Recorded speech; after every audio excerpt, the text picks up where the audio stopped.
The world everyone knew was gone. In the destroyed world, only the Demon King, who is the culprit of the death of all things, and the young beauty Samantha, who must rid the universe of him, remain. This task was given to Samantha by the world security system, which unconditionally outlined the parameters of the cross and indicated that only killing the Demon King could save the world. A sea of doubt and despair splashes in the girl's bottomless eyes. Really? Is there any point in saving a world in which she is left all alone? But the demon must be killed because he is the culprit of the death of her entire family. The Avenger's hand did not tremble. Her blow was precise and inevitable. The sword pierced the monster's chest, and scarlet blood poured out. The demon looked at the girl with a desperate look, and for a moment, something flashed in him that reminded him of his former self, the one who was a friend, not an enemy. Once he convinced me that everything would be fine. I just had to wait and believe only in him. Now this monster is dying. Samantha looks closely at his face, which has long since become the face of the enemy who killed her brother. The Demon King tries to say something, to delay or avoid death, but the girl, with an unwavering hand, delivers the final blow. The world security system signals the end of the quest and the death of the Demon King. Messages from the system are coming straight into Samantha's fading consciousness one after another, both about the destruction of gates around the world and about the reward that awaits her. The girl is exhausted and has difficulty comprehending the information. However, a new message about danger temporarily breaks her stupor. Realizing her dire situation, Samantha requests information about the state of her body and injuries. The system inexorably informs that the girl is on the verge of death. Samantha is sad. She would like to live. But the awareness of a duty fulfilled allows her to come to terms with the inevitable. For the last time, she looks at the most precious thing in the world to her. This is a photo of her family, mom, dad, brother, where everyone is smiling happily and enjoying life. The girl's sad thoughts are intertwined with the system's message about the possibility of receiving a reward for completing the quest, namely, killing the Demon King. With disbelief and resignation, Samantha complies with the system's demand by pressing the select button. She doubts that the system can offer her anything worthwhile. The girl feels that it is all over for her. The system display signals acceptance of the selection command, and immediately a deafening danger signal is heard, tearing the silence of the dead world apart. But Samantha hears neither one nor the other as consciousness leaves her. The first thing the girl realizes is that the system informs her of confirmation of receipt of the award. The second moment of awareness of reality was the message about uploading consciousness. The system then announced that the expected reward was the opening of the second stage of the magic chain. In addition to the reward for completing the quest with SSS rank, all the abilities of the past life that the girl possessed were preserved. The system's message about assigning Samantha an S rank was also imprinted in her consciousness, and then also increasing the magic circuit by 1 level. In this life, the girl's magical abilities increased to S+ rank. The message that the download was complete hit the neural circuits, awakening the awareness of continued existence. This time, it was loaded into a very small girl, almost a baby. A new system message arrived, congratulating the girl on her rebirth in a new body and place. The first impression of the location was the limited space, for a quite comfortable children's bed. Samantha has fully recovered, but she is horrified by what happened to her. She is, of course, pleased with the rebirth, but the fact of being in an infantile state does not cause any particular positivity. The memories that in a past life she witnessed the death of the world and was the last person to exist and die in it remained with her. This scared her more than the fight with the Demon King. If the reincarnation took place in that former world, where there was no trace of people left, who would look after such a small and weak girl? Angry at the stupid system, the girl tried to reach out to it to clarify her situation. Samantha tried for a long time to find in her subconscious even the slightest possibility of access to the system. The girl's efforts were not crowned with success. At first, she felt doomed, and then she looked around. An interior of incredible beauty surrounded her. The cleanliness and richness of the room she was in was astonishing, aroused admiration and surprise, especially since it sharply contrasted with her last impressions of her past life. The thought that someone should still watch over and take care of all this made the former demon slayer, and now a small and sweet girl, happy. There is no doubt that someone is carefully looking after her luxurious bed.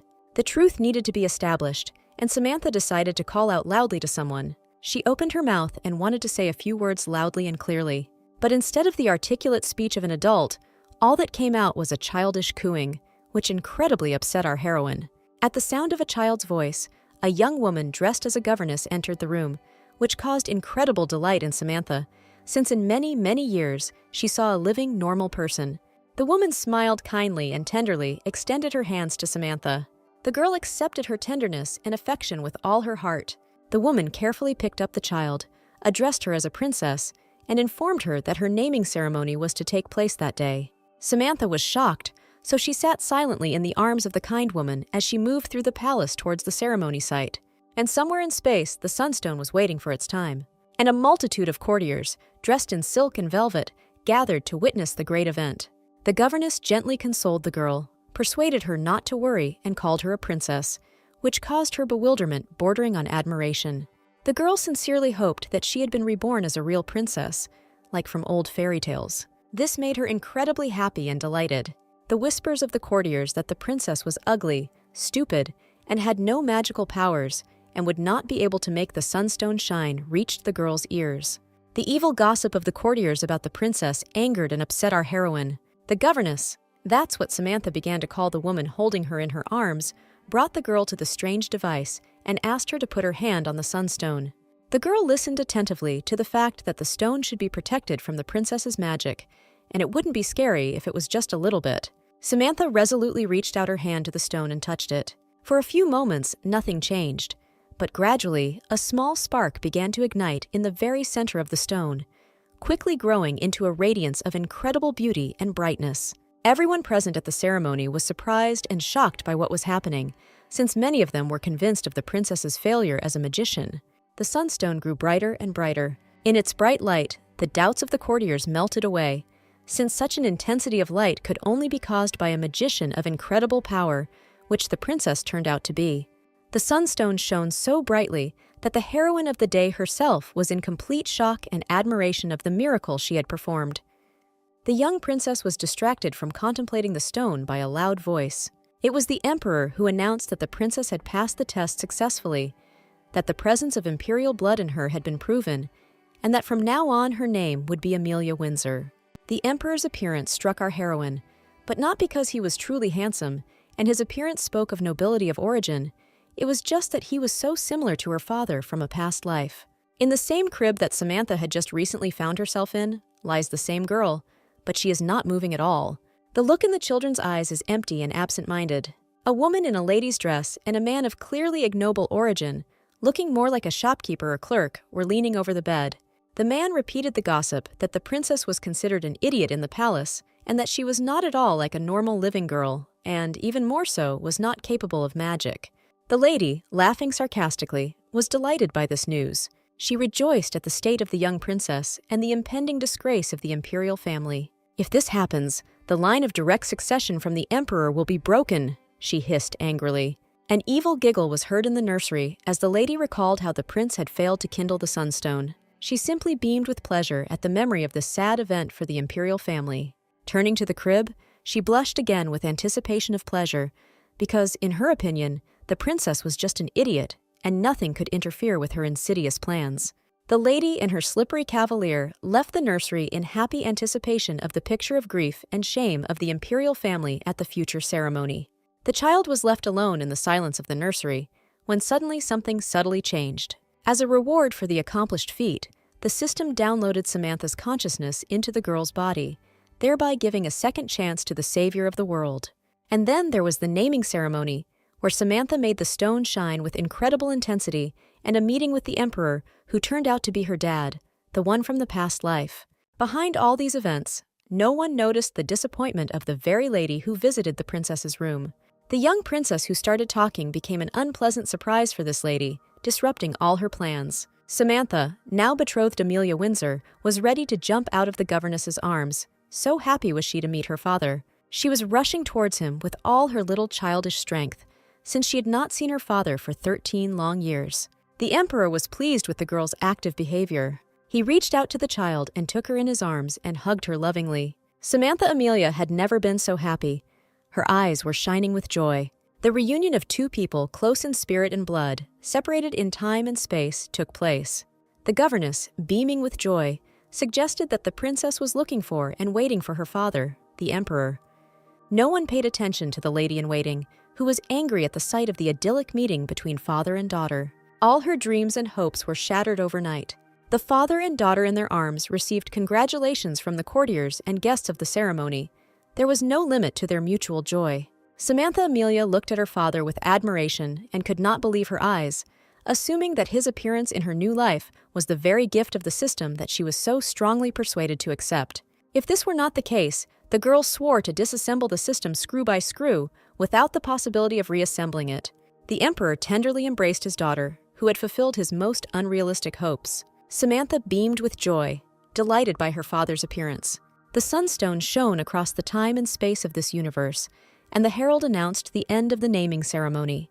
Comfortably settled in the arms of her newfound father, Samantha reflected on how everything was working out so well and on the wonderful transformation into the body of a princess and meeting her dad. Suddenly, another person no less dear to them than her father, her Uncle Jack, appeared in front of them, but dressed in the best traditions of the imperial palace. Samantha remembered how he loved and praised her, how he often said that he wanted to have a daughter like her. "Samantha, who do you love more, me, your uncle, or your dad?" he often asked her. Uncle Jack taught Samantha card tricks, much to the displeasure of her father. Samantha and Uncle Jack had a great time together. The two were definitely of the same blood.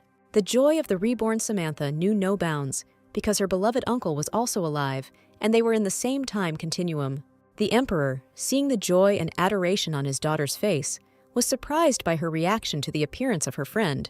Of course, he could not know everything that Samantha knew. It was time for the emperor to attend to state affairs. Ambassadors from the neighboring state of Jabuk were waiting for him. The emperor did not want to part with his daughter, but state affairs called.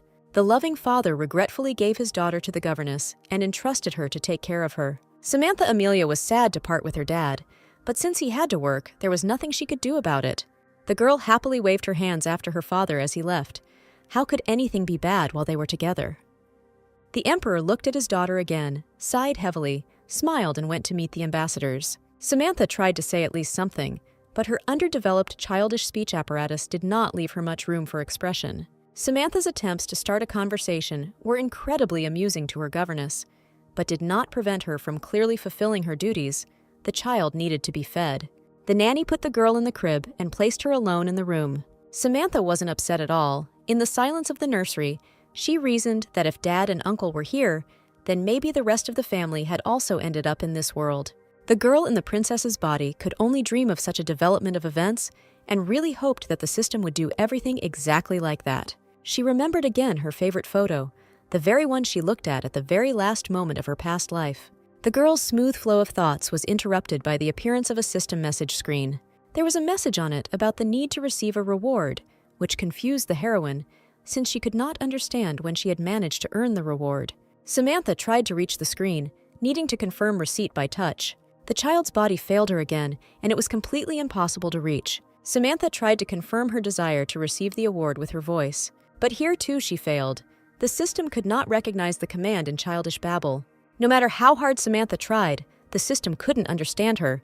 The enraged princess tried to reach the screen with her little foot, and it seems she succeeded. Suddenly a boy appeared near the crib, much older than her and so familiar. Just looking at him sent a joyful shiver through Samantha. Standing before her was her own dearly beloved brother Sam. The blonde, blue-eyed boy, in this universe his name was Prince Arthur, looked into the crib and smiled. He was exactly as she remembered him. Samantha looked at her brother, unable to take her eyes off her beloved relative. Memories of the past came flooding back into my mind. He came to a place where he shouldn't have been, which greatly surprised and frightened Samantha. Her blonde brother believed that he had to protect his sister and cope better than she did. He had mastered fire magic. The brother rushed into battle with the monster. Samantha will never be able to forget his face in the last moment before his death. Now her brother is with her again. He is alive and well, although much younger than he was then, but she herself is almost a baby. The princess burst into tears from the overwhelming feelings and memories.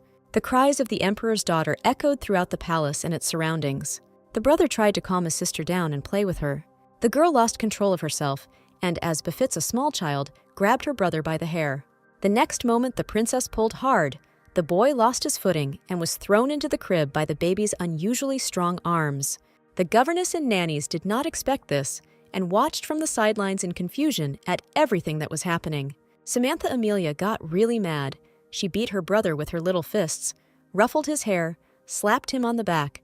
not paying attention to his joking cries about the prince's hurt pride. Samantha cried and couldn't understand why she was reacting this way to her brother, because he was alive and well. Arthur was discouraged and only covered himself with his hands from his sister's most dangerous attacks. He could not understand why she was crying. Tears flowed from the eyes of the little girl. It seemed like a whim, but in fact they were tears of happiness. The brother got a fair thrashing. The baby's crib bounced and rocked, threatening to fall apart into its component parts. Fortunately, it was made of strong wood and strengthened with special magic. Samantha kept hitting and hitting her brother, and he just covered his head with his hands and offered the least painful parts to his sister's fists. He felt sorry for his little girl and couldn't understand what had come over her. Samantha cried with happiness because she was with her family again. Fortunately, all this did not last long. The governess and nannies came to their senses and rushed to separate the children. Of course the boy got it. The governess told him that he should protect his sister and not fight and offend her. Prince Arthur claimed that he had done nothing and was not at all to blame for what had happened.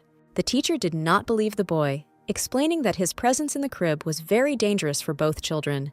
The prince claimed that he did not climb into the bed, but only bent down to look at his sister, and she pulled him into it. He quickly climbed out of the crib onto the floor and continued to convince the adults of his innocence. He said that he had no intention of climbing into the crib, that he had not touched his sister, and that he had not offended her. She pulled him into the crib herself and began to beat him. Samantha herself was already frightened by her behavior and sat quietly in the nanny's arms. Unfortunately, she couldn't explain anything, because in this reality, she still didn't really know how to speak. The boy tried to convince everyone that he was right, but to no avail. The young princess was so sweet and yawned so cutely that those around her could not even imagine that she could be aggressive. From fatigue and the emotions she had experienced, the princess dozed off. The nanny continued to scold the prince, not trusting his story. The boy was already indignantly clenching his fists and was indignant. He was an honest guy and did not like it when he was accused in vain. Samantha was already pretending to be asleep and was smiling slyly and winking at her brother, with her whole appearance asserting that no one would believe him. The boy was completely confused by the situation and was about to get offended and leave. But then the little princess began to stretch out her arms towards him and call him. The nannies were surprised. Before, the princess did not speak at all. But then there was such progress, and all in one day.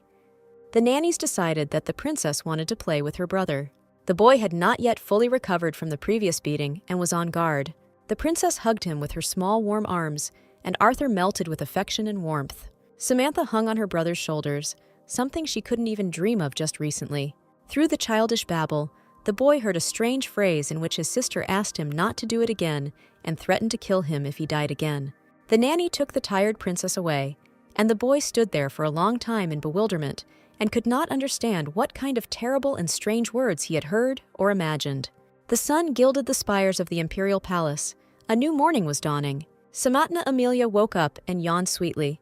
She had slept well and felt great. A system message about the completion of the quest appeared before the girl's eyes. The goal of the quest was to tame the enemy in one's own family. The girl extended her hand and pressed the console details. Today, she managed to do it much easier. Either the system adjusted to her, or the girl developed at an accelerated pace. The system notified that the first rival in life, as a rule, the older brother and his name, the girl successfully conquered yesterday with her strength, charm, and attractiveness, since everything went well. Arthur's subjugation is complete, and Samantha has the opportunity to receive an additional reward. The girl's surprise knew no bounds. Before she'd even started the quest, it was already completed. The system's message caused the princess to laugh joyfully.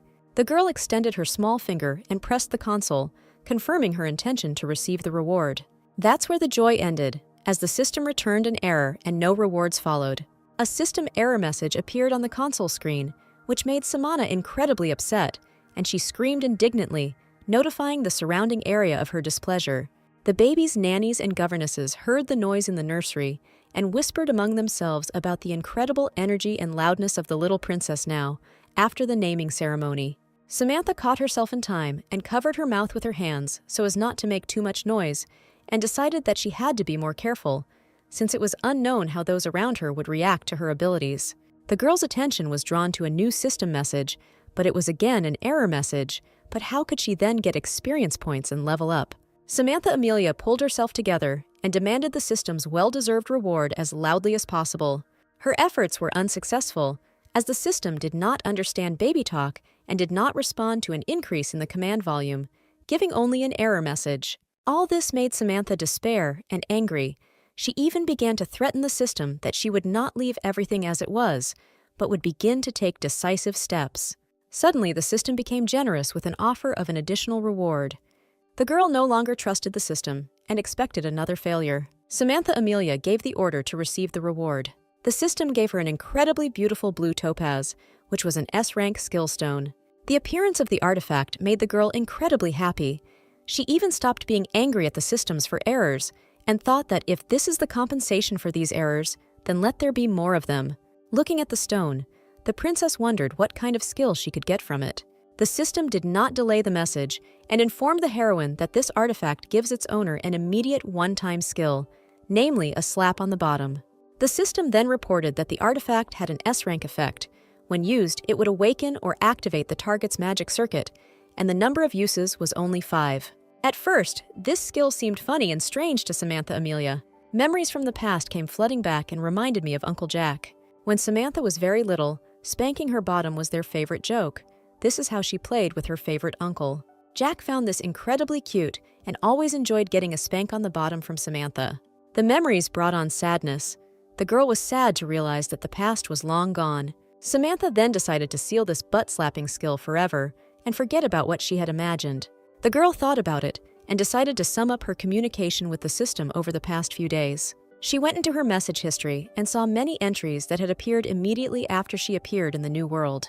The girl read with interest that she received and carried out many tasks in turn, which included the first cry and drinking milk and cooing, that is, everything that people do when they are born. The Demon King resurfaced in her memories, only to remind her that she must become stronger. Samantha realized that at this stage her task was to grow and develop strength, agility, and intelligence, and that if she remained small for a long time, she would not be able to achieve much. The girl thought hard and decided that she needed to urgently take all measures to speed up her growth because she had just returned her family, although she had not yet seen her mother. Samantha turned to the system messages again, assuming that since there were so many messages, there would be quite a few rewards, and activated the function to receive a reward. The system returned an error again. The error message hung on the message screen for quite a while, but then something creaked, clicked, and it replaced the salmon with a notification about the reward for the daily quest in the form of a rank E growth potion. Out of nowhere, something appeared right on the multicolored covers of the baby's crib. The princess picked up a small black bottle with intricate hieroglyphs on the label, which contained a magical potion of physical strength, a potion of removing conditions, E rank. Samantha was delighted because she finally got exactly what she needed here and now, namely the growth potion, which was previously garbage, but now she vitally needed. The girl opened the cap of the bottle, and the aroma of cinnamon and caramel reached her. Without hesitation, the girl raised the bottle to her mouth and immediately drank every last drop. The effect was not long in coming. The princess not only saw the message in the system, but also felt that she had received an increase in growth by 1 level. Samantha looked hopefully at the melting vessel from the potion she had just drunk in her hands and swore to herself that she would do everything possible to avoid losing her family. This is how Samantha Amelia's new morning began in a new world, in the children's rooms of the Imperial Palace. Without delay, Samantha first of all found a bottle of milk and drank it all to the last drop. It seemed to her that this was not enough, and she screamed loudly and indignantly from her crib.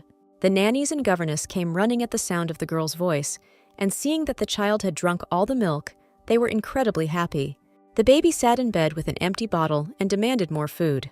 Baby food was immediately delivered, and the morning feeding process began. Samantha happily devoured spoonful after spoonful, and it seemed that with each bite she ate, she gained strength. The feeding process brought joy to all participants. The nannies were pleased to note the princess's increased appetite, and the girl herself diligently devoured food and gained strength. The nannies were happy about what was happening, because before the princess had eaten poorly and had not grown at all, although they did everything possible and had already completely despaired of correcting the situation. Samantha looked at their joy and understood that they were really worried about her, and now they were very happy that she was eating so well and even mentally asked them for forgiveness for the inconvenience they had caused. The baby food plate was empty, and Samantha received another level of height increase.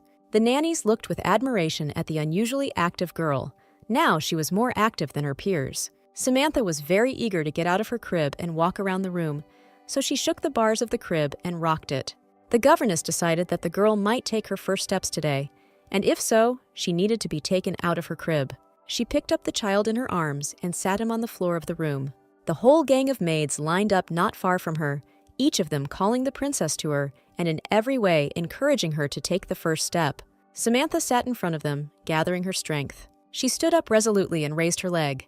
The governess and nannies were sincerely happy about the girl's success. They stretched out their hands to her and called her to them. The girl's legs took their first steps, very timidly and uncertainly. Just a little more, but Samantha lost her balance and fell on her back. Nothing terrible happened, since her back was protected by a special pillow in the shape of a bee, which softened the blow. The princess's teachers were delighted with the events that were taking place. Indeed, the princess, who everyone had already written off, took her first steps today, and not just one, but 5. One of the girls decided to record this event, took a special piece of chalk, and approached the place from where the princess began to walk. Bending down to the very floor, the nanny carefully circled the place where the princess took her first step, assuring everyone that this day was special and should be celebrated. Samantha watched all the fuss around her and didn't know how to perceive it all. Since she was an adult girl in a baby's body, she felt a little uncomfortable. Samantha tried to explain something to her nannies, but all that came out was a cute cooing sound, which, however, greatly pleased and touched her current surroundings. Samantha was indignant at the lack of understanding from those around her, but the nannies perceived her as the small and sweet child that she really was. Samantha found it difficult to remain angry at the women around her for long, because they were genuinely happy about her accelerated growth, noting that her arms and legs had become longer. And suddenly, one of the nannies let it slip that the Empress would be very happy if she saw her daughter's achievements. Samantha immediately took notice of these words and noted with disappointment that her mother never came to the nursery. Tears gushed from the girl's eyes as she realized the reality. Samantha remembered that in this reality there was both Dad and Uncle Jack. Her beloved brother was also returned to her. The girl grabbed her head with her hands and thought deeply and anxiously. Maybe her mother was just very busy because she was an empress, and in her past life she was an S-rank hunter like her father. As Samantha wrapped her arms around the nanny's neck and headed to bed, she hoped it was too early to think about the bad. She needed to clarify the details first. The princess was distracted from her sad thoughts by her brother, who ran in to visit her. Samantha asked him where his mother was now and when she would come to her. The brother became nervous, and the friendly expression on his face changed to indignation, irritation, and anger. Samantha was scared and confused. She didn't expect such a reaction at all. The boy stood near the crib for a short time. He frowned and could not find the words to answer his sister. Suddenly, he turned around sharply and ran out of the room, shouting that he didn't know where his mother was and that his sister was simply stupid for asking about it. Samantha decided that such a reaction could only happen if her mother died. The girl began to cry bitterly, unable to hold back her tears and sobs. Memories of her past life came back to her. She remembered how she cried from resentment and annoyance at the neighboring boys, although they got it from her, and her mother said that girls only cry 3 times in their lives. Samantha remembered her mother's hugs, her gentle hands, her kind voice. The memories made things even worse, and the palace was filled with the princess's uncontrollable sobs. The nannies came running to the screams. Even in the arms of women who loved her, the girl could not hold back her sobs. She screamed convulsively and called for her mother. Despair overwhelmed Samantha. Tears flowed from her eyes in a continuous stream. Her sobs became louder and louder. The girl recalled that in her past life, the system took her father first. Samantha cried, clinging to the governess's chest, and thought that it was so unfair that, although they returned the whole family, they did not return her mother. The girl's bitter sobbing was echoed by the birds in the sky. The cheerful birds in the imperial garden fell silent sadly. The governess, remembering how joyfully the princess ate this morning, decided to please her with some delicacies. Samantha, incredibly upset, did not want to eat. The princess's lack of appetite left all her nannies shocked and despondent.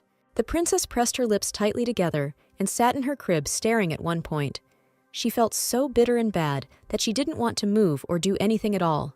The nannies were afraid that the princess had returned to her previous state, and that she would again fall into a state close to idiocy and stop eating, walking, and talking. The girls fussed around the child and offered her a cute toy, a soft rabbit. Samantha liked touching it and made her calm down a little. The princess became quiet and stopped crying, but sat sadly between the beautiful and so cute toys. The nannies looked at her sadly and tried to think of something else to cheer up the princess.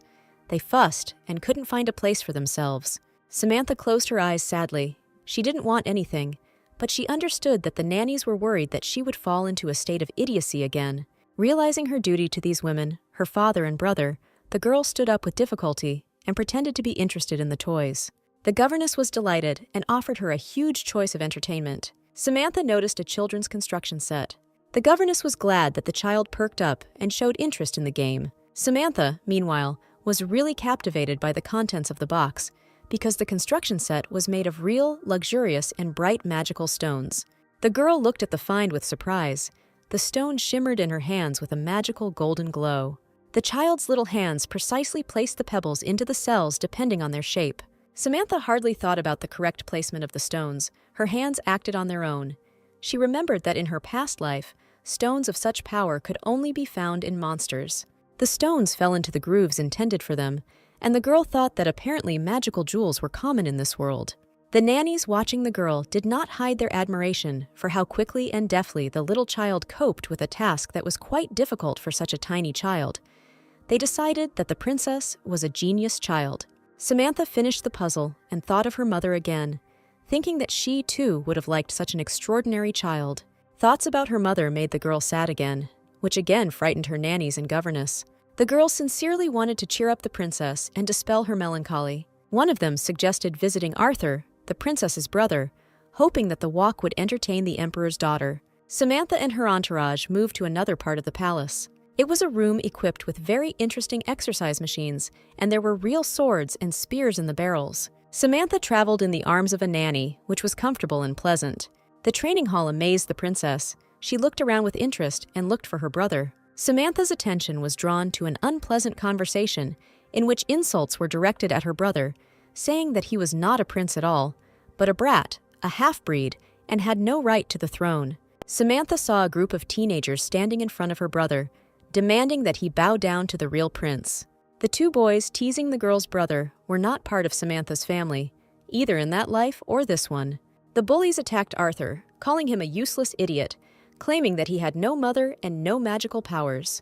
The boy stood silently, his blonde head hanging, clenching his fists in anger at his offenders. His eyes flashed lightning, and his patience was running out.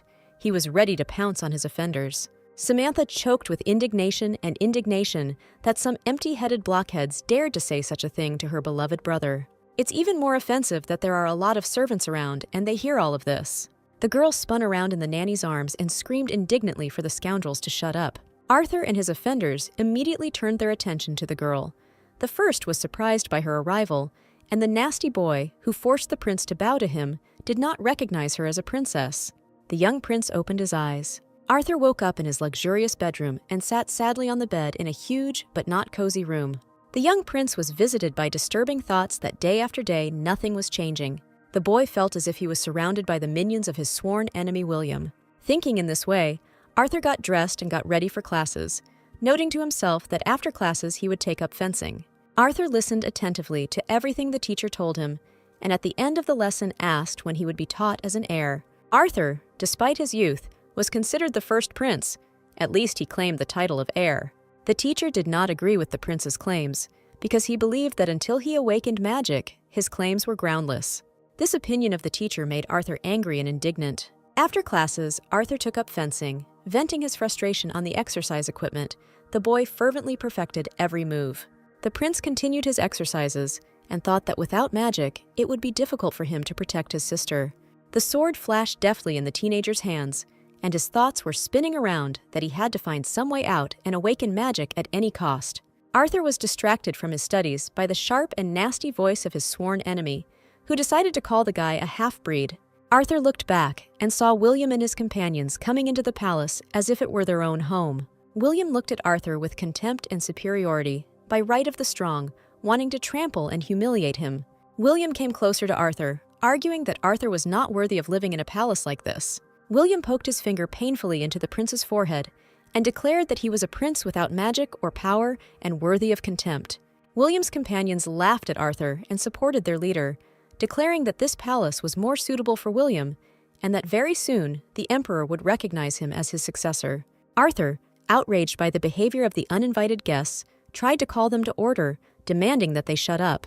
The bullies did not calm down, and again called Arthur a brat who had no right to the throne, and tried to force him to kneel before William, whom they considered a real prince. William towered over Arthur and ironically advised him to follow the instructions of his followers, which meant kneeling before him as the rightful heir.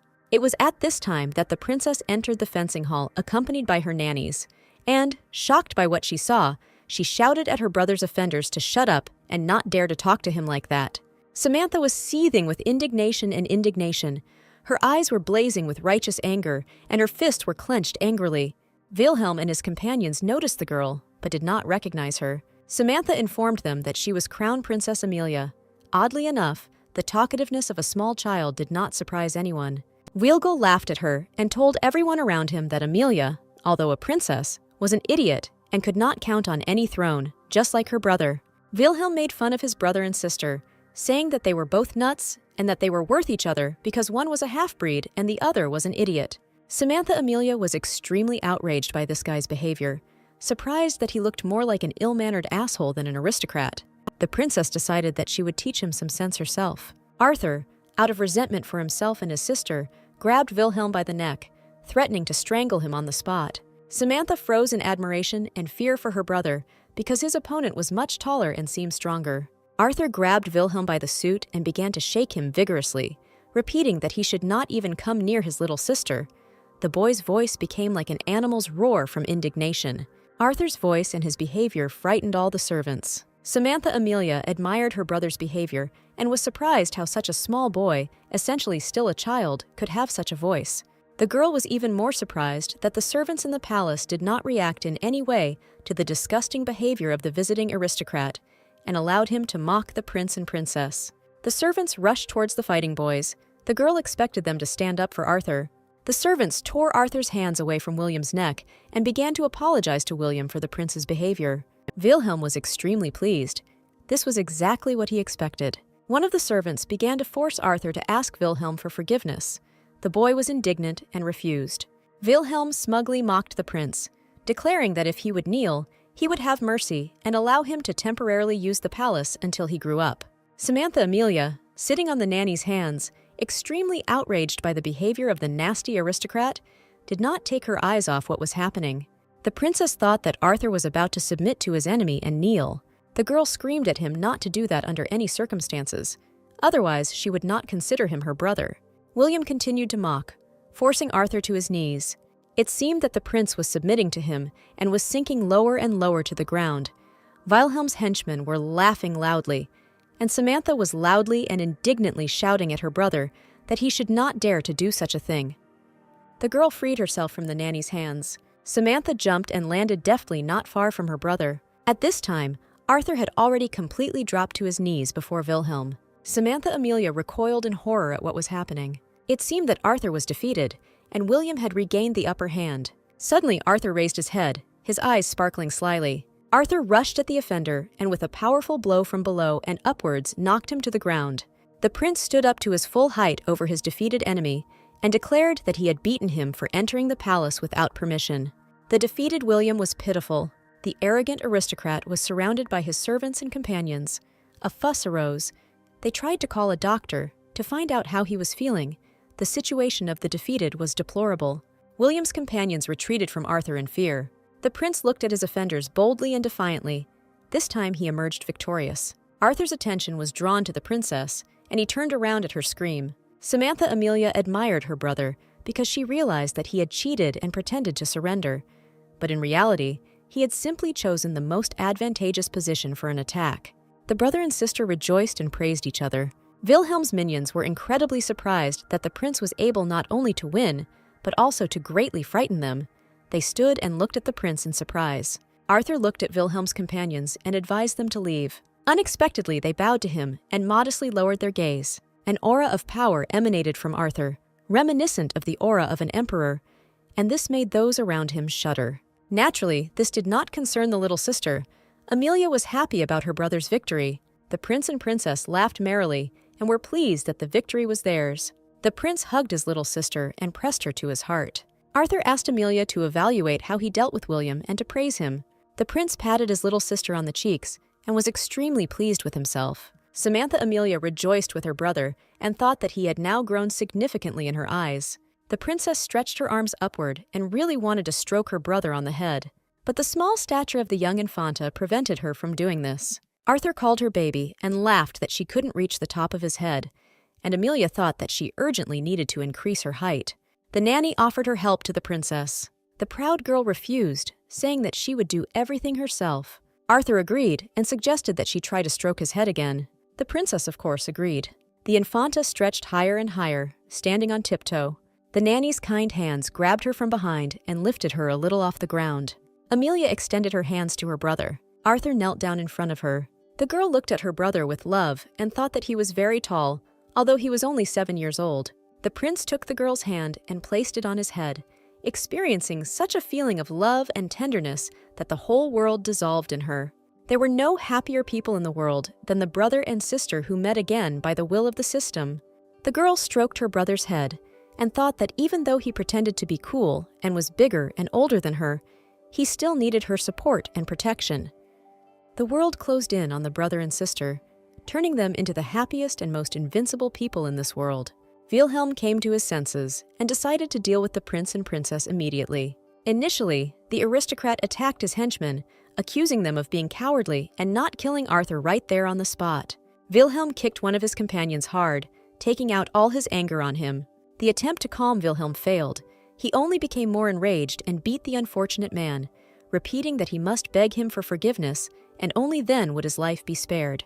The prince and princess laughed merrily when they saw Wilhelm's behavior. But then, Samantha Amelia became wary, having discovered signs of the formation of magical fields in Wilhelm. Wilhelm's pupils narrowed and he tensed up.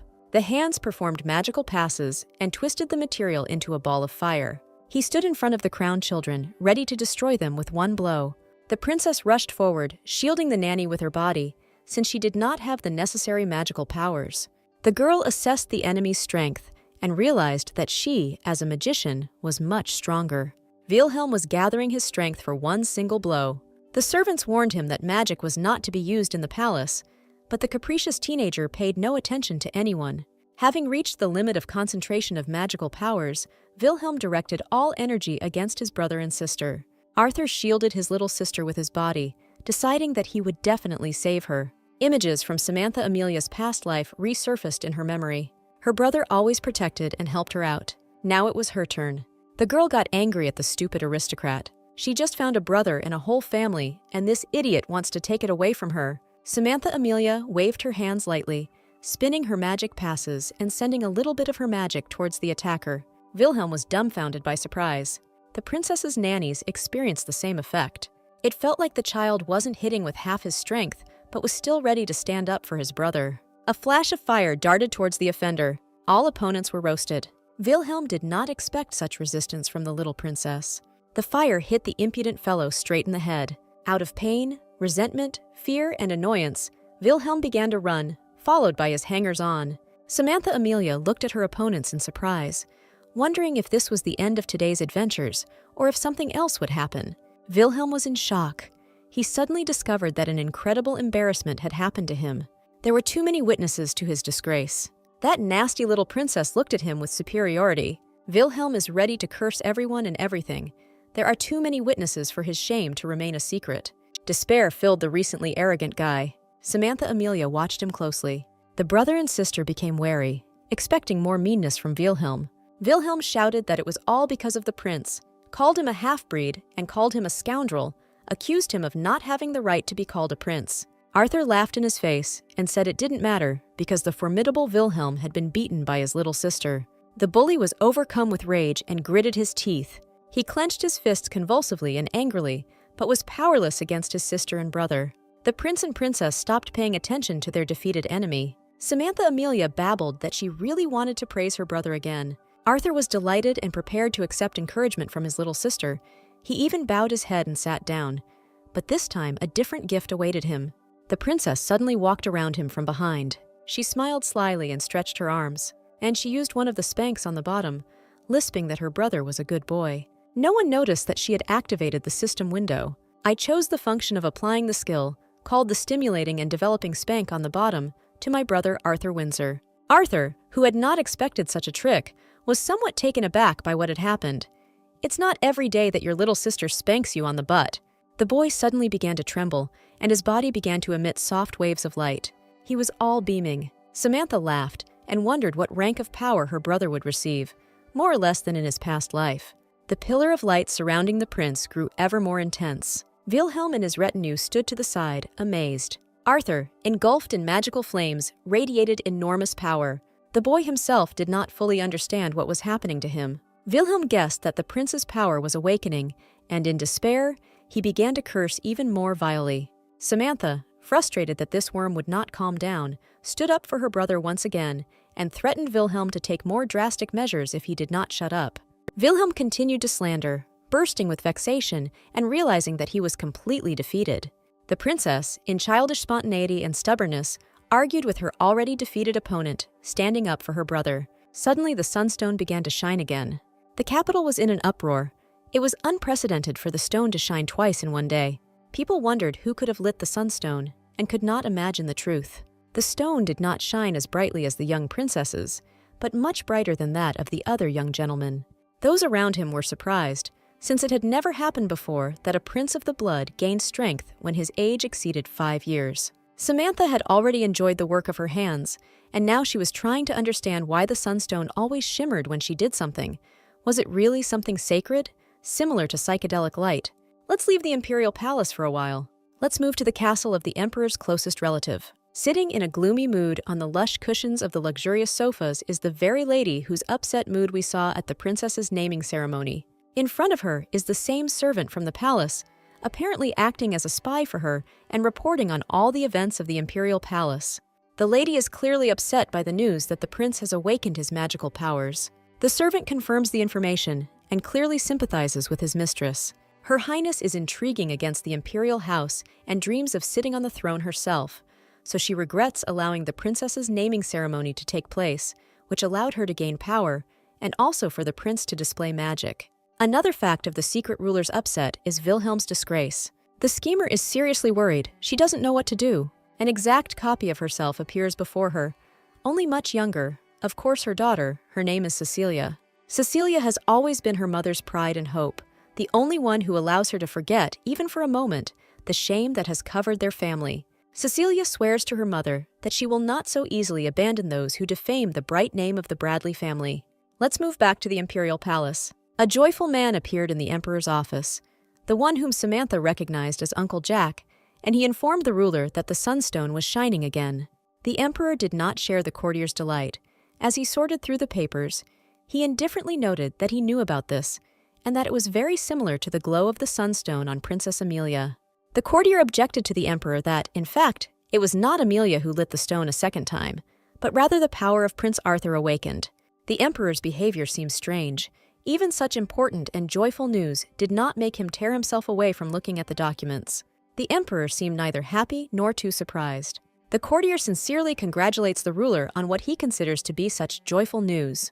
The emperor remains indifferent, only looks more closely at the papers and mutters that yes, the prince did awaken magic after all. In the throne room of the palace, the prince's chief valet appears before the emperor, and he officially reports to the emperor about the awakening of magic in Prince Arthur.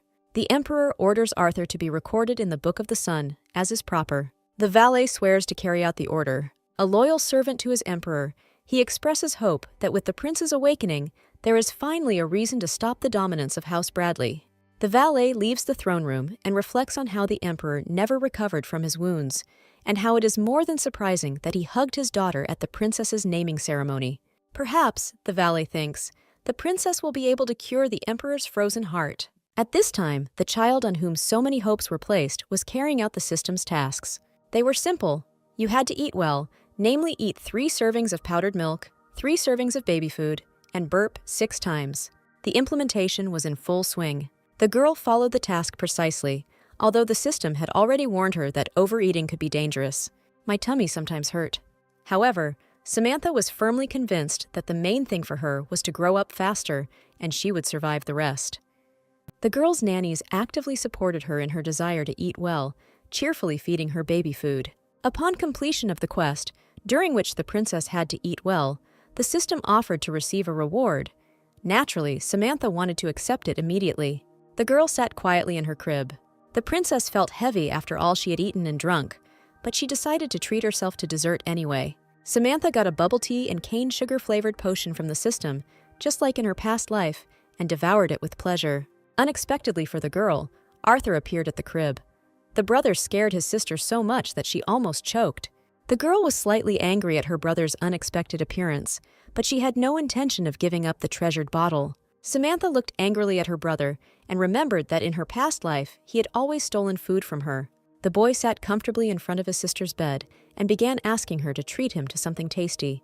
The prince was very persuasive and persistent in his request. Samantha decided to play a joke on her brother and ordered a food system especially for him. The princess handed the bottle to her brother. She demanded that she hold it carefully and thank her for the treat. The young prince thanked his sister and was very happy with the treat, deciding that it was especially for him and would be delicious. Arthur tried the drink and coughed. The joker changed the taste of the drink. Now it tasted like boiled cabbage. The princess laughed merrily, but Arthur was not very cheerful. Arthur tried to be cunning and hide the bottle. The girl made a sad face and demanded that her brother drink it all. Otherwise, she would be offended and would cry loudly. The little brother had to submit to the little blackmailer and drink every last drop.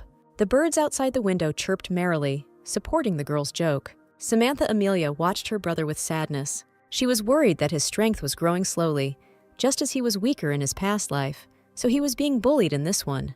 Why isn't the prince studying? The girl wondered.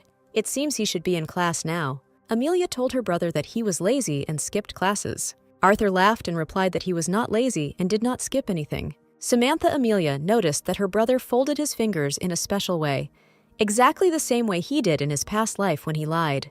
The boy, laughing, tried to convince his sister of his innocence. The sister threatened her brother that his father would scold him.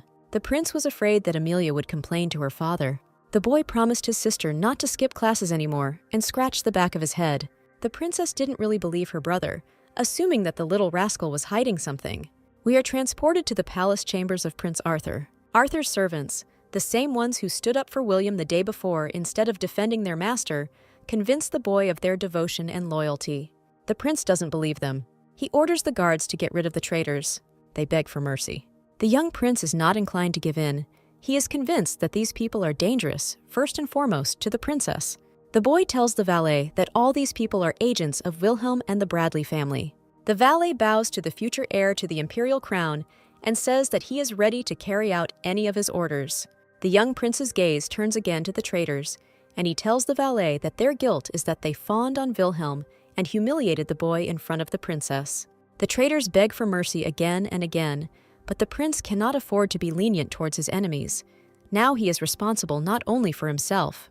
The prince's categorical and unyielding attitude won the heart of the valet, and he knelt before the young ruler.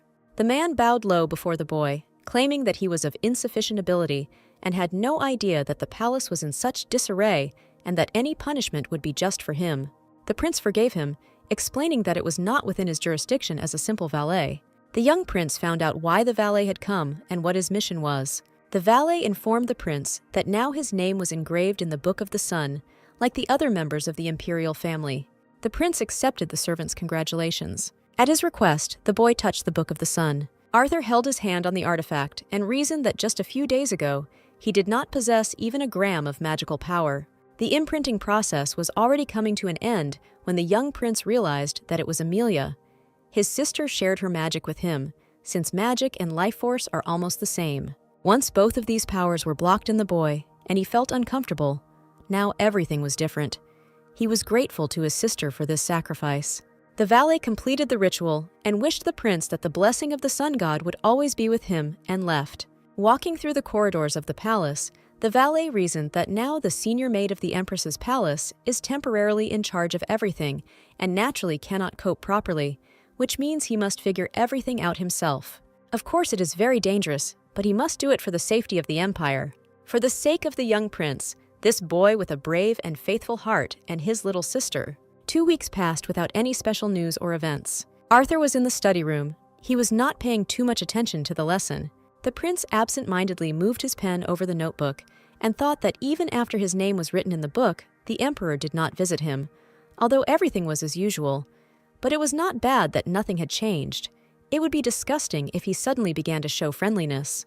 The pen froze when the prince thought about his sister and how Amelia would be upset if she found out about the cool relationship between father and son, which is why he needed to avoid mentioning it. The prince believed that his little sister would definitely fall in love with the emperor. Arthur was completely confident in the princess's sincere affection for himself. Arthur considered his sister to be his only family member. The teacher noticed the prince's absent-mindedness. The teacher offered to end the lesson if His Highness was tired or feeling unwell, but Arthur refused. The boy asked to continue the lesson. He must study, and for his sister's sake too. For her sake, he is ready to do anything. We find little Amelia sleeping soundly in her crib. The princess woke up, and the thought came to her mind that when she mentioned Dad, the prince's face somehow tensed up strangely. It had never happened like that in his past life. Besides, Dad had never visited her since the day she was named, which was completely unlike the person she remembered. While scribbling on paper with chalk, the girl thought that most likely something was wrong between her loved ones. What if her brother and her dad don't like each other at all, and the relationship between them is bad? The very thought of this was unusual. There could not be bad relations between relatives in their family. But that was in a past life, and now they might not even care whether any of them are alive or not. The girl was scared. Samantha Amelia remembered her emperor father. He was not at all like that affectionate and kind daddy from her past life. Arthur ran into the room with a joyful cry. He missed me very much. Amelia was happy to see her brother. She was very happy to see his gentle and loving smile. The sister began to grumble at her brother and accuse him of skipping classes and threatened him with the wrath of their father. Arthur dismissed her suspicions about absenteeism and said about his father that he didn't care what his son did and didn't care about the heir. Amelia was genuinely outraged that her brother called Dad His Majesty and believed that he was indifferent to his children. The girl was horrified by this situation and thought that she was probably completely right and the relationship between the relatives was bad. Arthur tried to calm his sister down. The prince said that he had long been accustomed to the fact that the emperor did not care about him and did not consider this offensive. The girl became sad and remembered how loving and cheerful their dad was from his past life, how he would come home from work and play with her. The princess's indignation knew no bounds. It was impossible that here and now her dad would be different. Amelia was simply seething with indignation. She clenched her fists and cursed. Arthur didn't pay attention to her bad mood. He just admired his sister. The princess and her nannies reacted in the same way. Amelia evoked universal love and affection. The nannies loved their charge so much that they could not contain their delight even in the presence of the prince. The girl, of course, enjoyed everyone's adoration, but when one of the nannies expressed a desire to bite her finger or sweet cheek, she felt a little uneasy. Now she decided not to be distracted by nannies. She needed to solve a more important problem. Amelia asked her brother to go to their father. Arthur was stunned by such a request. The prince was about to get offended and leave, but changed his mind. The brother decided that he needed to switch his sister's attention to something else and suggested that she play with a funny bear. Amelia wasn't about to give up. The princess jumped high in her crib and landed on her brother's neck. The princess insisted on going for a walk to her father, touching her brother with her spontaneity. Arthur did not know how to avoid an unpleasant walk and fought back as best he could, saying that it would soon rain and it would be difficult to walk. The prince was worried that his sister might hate him for refusing. Amelia was angry and insisted on her own way. Arthur tried to convince Amelia to stay in the nursery and play with him.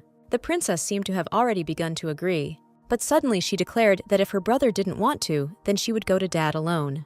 The prince wanted to stop his sister, convincing her that it was dangerous for her to walk around the palace alone. Amelia threw her brother's hand away with indignation and contempt. Arthur was confused and upset, thinking that Amelia hated him for refusing.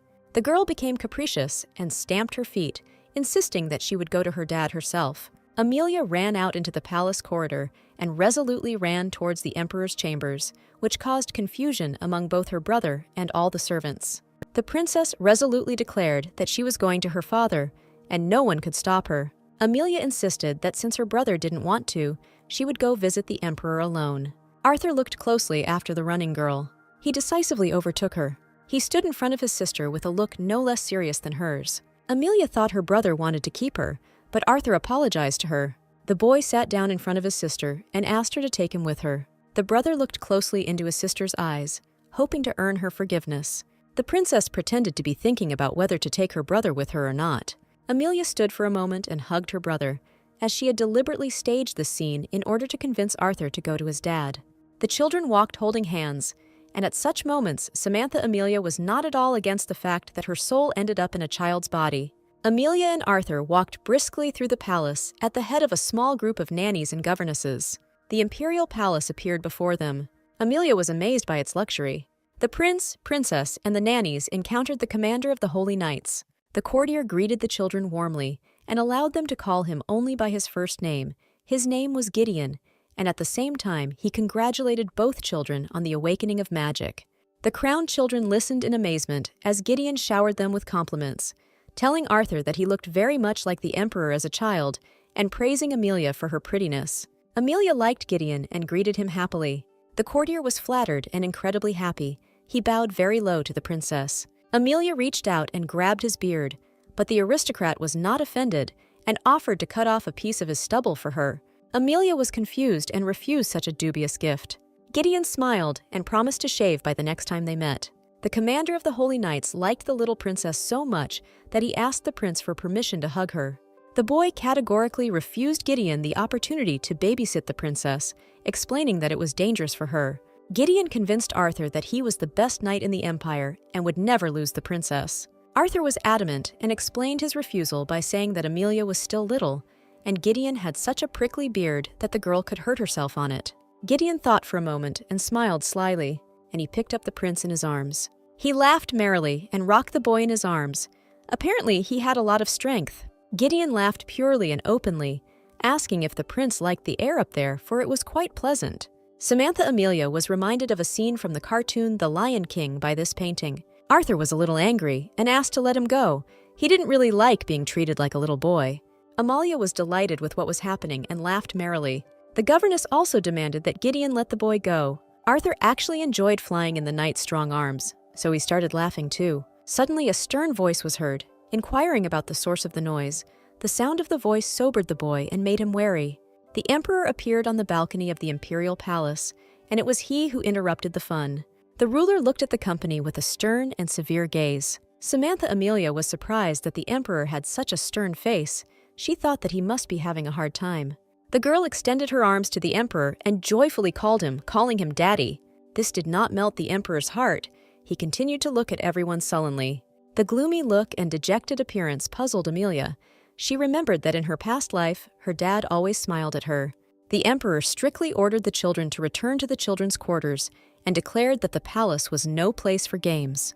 Amelia said she didn't want to go back. Gideon stood up for the children, explaining that the prince and princess had walked all the way to the palace and asked to be allowed to enter the imperial palace and spend some time there. Standing on the balcony of the palace and towering over the children as befits a ruler, the emperor declared that he had no time for fun and the children must return.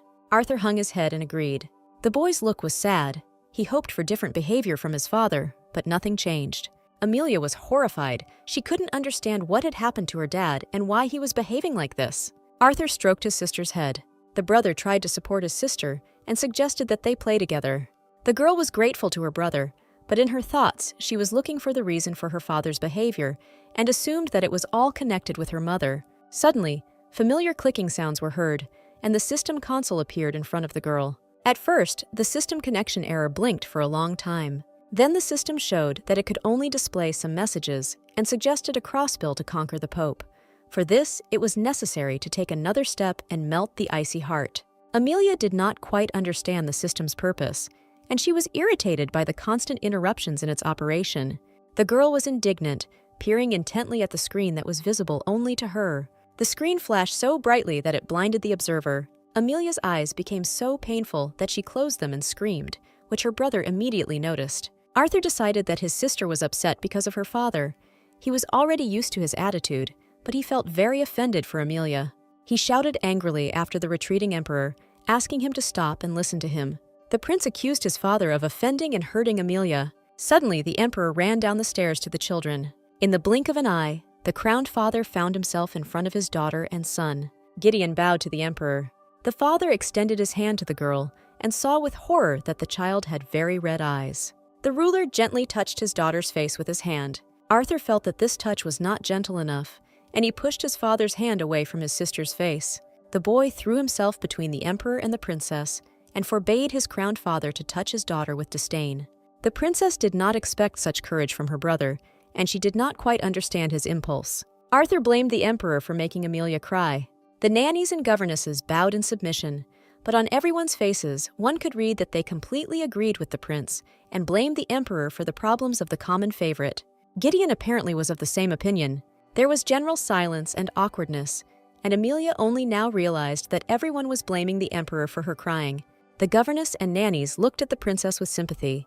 They felt sorry that the girl's love did not find a response from her father, the emperor. Arthur stood in front of his father like an offended wolf cub, ready to defend his sister at any moment. Amelia realized that because of her scream of pain in her eyes, blinded by the flashes of the system screens, everyone had turned against the emperor, believing that she was crying out of resentment towards him. The girl tried to correct the situation, rushed to the emperor, exclaiming that her father was good and that she was not crying because of him. Arthur didn't believe it.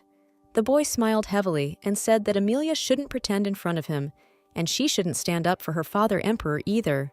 The brother resolutely took his sister by the hand and suggested that they go back to the nursery and just play with dolls. Amelia didn't want to go back. She was faced with the task of restoring her family. The prince listened with surprise to his sister's exclamations, in which she claimed that Papa was not guilty of anything and that she wanted to go to Papa. The princess jumped high into the air, activated her magic, and flew over the heads of those present towards the emperor. Gideon, Arthur, the head governess, and all the nannies looked with surprise and admiration at the princess's skill. Gideon was amazed by what was happening, as he realized that the amount of magic the girl could control was very large. Even the emperor was able to control such an amount of magic only when he became an adult. The princess levitated straight into the emperor's arms. The girl pressed herself against her father's chest and clung tightly to him with her little hands. The emperor did not expect such behavior from the child. He looked at his daughter with confusion and listened to her sweet praises addressed to him. Arthur looked very worried. He shouted that it was dangerous for his daughter to approach her father. Amelia held her father tightly by the waistcoat and tried to convince her brother that it was not dangerous to communicate with the emperor since he was her father. The girl looked at her father with an incredibly tender and loving gaze. It seemed that parting with her father was simply physically painful for her. The emperor's gaze remained sad and indifferent. It doesn't mean anything, the girl thought. I still know that Daddy loves us very much. Amelia pressed her hand to her father's chest and clearly saw his aura, which clearly expressed love for his children and concern for them. The little girl pulled her hands away from her father's chest and looked at him with loving eyes, trying to establish visual and emotional contact.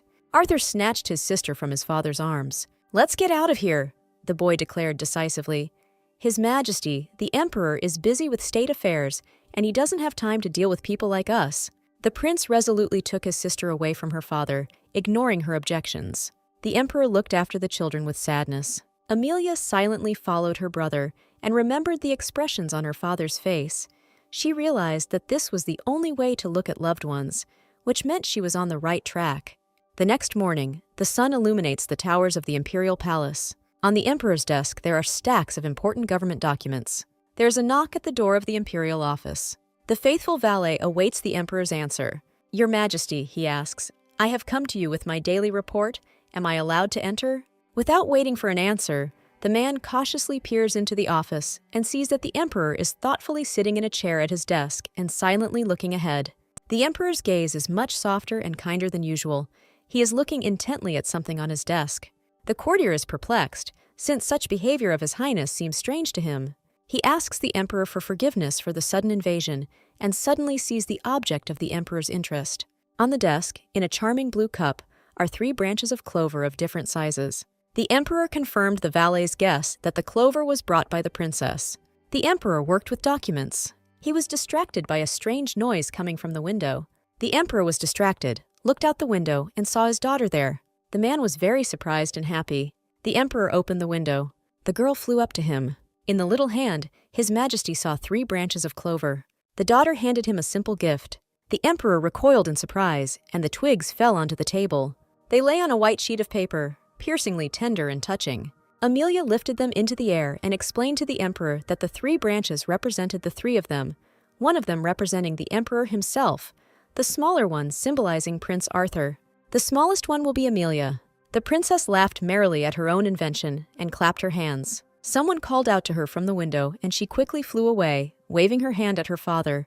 3 twigs remained lying on the emperor's desk. The elder Windsor thought about it and decided on a place for them. There was a teacup between the papers. The emperor carefully took the gift and placed it into the cup. The twigs took pride of place between important papers in a teacup. All day long, the emperor's gaze became warmer and softer when it stopped on the gift from his daughter. It was at this moment that his valet found him. The faithful servant considered this a good omen, believing that now the long winter that had shackled the emperor's heart would soon end. The bright morning sun peeked into the nursery window and illuminated a surprisingly cute picture. A new day was dawning. Samantha Amelia was waking up and stretching in anticipation of new quests and accomplishments. The nannies carefully washed the baby, enveloping her with their care and love. The princess even tried to be capricious and did not want to wear the outfits offered to her, but not out of spite, but more for the sake of a joke.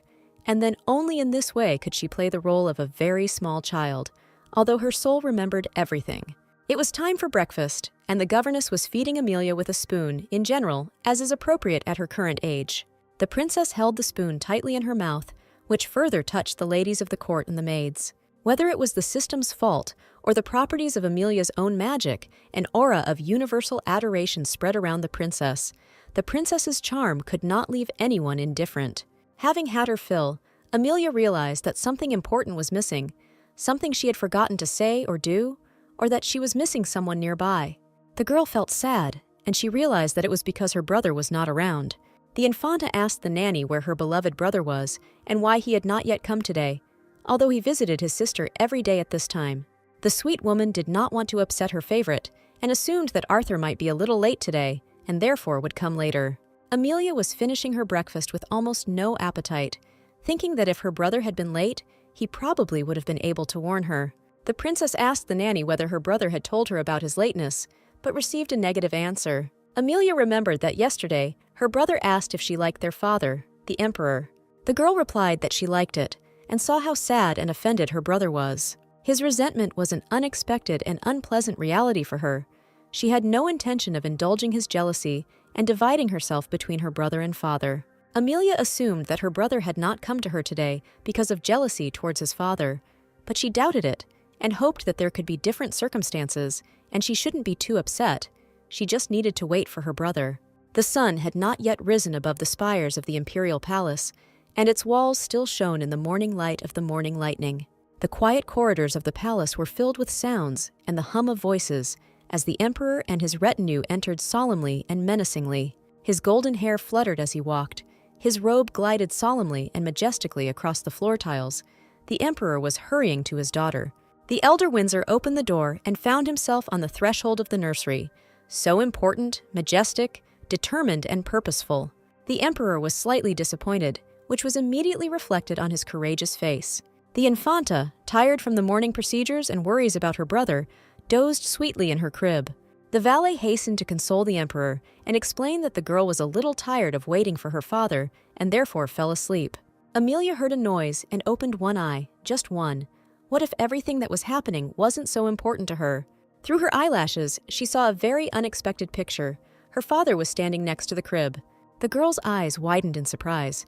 She had been hoping for his visit, but it still came as a pleasant surprise to her. A joyful cry came from the baby's crib, more like a cry of victory, which both confused and delighted the emperor. Amalia was absolutely delighted. Her dad came to her room, something that hadn't happened for a very, very long time. The elder Windsor looked at his daughter with a strange sadness and thoughtfulness. Some sad thoughts had taken possession of him again. The valet was concerned about the emperor's condition and, assuming his dissatisfaction with the princess's behavior, decided to take the blow himself. The court servant suggested that the Tsar was probably not feeling well, in which case they could interrupt the visit and go and rest. The emperor winced from the pain that pierced his head, but refused to leave his daughter's chambers. The girl looked closely at her father, and his painful condition did not escape her attention. She was even afraid that her father would really leave. To prevent such a development of events, Amelia immediately and very demandingly climbed into her daddy's arms. The emperor took a comfortable chair and sat his daughter on his lap, and both father and daughter were very pleased with this development of events. Comfortably settled on her parents' lap, Amelia returned to thoughts of her brother and sighed heavily. The valet, who was closely watching the crowned heads, immediately asked what had upset Her Highness so much. Amelia replied that she was upset about losing her brother, who had been coming to see her every day at that time, but for some reason he was not there today. The princess explained to those present, as best she could, of course, since she still spoke very poorly, that she was very worried about Prince Arthur. The emperor noticed his daughter's anxiety, but remained unperturbed. Amelia, out of worry and anxiety, could not sit still on her father's lap and kept jumping restlessly in her father's arms. The girl caught fragments of the emperor's thoughts and was very surprised by what she realized. The elder Windsor thought about her gift, 3 clover leaves kept in his study, representing his father and his 2 children. Samantha Amelia was terribly happy that her father did not throw away her clover. This meant that all her efforts were not in vain, and her father could not and did not want to push her away, which meant that they could move on. The girl, without delay, began to unite the family, and the first thing she asked her father was whether he knew what was happening to Arthur. Maybe he was sick. The emperor only shrugged his shoulders and sighed heavily in response. He didn't know anything either. The princess felt her parents' anxiety and was glad that he was not indifferent to her brother's condition. Amelia decided that the valet would know the situation inside the imperial palace better than anyone else, and so she asked him about her brother's condition, while she made funny faces and called the valet grandfather. The servant was saddened by what had happened, but did not have the necessary information. The princess was perplexed. Wasn't the valet, or grandfather, as she began to call him, the most important uncle in the palace? Didn't all the servants report to him?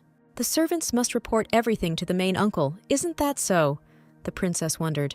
The valet was touched by the intelligence of the little princess, who was incredibly sweet and charming. The positive tone of the conversation was interrupted by the sharp sound of the emperor's voice, asking whether the valet was not entrusted with the affairs of the palace. The emperor was stern, irritated, and could not understand why his faithful servant was not fulfilling his duties. The valet became so excited that the gold chain of his pince-nez trembled slightly. With regret, the court servant informed the emperor and the princess that the prince was sending away all his courtiers, and there was no information about his condition. The father and daughter were surprised and outraged by this state of affairs, since the prince cannot do without courtiers. The valet knelt down and humbly asked forgiveness from the royal family for his sluggishness and incompetence. He was depressed by what was happening and demanded punishment for himself. The valet explained that after the last incident, when Prince Arthur discovered spies among his courtiers, he no longer trusted anyone and drove away everyone who was sent to him.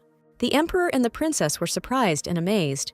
They could not believe that the prince was driving away all his servants without exception every day. The kneeling valet quickly glanced at the princess and asked the emperor to personally check on the well-being of His Highness in the imperial palace. Amelia caught a fleeting, cunning glance from the old servant and realized that he was doing all this on purpose to force the emperor to visit the prince.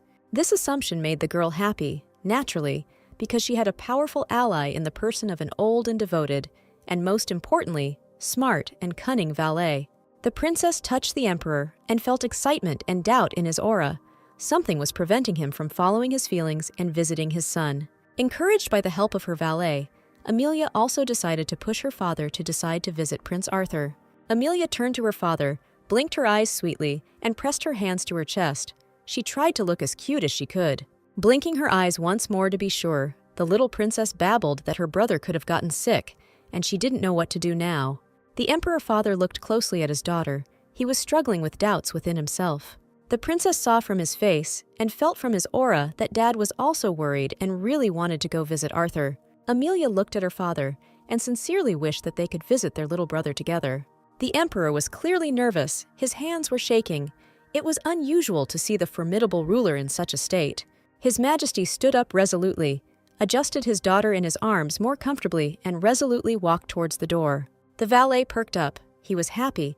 It seemed his trick had succeeded, and the emperor would visit his son. However, everything went wrong. The emperor abruptly sat his daughter down in the crib, which surprised and almost offended the girl. His Majesty pretended to remember a very important matter that needed to be dealt with urgently and very quickly, almost running, left the nursery. Amelia was stunned. She was indignant and outraged. Everything was almost fine, and suddenly Dad ran away like the last coward. The girl stamped her feet indignantly and shouted that she would not play with her dad anymore. She would only play with her brother. The palace was plunged into twilight. The stars were lit, and in response, the lanterns in the windows shone. Everything seemed wonderful in the rich house of Windsor. However, the reality was not so wonderful. The princess was completely upset. There was no trace left of her wonderful morning mood. She decided to fly to her brother herself. The nannies rushed after her in a noisy crowd. They couldn't leave their beloved princess alone.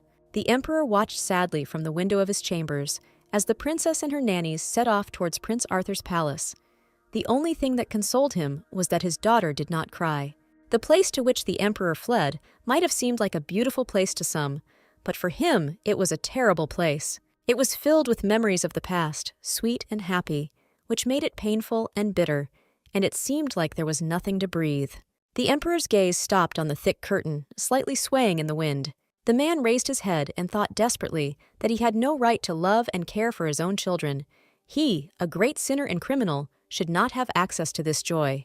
The emperor called his valet, whose name turned out to be Wayne, and asked if his son's palace was really empty. The servant confirmed that after punishing those who insulted His Highness, the prince did not accept new servants.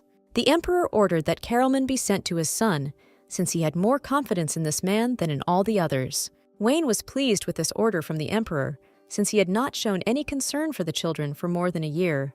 The valet bowed and hastened to carry out the master's order. The emperor was left alone and thought about how excruciatingly painful it was for him to be in this place, but he himself had chosen it for escape. Painful thoughts darkened the emperor's face, making him frown and suffer even more. Everything around him seemed gloomy, and he himself seemed stupid and shameless because he could not find the strength to tell the children about his mistake.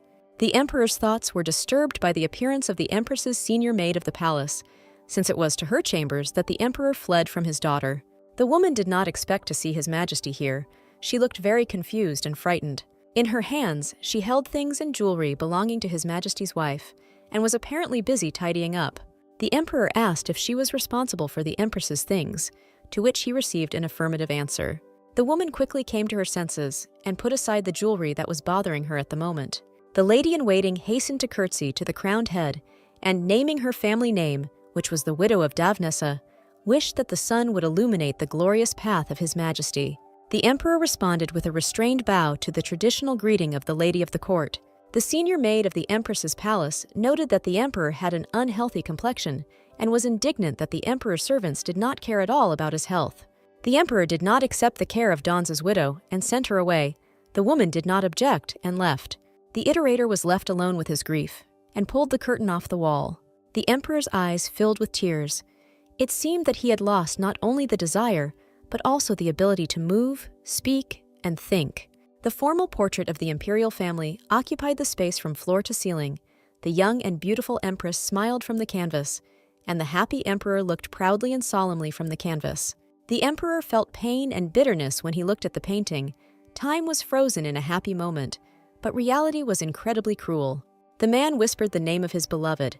The empress's name was Isabella. Grief and longing flooded the heart and soul of the emperor. It is impossible to live, impossible to breathe, impossible to exist with such pain, thought the emperor. Turning abruptly away from the portrait, the emperor decided that a sinner like him had no right to feel sad while looking at the image of his beloved. The emperor fled again, now from the portrait of his beloved and her memories. He told himself that he had held on all this time only to pay for his sins. Now he has completely lost himself. Having pushed away his children and offended them, he has lost the meaning of life and does not know what to do. The bright light of the lantern broke the darkness of the warm summer night. A ray of light snatched from the darkness the worried faces of the nannies and the princess's governess. The entire retinue of young Amelia followed their ward and mistress. The girl collected a basket of goodies and purposefully levitated in a direction known only to her. The young princess's retinue was perplexed as to where the little girl was heading, but they soon realized that the girl was unmistakably moving in the direction of Prince Arthur's palace. Amelia didn't know the exact direction, but she followed exactly where she needed to go, intuitively guessing the path. The little princess saw the unlit towers of the palace where her brother lived and realized that she was flying exactly where she needed to. Amelia was puzzled why not a single window in the residential building was lit, and there was no light at all. The prince's palace was distinguished by its gloomy decoration and did not produce such a solemn impression as the emperor's palace or the princess's own chambers, which had a depressing effect on Amelia. The heavy basket with treats for her brother was weighing down the little girl's arms. The nannies persistently offered to help the girl, but Amelia stubbornly insisted that she had to carry her herself so that her brother would not be offended.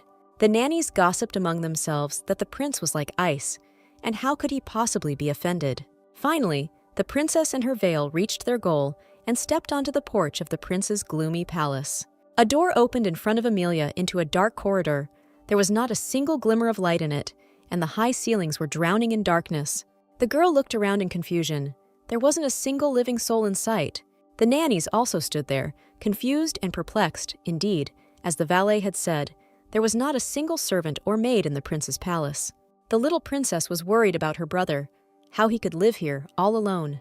The little girl remembered that her brother was only 7 years old, and that he was definitely not yet capable of taking care of himself properly. The retinue, led by the Infanta, slowly walked around the palace chambers. Everyone wondered how a little boy could eat, wash, and sleep properly, living here alone. Everyone entered the dining room. Amelia called for her brother, but only dead silence answered her. Here was the office. Huge shelves of books surrounded the princess and her companions, and not a single person. The bathroom was not sparkling clean, like everything else, and it was also empty. All the girl found was dust, cobwebs, and complete desolation. No matter how loudly she called her brother, he did not answer her. The dust and dirt of the palace made a depressing impression on Amelia. She considered it too much, even for a prince. The girl looked around and thought that her brother didn't understand anything at all. If there was an opportunity to live richly, and he was born with a diamond spoon in his mouth, then why give it up? Amelia couldn't stand it and screamed loudly, trying to call her brother. The nannies were frightened by the girl's reaction. Everyone felt uncomfortable in this dirty and gloomy palace. Arthur's response broke the silence of the palace rooms. He finally heard his sister's call and came running to it. Arthur waved cheerfully to his sister from the upper gallery and was clearly happy to see her. Amelia was also happy, but she was alarmed by her brother's appearance. It was clearly different from usual. The girl scolded her brother for having to look for him for so long and shout for him, but Arthur did not hear her grumbling and was touched by the appearance of his youngest. Arthur noticed his sister's hands. They were dirty. The boy didn't like it. Her brother's unexpected attention to the cleanliness of her hands discouraged the girl. Arthur was outraged that the maids could not keep an eye on the girl's hygiene. Amelia replied that this was not the case at all and that the maids had nothing to do with it. There was another reason why her hands were dirty.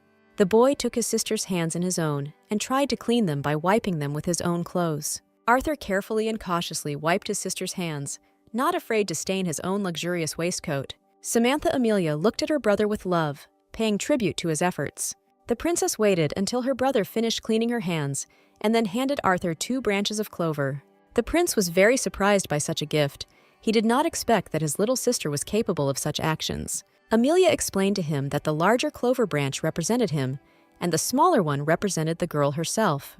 Both together, they are a gift to a beloved brother, so that he always remembers his little sister. Sprigs of 3-leaf clover lay on a white napkin, beautiful in their simplicity. Arthur guessed that Amelia had collected them herself, and that was why she had gotten her hands dirty. The prince carefully wrapped the gift in a snow-white napkin and pressed it to his chest. Amelia explained to her brother that a 3-leaf clover in the language of flowers signifies happiness. The prince sincerely thanked his sister and declared that this was his second treasure, which he would keep for the rest of his life. The girl immediately hastened to ask what other treasure he had, as valuable as her gift. The boy smiled broadly and happily and replied that Amelia herself was his first treasure. However, Amelia was hard to fool. From the expression on her brother's face, she realized that he was being cunning and not telling her the truth. Amelia, indignantly folding her arms across her chest, scolded her brother for not having shown up at her place either yesterday or today. Arthur pretended to be in an overly high spirits and joked that Amelia had missed him and had come herself, and he was very happy about it. The boy justified himself by saying that his magic had only recently awakened, and he wanted to be alone and practice using it. Amelia accused her brother of lying, because she clearly felt that there had been no magical flashes in the palace in the last 2 days.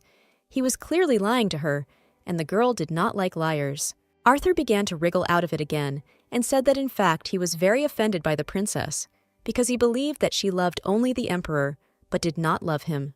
However, his sister visited him herself and came with gifts, and therefore Arthur is no longer offended by her, and he is very happy about her arrival. The boy wanted to distract his little sister from the true situation in every possible way, so he turned her attention to the basket in her hands. The prince pretended to be very pleased with the treat, and the little girl's ability to carry such heavy baskets.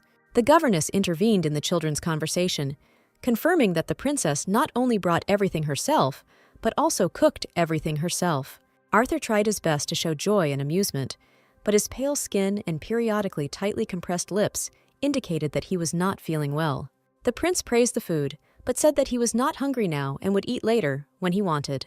Amelia was indignant and remembered that the valet had said that food was not brought to the prince in the palace. She had screamed and was indignant that her brother should not be hungry and was obliged to eat, although he claimed that there was no need for this. Under pressure from his sister, the prince agreed to have a snack of sandwich, especially since it looked more than appetizing. The prince brought the sandwich to his mouth, took a large bite, and pretended to eat it with gusto. Amelia was delighted, clapped her hands, and thought with affection that her brother was very similar to her father in his stubbornness, and that they were both so beloved and stubborn to her. Arthur dropped his delicious sandwich onto the stone slabs of the palace floor, the filling spilling out and spattering the parquet floor of the room. The prince choked, coughed, and began to choke, as if he had bitten not into a delicious sandwich, but into some crowd. The princess's retinue was very frightened. Everyone rushed to the prince, wanting to provide him with any possible help. The governess handed Arthur a glass of water, urging him to drink it, and being sure that the boy had an upset stomach due to a long fast and haste in eating. The nanny carefully took the baby in her arms and tried to convince her that everything would be fine and that they would definitely provide the prince with the necessary help. Amelia caught her brother's aura and understood why he felt ill. The unexpected discovery painted a tragic and dangerous picture of the current situation. At this time, the prince refused the glass of water offered to him. He also realized what was happening to him and tried to remove everyone present from the room. The boy could hardly contain the magical power that was bursting through him. It seemed like he was about to explode with energy of extraordinary power. Sweat covered the child's forehead, his hair was tangled, and pain and despair splashed in his eyes. The prince's legs gave way, and he fell first to his knees, and then fell like a sack onto his side, while his entire body was engulfed in red flashes every now and then. The governesses and nannies tried to protect the princess, call a doctor, and take at least some measures to save the crowned children. The prince lay almost lifeless on the floor. His body was convulsed. His arms and legs were bending unnaturally every now and then. The boy screamed with all his might for no one to come near him, for everyone to get out. With all his might, the prince tried to convince those around him that it was dangerous to be near him, and that Amelia needed to be taken away from here immediately. The governess realized that the prince was showing signs of an approaching uncontrollable magical outburst, that he needed to run away from here as quickly as possible. To stay meant that everyone would die. Amelia came to the same conclusion, but the girl was a strong magician and could protect everyone, so she broke free from the nanny's hands. The girl activated magic and built a powerful protective screen around herself and her brother, designed to save everyone who was present in this room. The princess's magical efforts were successful, and now all her companions were isolated from the harmful influence of magic. In vain did the nurses shout and urge her to save herself. The little princess was too strong and concerned about her brother's condition to listen to anyone. Amelia, having finished isolating the courtiers, rushed to her brother to finally help him. The princess had to hurry. Her brother was lying on the floor, almost motionless. It was clear that he was holding back the surge of magic with the last of his strength. Samantha Amelia couldn't believe that the body of a 7-year-old boy could hide such a powerful aura. Magic was bursting out of the boy, and Amelia had to stop this uncontrollable breakthrough. The princess grabbed her brother by the cheeks, trying to hold his shaking head, and Arthur repeated only that his sister must run. Amelia loudly shouted to her brother that she didn't want to and wouldn't go anywhere, and that he also had to calm down and obey her. She would definitely help him. Holding her brother's face in her chubby, childish hands, Samantha Amelia thought that the fact that her brother was able to maintain his sanity was a very good sign. If he lost, his magical breakthrough was inevitable.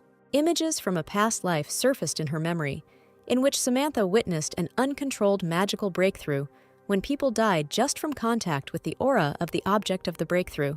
Samantha remembered feeling helpless, hopeless, and powerless in the face of uncontrollable magic. The girl was once again plunged into the horror of her past life and felt the despair that filled her. Then Samantha was confronted by her former friend, who had turned into a monster that was destroying the girl's loved ones. The only way to save the world was to kill him. Samantha had accomplished her task, the monster had been destroyed, the world had been saved, but that was now far away in a past life. Here and now, Samantha Amelia looked at her beloved brother, her heart filled with suffering and love, and she did not want to lose him again for anything. The prince was holding on with all his might, and Amelia was trying to figure out his aura. There was something abnormal in it, and something had to be done about it. The princess concentrated and penetrated into the essence of the prince's aura. What she discovered amazed her. Her brother's aura consisted of two mutually exclusive magics. It was the magic of the sun and its opposite, which was magic with an ice attribute. It was the same fragment that the girl saw when the prince's magic first manifested. Amelia felt as if she had been struck by electricity. Now her brother had two opposing forces, one icy, his own, the other sunny, the one that Amelia shared with him. The first could not awaken early, since it requires a stronger body, and the second is now just poison for him. The sister's gift threatened to destroy her brother, to turn him into a monster. But when she shared her power, she could not have foreseen such an outcome, and Wilhelm Bradley should have understood who the heir to the imperial crown really was. Arthur was exhausted from the magic tearing him in two, begging his sister to run away from him as far as possible. Amelia hugged her brother's head, trying to calm the raging magic and transfer at least a little strength to her brother. While doing this, the girl was caught by a new system message. The system signaled a new task called, "My Own Black Dragon. Your brother Arthur's power has gone out of control." The system reported, "If this continues, not only those around you will suffer, but also you. So it is necessary to suppress the surge of brother's magic and ensure the safety of family members, and it does not matter which method you choose. The main thing is that Arthur's magic stabilizes. The successful completion of the task ensures the receipt of a reward." It's strange, the princess thought, having read the task. All the quests are aimed either at my personal development or at saving the family. Is this a coincidence or something else? However, this is not so important now, the princess decided. The main thing is that everything is for the benefit of both her and her family. The prince was exhausted, shaking and sweating. The boy's only thought was to save his sister. With a magical impulse, he pushed Amelia away from himself, but getting rid of the stubborn girl was not so easy. Amelia was determined to fight for her brother's life. She could not allow him to die in this world. The princess prepared to enhance her brother's power in the same way as before, with a function called butt slap. The girl managed to slap her brother on the soft spot with all her might. The princess's entire retinue watched everything that was happening with surprise and fear. It didn't even occur to anyone to leave the children alone. The system, through a series of messages visible only to Amelia, reported that the effect of the skill called the stimulating and developing slap on the butt had been activated, and the target of this effect was Arthur Windsor. And now, taking into account the target's characteristics, the prince had opened a new stage of the magic chain with the ice attribute. He was now assigned the rank of the magic chain A and the total power of the magic chain S, but the number of possible slaps had been reduced to 3. At the same time as the messages ended, the princess finished her spanking. The picture, of course, would have been very funny if the situation had not been aggravated by the mortal danger for both children. After spanking her brother, the girl realized with surprise that as a result of this action, Arthur was now much stronger than he had been in his past life. Now Amelia felt relieved. She was sure that after the prince opened both attributes, the magical breakthrough would be stopped. Suddenly, the system error message appeared again, which left the princess in a state of shock. Suddenly, the girl realized that the system had simply been hacked, thereby disrupting the normal execution of the programs embedded in it. The unexpected discovery destroyed the hope of helping her brother. Desperately gesturing, Amelia tried to shout to Arthur and explain something to him. Arthur could no longer understand anything. The peak of an uncontrolled release of magic was beginning. A whirlwind of forces swirled around the prince, depriving him of his last chance to resist. Amelia pulled herself together and realized that her brother's problem was that the magics of different types were conflicting with each other, and since they were roughly equal, she had to share her own sun magic to stabilize everything. For the umpteenth time in such a short time, the girl persuaded her brother to be patient. This time she believed that everything would work out. Amelia placed her hands on her brother's body, and despite his protests, concentrated on stabilizing the magical flows. The nannies and governesses tried unsuccessfully to break through to the children. The protection established by the princess was too strong. The prince's palace was illuminated by bright flashes of light as magic raged and broke free. Light and sharp sounds of magical impulses disturbed the gloomy silence of the children's room in the palace of Archduke Belland. The Duchess, alarmed by the sounds coming from the street, went to the nursery to make sure that everything was in order. The woman quietly approached the crib and saw that the child was lying quietly in it, not making any sounds and practically not moving. Silence, thought the Archduchess, is what is most needed now, silence and mystery. In the crib, sleeping it seemed, was an ordinary child. His eyes were tightly closed, his thin, compressed lips were slightly trembling. He was probably dreaming something. The Duchess is in disarray, pacing around the nursery and muttering to herself that she cannot return the child to the imperial palace, and that she was sure that the matter would be successful, but something went wrong. The woman is alarmed, surprised, and worried that the sunstone was shining during the naming ceremony. The lady is afraid that Archduke Belland will also find out the secret. Then he will stop helping, and all hopes will collapse, and efforts and intrigues will be in vain. The lady is not sure whether she has any hope for a successful resolution of all the troubles that have been befalling her for quite a long time. The woman's gaze is again directed towards the baby's crib. It seems that the child in it is waking up, disturbed either by the noise outside the window or by the bustle of the lady present.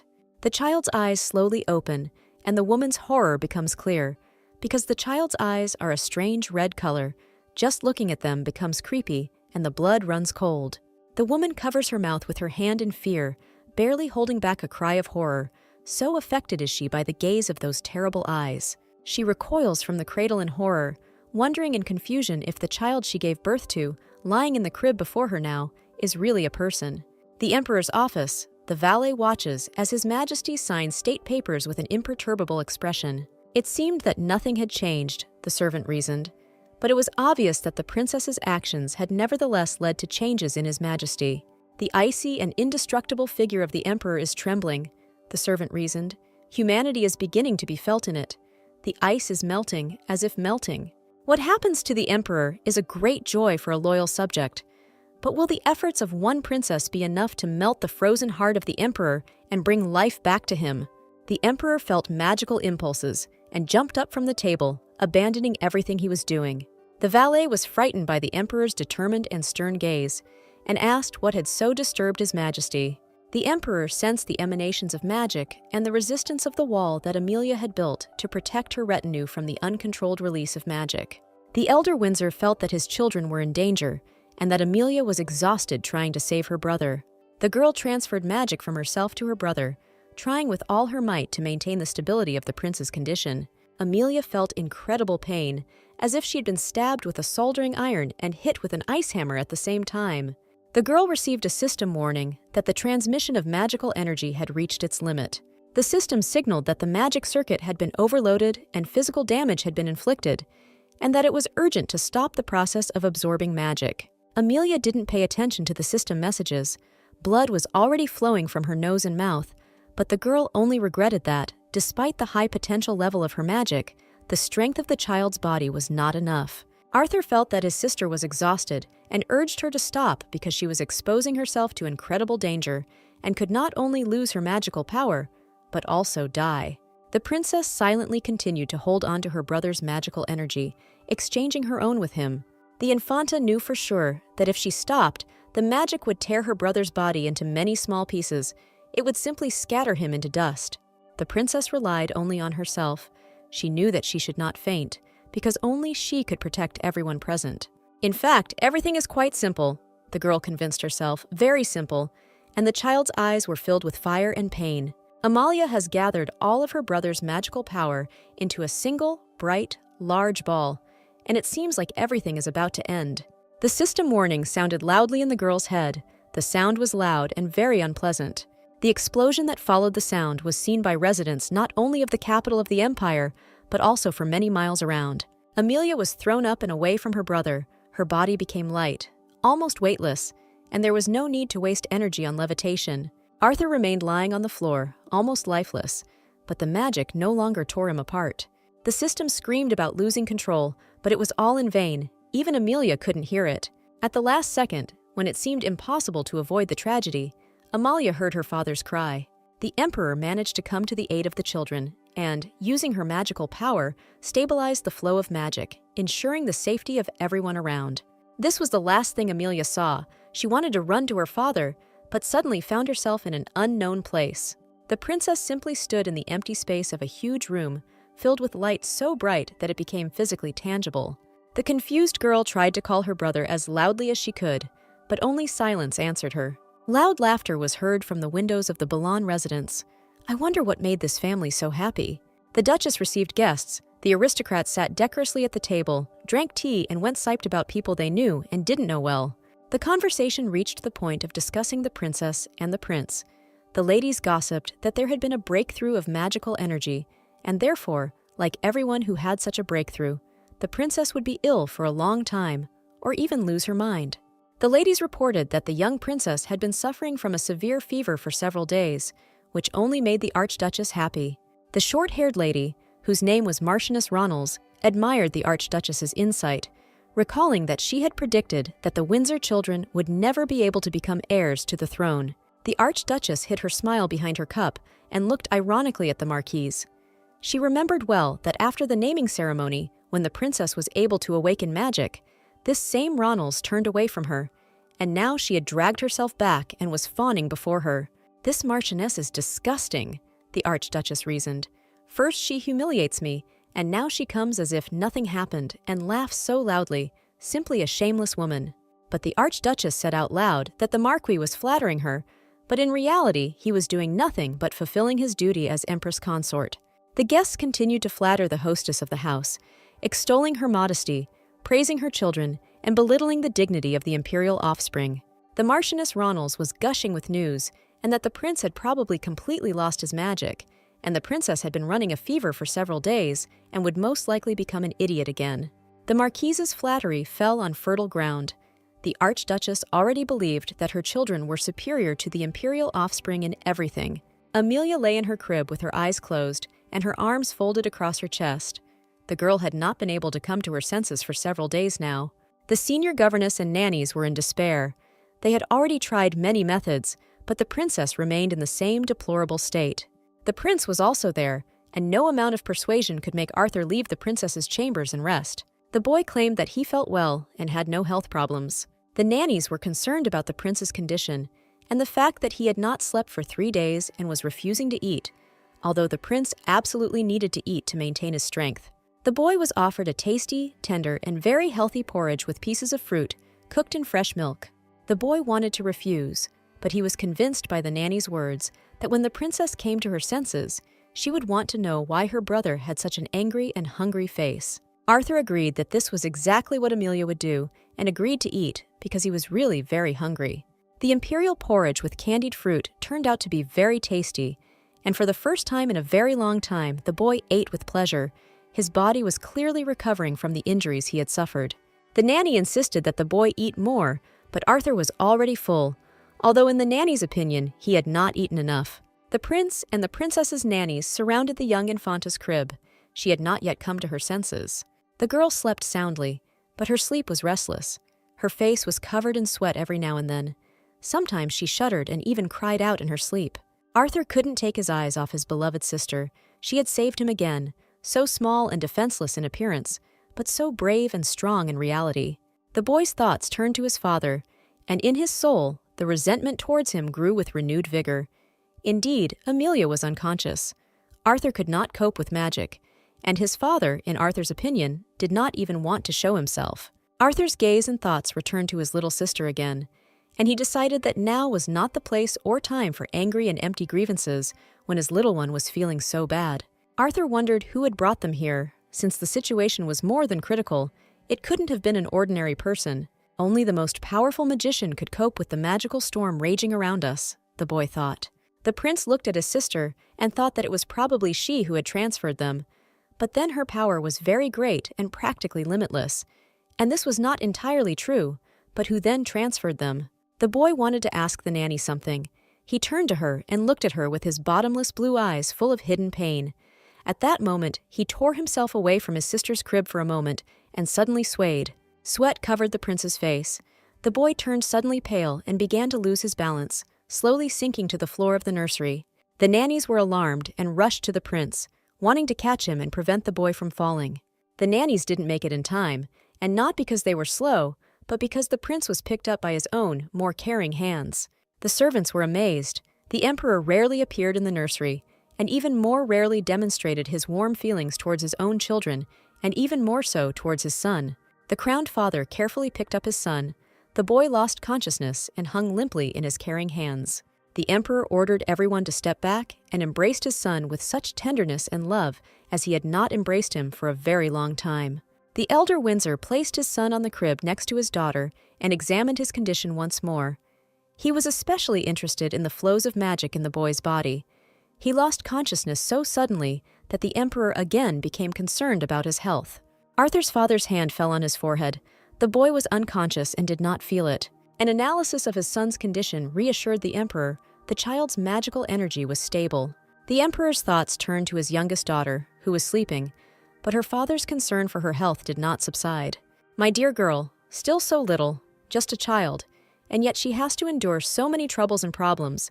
The emperor felt sorry for his daughter. His Majesty remembered how surprised the valet was when he suddenly jumped up and ran to the window. The emperor's sudden jump into the night shocked the old servant, but there was no time to explain. The emperor was in a hurry to help his children. He knew for sure that no one else could help them. The landing was safe. The emperor never lost his athletic and magical form.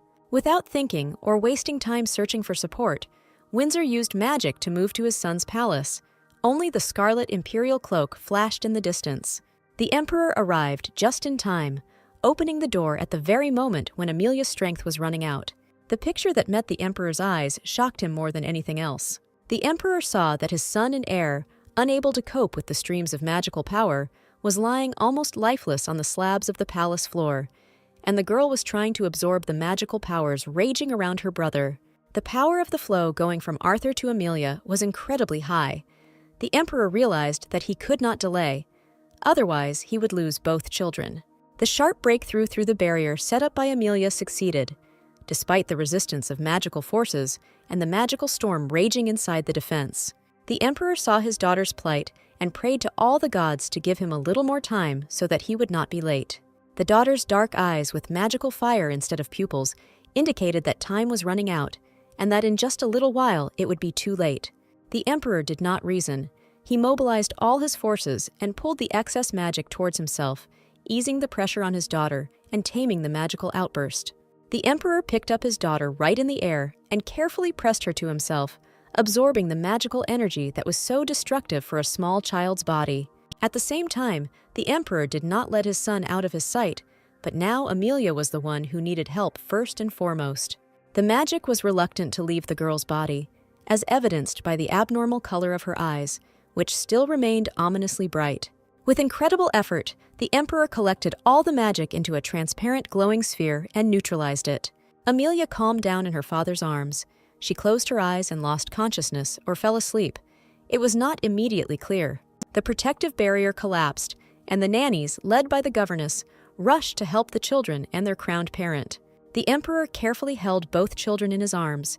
He did not hand them over to anyone, and at the same time gave the order for everyone to remain silent about the event that had occurred. The women swore to remain silent. None of them wanted to let the emperor down. They were very loyal servants. The emperor's thoughts returned to the present day, to the children lying silently in their cribs. The emperor looked at his two dear little people with love and concern, and reasoned that his wife Isabella had chosen loyal servants for her daughter. His visit had gone unnoticed, and few people knew about the incident. The emperor was convinced that he could entrust the safety of the children to the servants of the princess's palace. All that was left was to wait for the children to gain strength and fully recover. All that was needed for the son was rest and peace. Amelia was much more troubling to the emperor. Several sessions of magical healing had already been carried out, but she still had not come to her senses. The emperor took his daughter by the hand and began to mentally beg her to wake up. He tried to penetrate his daughter's dreams and see her state. The father succeeded. He saw that Amelia's consciousness was in a large, bright, spacious room, but the girl was confused and calling for her brother. She tries to remember his face, but she fails and her thoughts become confused. What shocks the young princess's consciousness even more is the fact that she cannot even comprehend her own personality. The princess opens one eye and looks around her, looking for a clue in her surroundings. A little later, the princess wakes up completely. Her thoughts are confused, and she has difficulty remembering her soybean name. The girl sits up on the bed and gradually comes to her senses. She has already remembered the name, but now she is at a loss as to when she managed to fall so deeply asleep. Gradually, the Infanta remembers everything that happened and begins to worry about her brother. She jumps up in bed, and then she falls, discovering that her head is spinning and she has almost no strength, not only magical, but also physical. Only then does she discover her brother in bed next to her and is glad that Arthur is okay. The uncontrolled magical release did not harm the brother. Everything is fine. They are close. They are together. What is not a reason for a good mood. It had been several days since the incident with the prince's uncontrolled magic. Headmaid Daphne reasoned as she led a procession of servants transporting seafood to the royal kitchen. The headmaid walked proudly at the head of the procession and thought to herself that now was the moment to curry favor with the emperor and try to move up the career ladder. Daphne wanted to prepare a dinner for the emperor from exotic products and thereby advance and prove her loyalty. The headmaid proudly entered the imperial kitchen at the head of the procession, already anticipating her triumph. The picture that appeared before Daphne was more than unexpected. The young Princess Amelia was in charge of the kitchen, accompanied by her nanny Alina. Amelia was making her longtime dream of cooking dinner for the whole family come true. The girl tirelessly gave orders to the cooks on how and what to cut, when and what to stir, and how done the steaks for the prince and the emperor should be. The headmaid Daphne intervened in the cheerful bustle, and neither the princess nor her nanny liked this. Daphne sternly asked what Alina was doing here with the princess, but the headmaid looked far from friendly. The princess noted that Daphne looked as if she was ready to devour the princess and have Alina as a snack. Alina reported that the young Infanta wanted to prepare a meal for the emperor and the prince herself. This was not at all part of Daphne's plans. She wanted to prepare dinner for the emperor herself and treat him without any princes and princesses. So she decisively sent the nanny and the princess out of the kitchen, explaining this by her concern for Amelia's health. Alina was scared because Daphne was older than her in return and higher in status in the palace, where the poor good girl had no influence. The princess did not want to go anywhere and said that they say that if you see a princess, you must run without looking back. Daphne realized her mistake, introduced herself to the young Infanta as the headmaid Daphne, and assured her of her loyal feelings. Daphne assured the princess that she, like everyone in the palace, was very worried that she would not be able to wake up after the incident with the prince. But seeing her so energetic, Daphne was calm about the health of the Infanta. Amelia thanked the woman for her concern, but asked her to leave and allow the princess to prepare a meal for the emperor. Daphne insisted that the princess had not yet fully recovered, and that if she continued to waste her magic like this, she would only make the emperor even more worried. The sweet words of the courtier did not deceive the princess. The insightful girl saw a double bottom in her. The girl resolutely sent Daphne away, saying that she would cook dinner for Daddy in any case. Daphne decided to put pressure on Nanny Alina and force her to take the princess from the kitchen to the nursery, reproaching her for not caring about the princess's health. Daphne ordered Alina to immediately escort the princess to her chambers. This behavior of the headmaid terribly angered Amelia. She stamped her feet and screamed in a terrible, not at all childish voice at Daphne. The girl shouted that the headmaid should follow her orders and not command her servants and herself.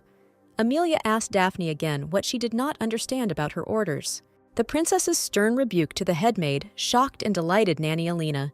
Even before that, Daphne had been commanding the palace as if it were her own home, which made everyone very angry.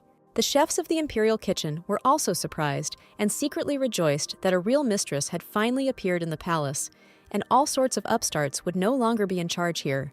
For the first time in a long time since the empress's disappearance, Daphne felt scared, and she felt uncomfortable that she had been scolded like a girl. In order not to aggravate the situation, the headmaid preferred to apologize and leave, which the princess was very happy about. The emperor, as usual at this time of day, was busy sorting through state papers. The valet entered the office and reported that dinner was served and that it would be good for the emperor to take a break and go to the refectory. The princess, the servant reported, had prepared everything herself and was now waiting for her father to dine with him. The emperor was once again overcome with doubts as to whether he was worthy of such a pleasure as a meal with his beloved child. Once again, the elder Windsor decided to punish himself and ordered that he be served separately. But everything did not go according to plan. The emperor heard the sound of children's feet pattering and did not even have time to be surprised. Amelia burst into the office in all her glory, sweet and a little disheveled. The girl threw herself on her father's neck and hung on him like a little mischievous monkey. The girl began to ask, very persistently, why her father did not want to eat with them. The girl, so small compared to her father, knew only one reason for such behavior. Her father didn't love her. She couldn't think of any other. Amelia turned to her valet for support, but he refuted the girl's idea, and the emperor naturally confirmed that he loved his daughter. The valet really wanted the princess's plan to succeed, and for the emperor to dine with the children. The girl tried to persuade her father not to refuse her. She wanted to talk to him so much, she cooked it herself. He couldn't refuse her. The emperor could not resist the pressure of his daughter and agreed, especially since he himself really wanted it. But for some reason, he was constantly punishing himself. The valet was happy with this development of events. The emperor would finally thaw out and everything would be fine. At this time, Arthur was already sitting at the dining table in the refectory and waiting for his sister to appear. The prince saw Amelia enter the dining room and jumped up from the table to greet her. Amelia was very happy about her brother's arrival, but for her father, who was standing behind her, it was an unexpected event. The father looked at his son and seemed to expect some rudeness or trouble from him. There was tension in the room. These people, who were so close and loved each other, stood and looked at each other with distrust. The boy cockily raised his head and looked unfriendly at the emperor and unfriendly asked how such a busy man finally found time for his children. Amelia rushed to her brother, wanting to prevent the brewing quarrel. She so wanted peace in the family. Arthur continued to be rude, accusing his father of not paying attention to him for a long time. The prince shouted that, until he awakened the magic of the sun, his father did not need him, but now he did, and he decided to pretend to be a caring father. Amelia rushed to her brother, grabbed his hands, and asked him to be quiet and not to be rude to Dad. The girl demanded that her brother apologize. She claimed that he was wrong and that her father was not at all to blame. Arthur simply went berserk. He yelled at his sister, telling her that she didn't understand anything. The prince pushed his sister away, turned sharply, and rushed first to the door to leave the room, but then changed his mind. The boy rushed towards the window, shouting that he hated Amelia. The girl desperately reached out her hands to her brother, trying to stop him. Arthur jumped out of the window, which amazed and frightened Amelia. The refectory windows were on the 3rd floor, and the princess was worried that her brother might hurt himself.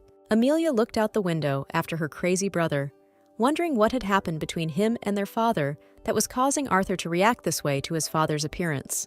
The prince landed safely in the Windsor fashion. After all, he was his father's true son. The girl looked sadly after her brother, who was quickly leaving. The family dinner was ruined. The princess looked at her father with hope and tried to apologize for her brother's behavior. The emperor himself was dejected. He sighed sadly, asked his daughter for forgiveness, and headed towards the exit of the hall. Only the imperial cloak fluttered behind him, and the little girl, full of despair, looked at her father's back. Amelia's eyes filled with tears. She was sure that this would be a pleasant family dinner. The girl burst into tears of despair. Tears streamed from her eyes. The world collapsed. Everything was in vain. The emperor froze in the doorway for a moment. The pause dragged on. It seemed that he was about to change his mind and stay. Windsor looked back, caught his daughter's gaze, sighed heavily, and walked on. The words of apology remained hanging in the air. The father asked his daughter for forgiveness. But did she really need that? A new morning came to the country. The sun rose, dispersing the shadows of the night and giving people new hope. Amelia woke up and with renewed strength decided to start untangling the tangle of complex relationships in her family. The girl could not imagine that her father and brother had such a complex relationship. Amelia imagined her father and brother and thought that in her past life everything was simpler. They were very friendly. What happened now? The princess remembered about the system and its notifications about quests. They had been silent for a long time, and in similar conflict situations before, notifications always helped the girl out. The system reported that there were no active quests, but the girl remembered that recently, due to an error, not all rewards were displayed. Perhaps something useful was lost. The system continued to report an error, which greatly angered and irritated Samantha Amelia. The girl threw away the system window and thought about what she should do, how to find out the truth. If she just asked her brother, he wouldn't tell her anything. The system window popped up before the girl's eyes again, this time informing her about the possibility of opening the skill tree. The girl opened the skill tree. It was a very useful function that she had used many times in her past life, and did not think that she would be able to see it again. A bright flash blinded the princess. Just like last time, the system was clearly malfunctioning and was causing its owner more trouble than it was helping. The screens of the skill tree lit up in front of the princess. It was much larger than in her previous life, but most of the skills were locked and unavailable for use. One of the skills, namely S-rank Inspiring Slap on the Butt for growth, Samantha Amelia used on her brother twice, with 3 more left. Another skill, A-rank Who Coughed. She didn't remember when she received it, and it was unfamiliar to her. The princess decided to take a closer look at the skill Who Coughed and opened a more detailed description. The system reported that when using the skill Who Coughed, the player gets access to information about the object and the desired memories. To activate the skill, you need to look at the object with one eye. Amelia was glad that she had found the necessary skill that would help her find out the truth and understand the reason for the disagreements between her father and brother. The girl thought that it was indecent, inconvenient, and not very desirable to rummage through other people's memories. But in order to improve the situation and reconcile her father and brother, she would have to take on this dirty work. The girl announced to the nanny that they had to go to the palace to the prince. Since the weather was great outside and the sun was shining brightly and gently, illuminating the palace, the nanny happily carried out the princess's order. The prince sat in his rooms, sad and sorrowful. He was very surprised and delighted when the servant informed him that the princess had come to visit him. The boy greeted his sister joyfully and guiltily. He thought that she would not forgive him for a long time. Amelia laughed happily, and looking out from behind the servants, made funny faces and smiled.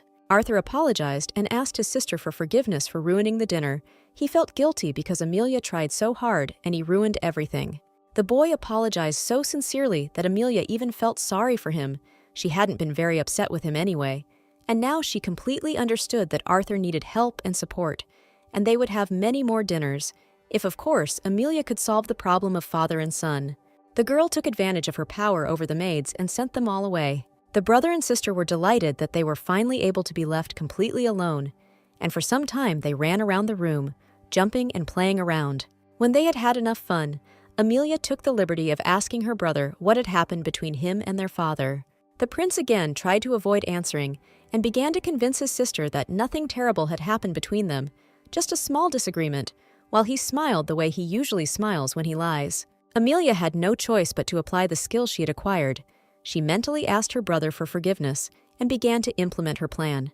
The princess closed one eye and looked intently with the other at her brother. The surrounding reality became hazy and floated. Arthur was surprised by his sister's strange behavior. She suddenly froze in place, with one eye closed and the other looking straight at her brother without blinking. Amelia levitated in a dark, foggy space where there was not a single bright spot, not a single ray of light. The girl noted that her brother's thoughts were very dark, which was very surprising and sad. Since her brother was very young, he was only 7 years old. The princess's attention was drawn to the dialogue between the woman and the boy. She flew closer to the speakers. It turned out to be her mother and her brother, back when her mother was pregnant with Amelia. The whole family, mom, dad, and brother, stood nearby, smiling at each other, and the brother pressed his ear to his mother's belly to hear how his future relative, brother or sister, was moving there. Samantha Amelia's eyes filled with tears. She finally saw her mother in this life. But the girl couldn't relax. She had to pull herself together and quickly find the necessary memory. She heard her mother's voice again, but now it was full of pain and resentment, and was telling someone that she had not expected such meanness from him. The Empress was outraged by some action of the Emperor, reproached him for betrayal, and even at a time when she was carrying his child. The Emperor was dejected. He did not make excuses, only asked for forgiveness and did not explain anything.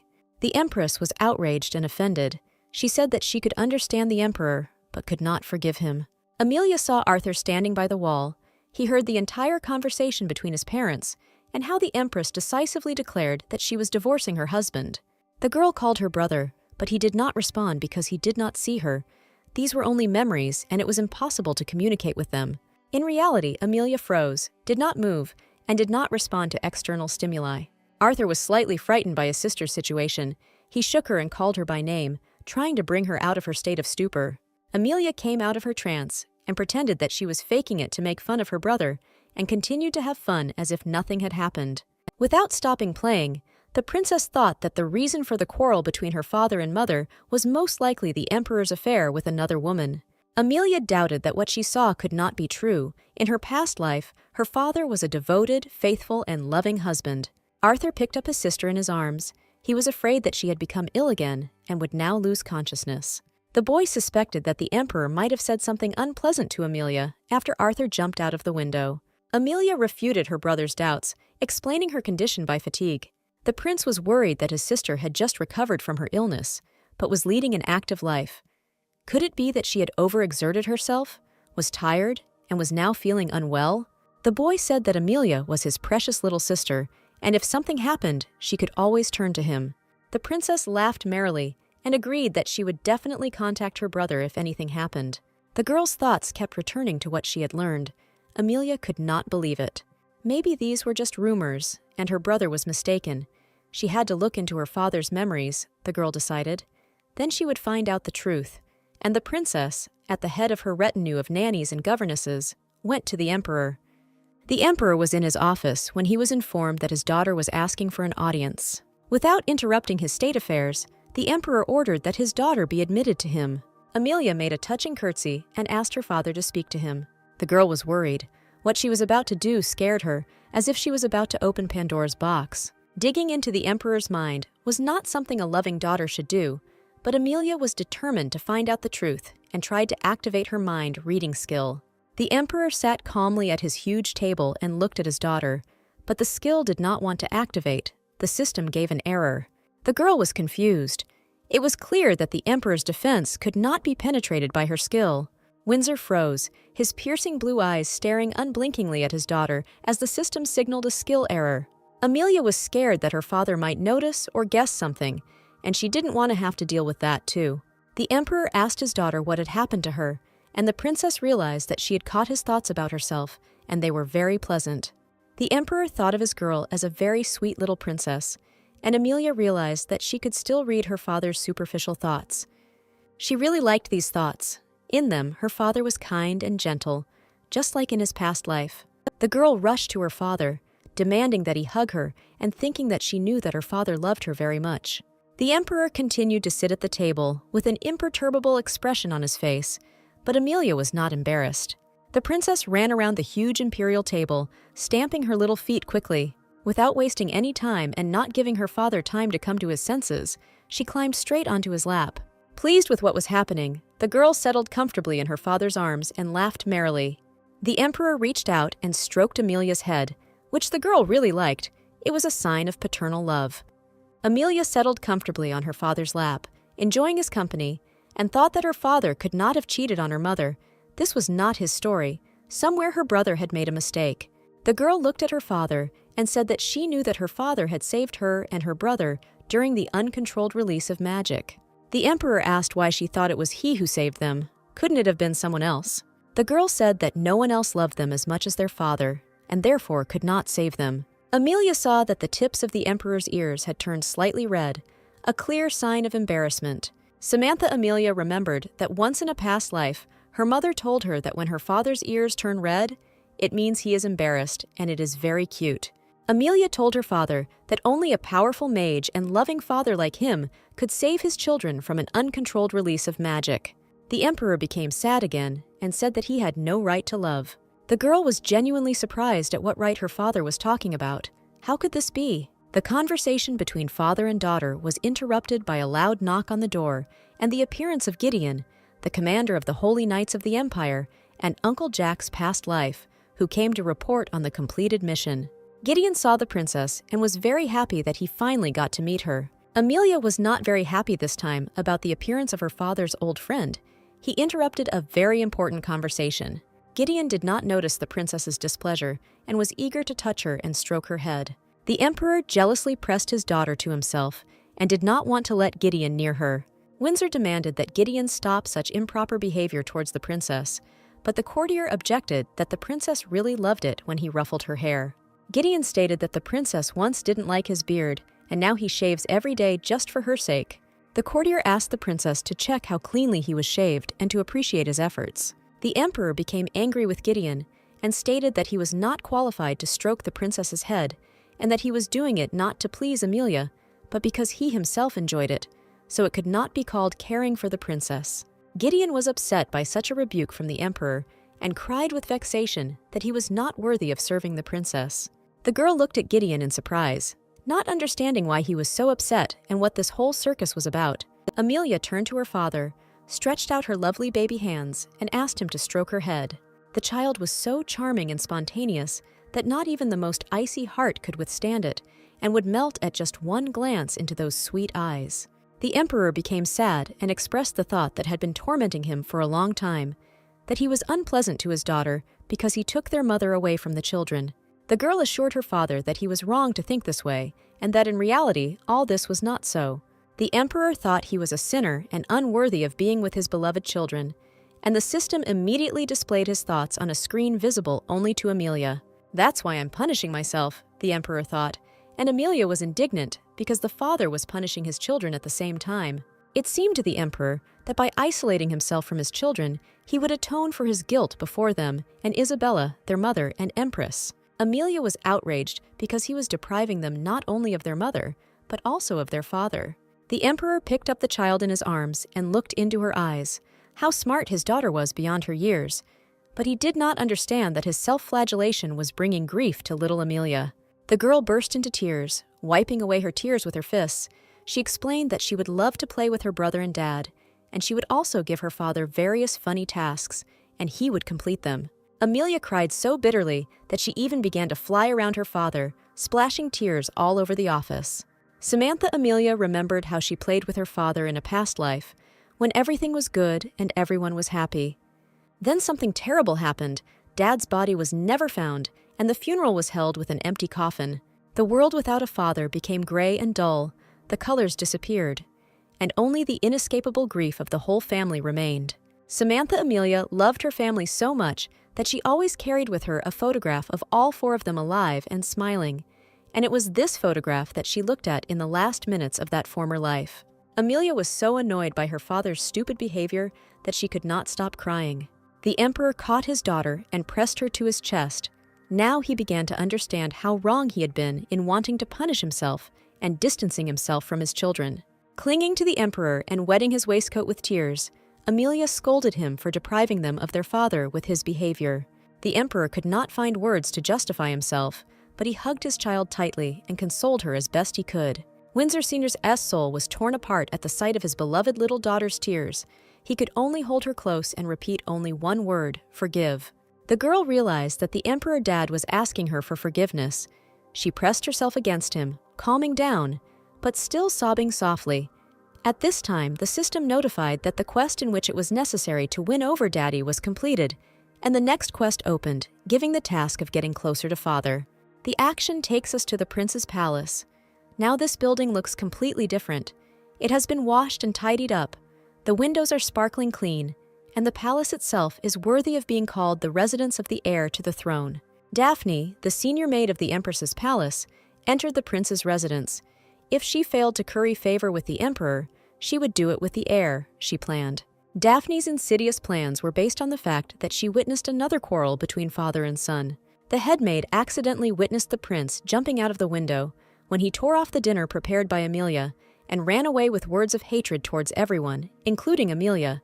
This allowed Daphne to decide that a crack had appeared between the prince and his sister, which could easily be widened.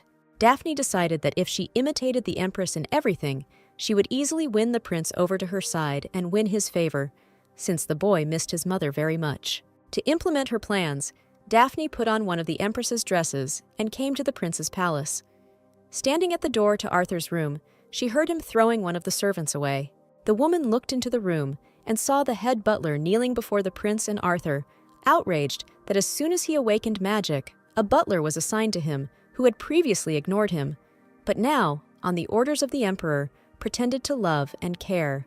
The head butler tried to convince the boy that the emperor was worried about him and that the appearance of servants in the palace was a sign of his care and love. Arthur remained unmoved, categorically denying the possibility of the emperor caring for him and demanding that the butler leave and not return.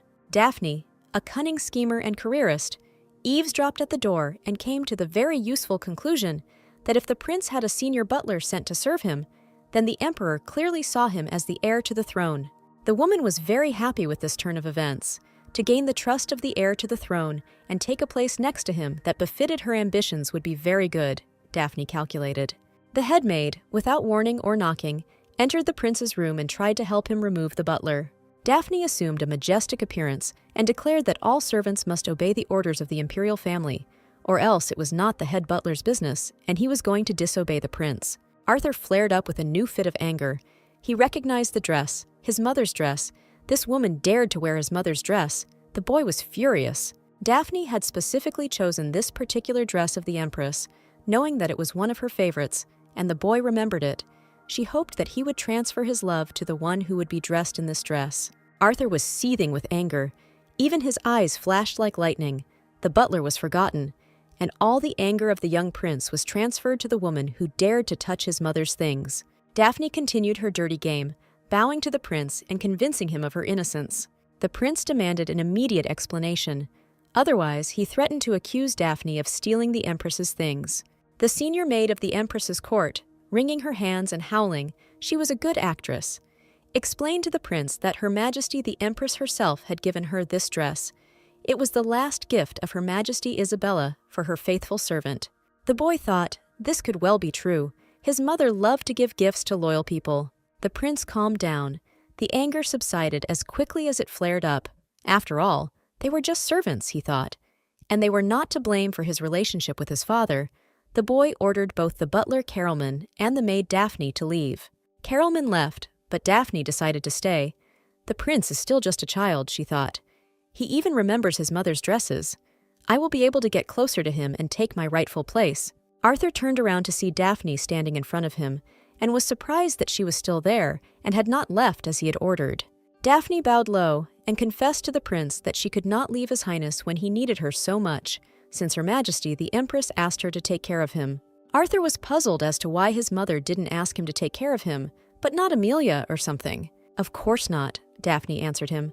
The Empress has always loved only you, she said, assuming that brothers and sisters always compete for the love of their parents, and that the prince is also jealous of his mother for his sister, especially since he is offended by Amelia, and this is simply the perfect moment to finally quarrel the brother and sister. Daphne remembered that she was asked to take care of the prince. It was not a lie at all. The Empress asked her to take care of the children when she was not around, but about one or two it makes no difference. A black cloud covered the soul of the little prince, and anger at this nasty woman again stirred within him. Daphne, unaware of the impending storm and considering herself the most intelligent and cunning, continued to weave an intrigue, offering the prince her loyalty and devotion, and promising to love him much more than the princess and the emperor. She extended her hand to touch the boy's shoulder. The senior maid forgot that she was talking to a young magician. There was a crack, and the woman was thrown away from the boy with such force that she lost her footing and fell. Arthur clenched his fists. He could barely restrain himself from using his magical power against this lying woman. Already more frightened than confident in her cunning, Daphne continued to babble that Her Majesty had thought so and that she was telling the truth. Daphne's senseless muttering only angered the prince more.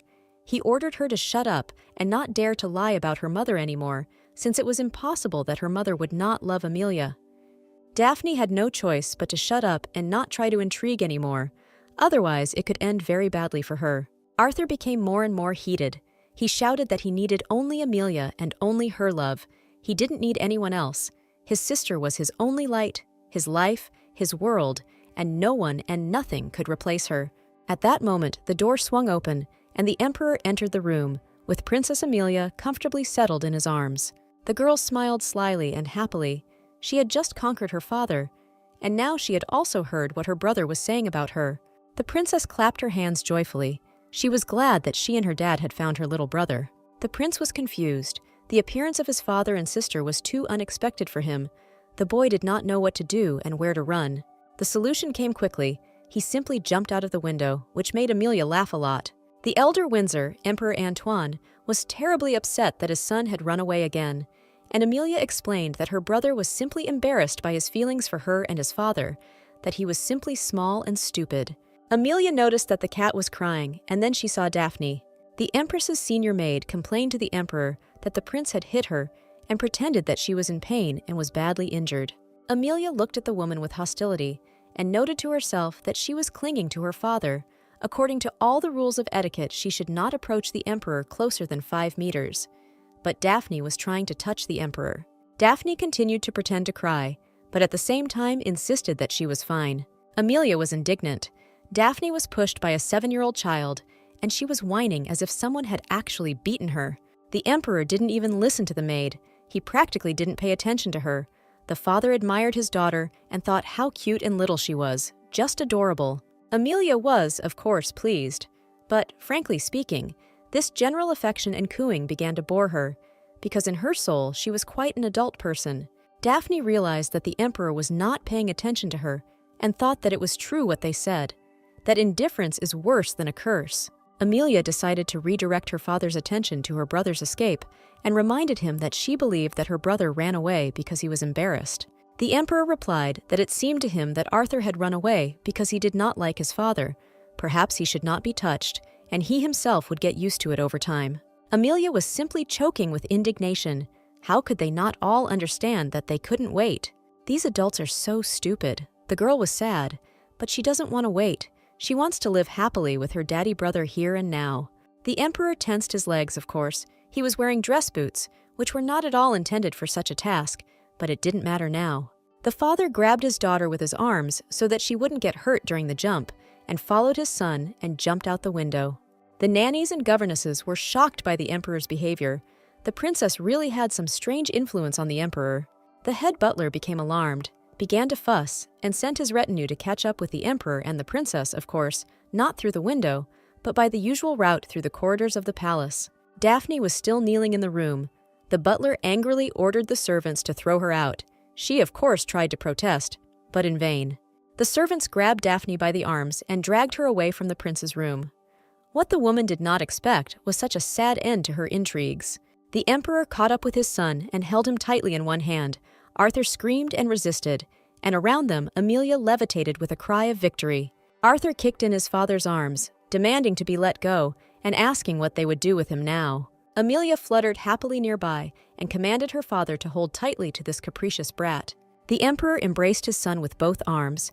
The boy looked at him like a hunted animal, but gradually calmed down in his father's loving arms. The father let his son go, and he again tried to escape, obeying some stupid stubbornness. This time, the emperor was prepared and built a protective wall between his son and the window, into which Arthur crashed with a painful blow on his forehead, a sensitive but not very traumatic blow that sobered him up. Amelia called her brother a fool and asked how long he was going to run away from them. Arthur was indignant. He didn't like that Amelia was calling him names, and he didn't like that he had bumped into her so unpleasantly. Amelia told her brother that he was acting illogically. He himself said that he loved her, and only Amelia was enough for him, but he himself was constantly running away. The prince, for some unknown reason, began to be indignant that Amelia was wrong, and that he was not running away in vain, and that he was not embarrassed in front of anyone. The prince's hysteria continued. Amelia made an offended face, pouted, pretended to be offended and unhappy, declaring that since her brother did not love her and did not want to play with her anymore, she would not hold him back. Since her brother ran away because he no longer loves her, she will not impose herself on him and will simply leave. Arthur was confused and scared. He realized how stupidly he had behaved. The boy began to convince his sister that he loved her and she did not need to go anywhere. Amelia realized that her brother had come to his senses and needed to be pressed. So the girl made him give her a solemn oath that he would no longer run away from her or his father. The princess was very happy that her plans had come true, and that she had finally managed to bring her father and brother together, and that both seemed ready to get closer. On the table, there was a pile of sweets that no one could resist, especially 2 small children. The brother and sister sat decorously on a small sofa in the imperial chambers. The father emperor stood opposite, judging by the table setting. A nice family tea party with an abundance of delicacies was planned. Amelia ate sweets and looked attentively, now at the emperor, now at the prince. The girl called on the system console for help and asked if it was possible to somehow visualize the degree of closeness of the people around her.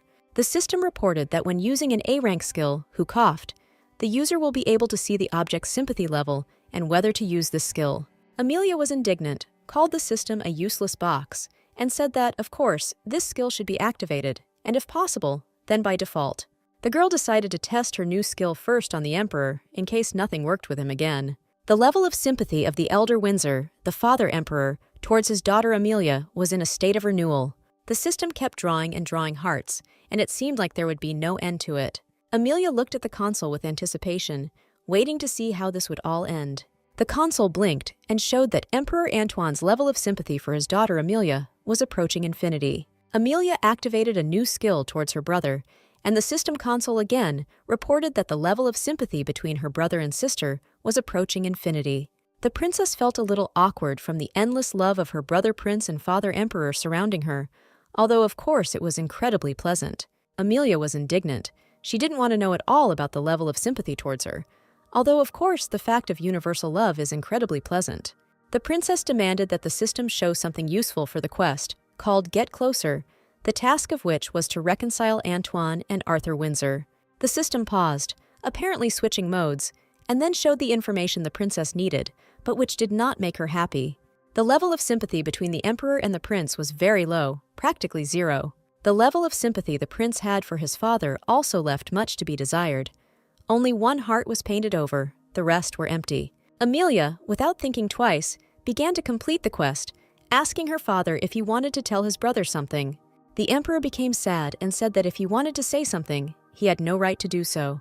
The princess exclaimed that he was wrong, and if you don't speak, then how can you convey feelings?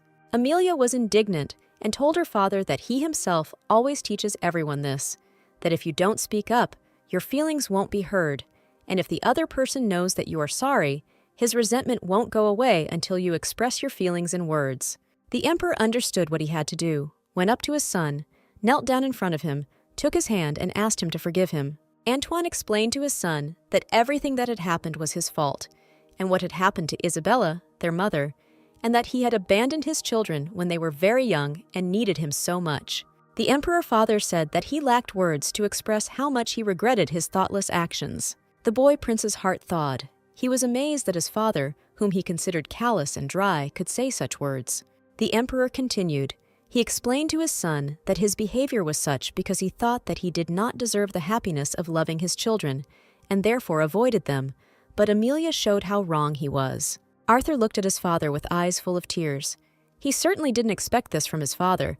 It turns out he loves him, and he himself suffered all this time.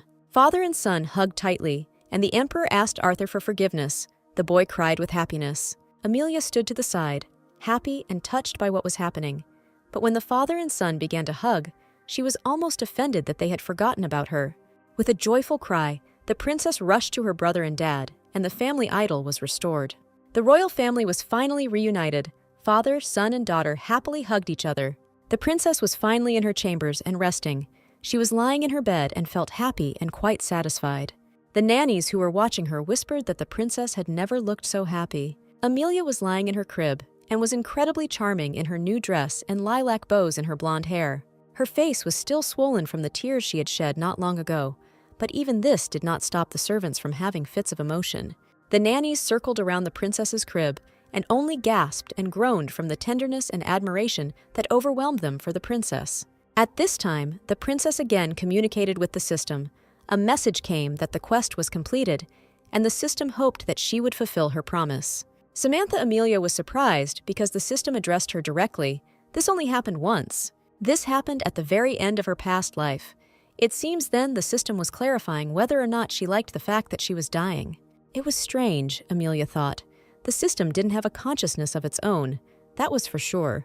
Doubts gripped Amelia. What if, after all, in this world the system had transformed, identified itself, and was now capable of more? After her rebirth, Samantha began to feel like she could communicate with the system, that it was only giving the girl profitable tasks and trying to help her become stronger.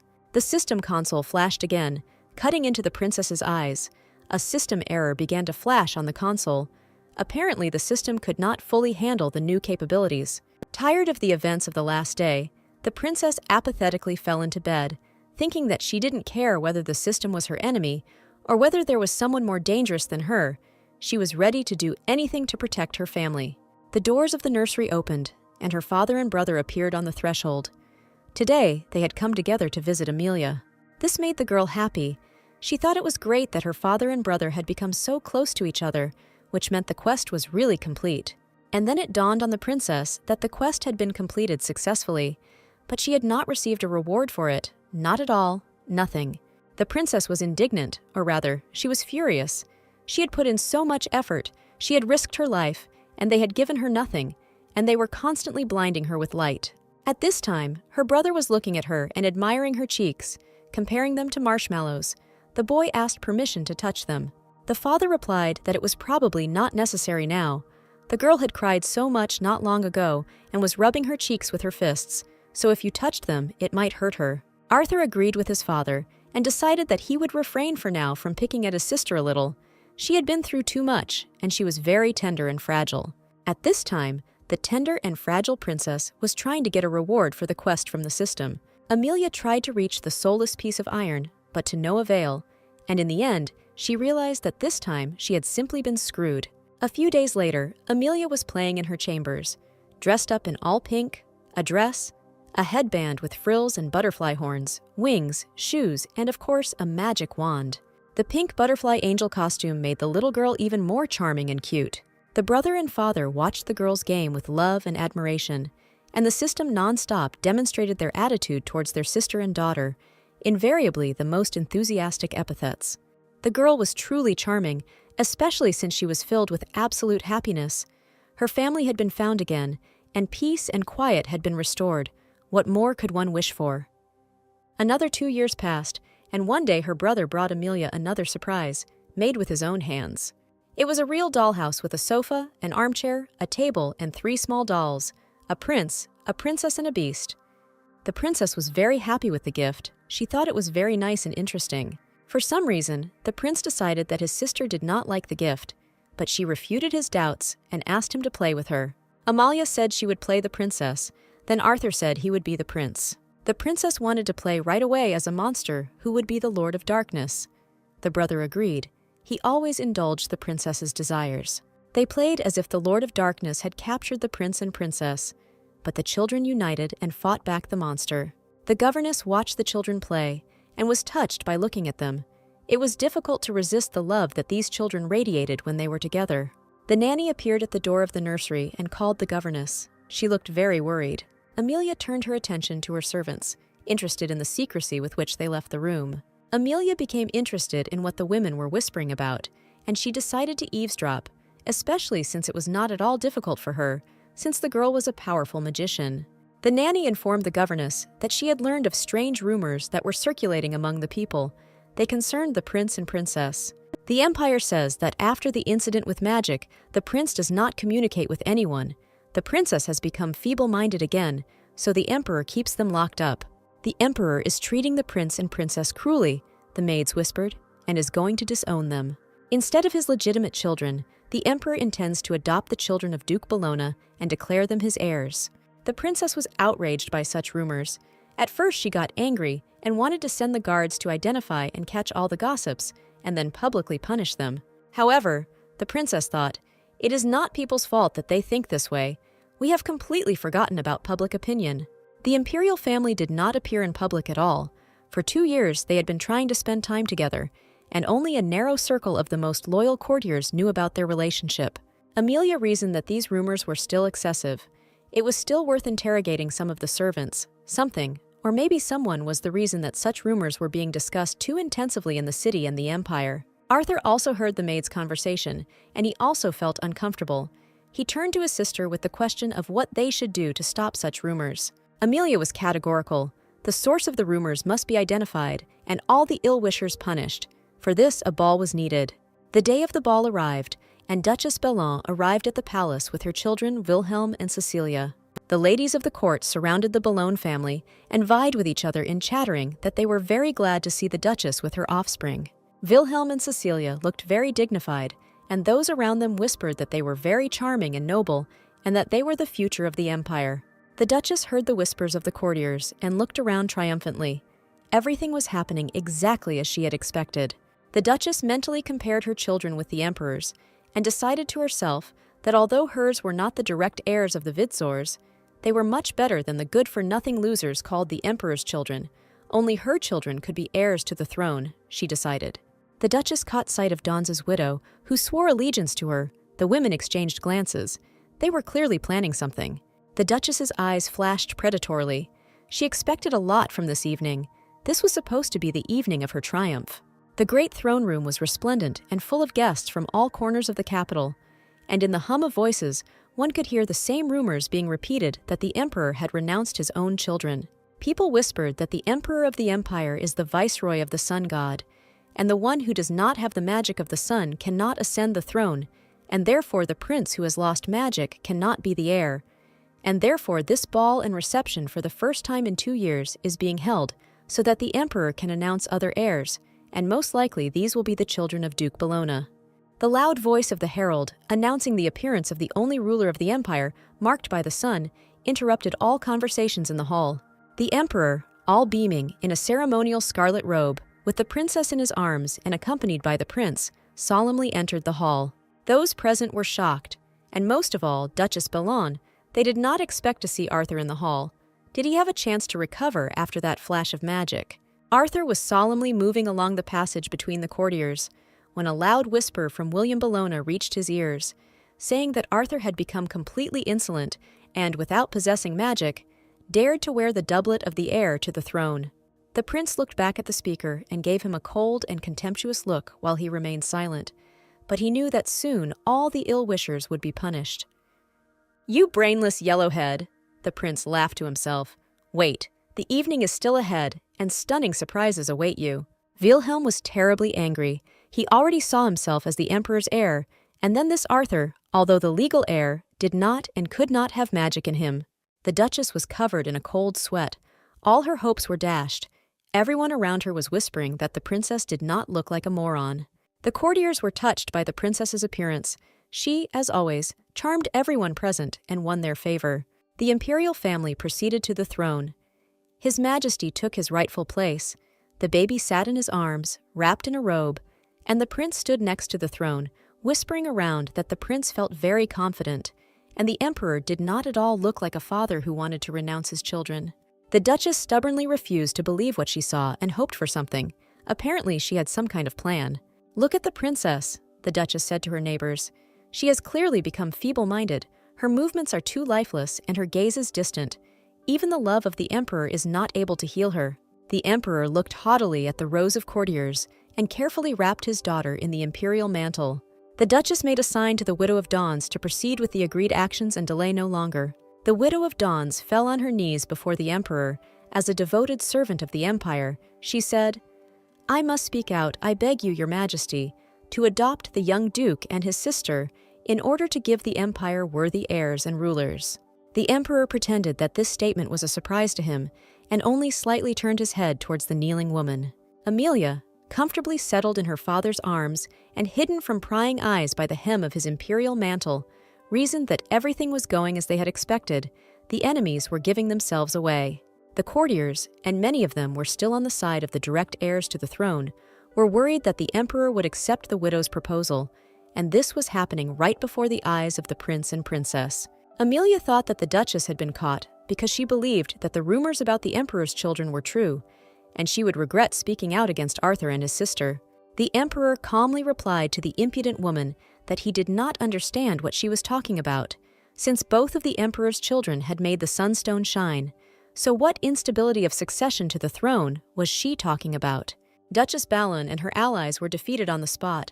The emperor did not even think about replacing the crown prince with her son. The emperor's menacing gaze and the power of his magic made all the courtiers tremble. Gideon, the emperor's loyal friend, stood to one side and chuckled, arguing that everyone had somehow forgotten what their emperor was really like. The man now sitting on the throne had won it in bloody battles.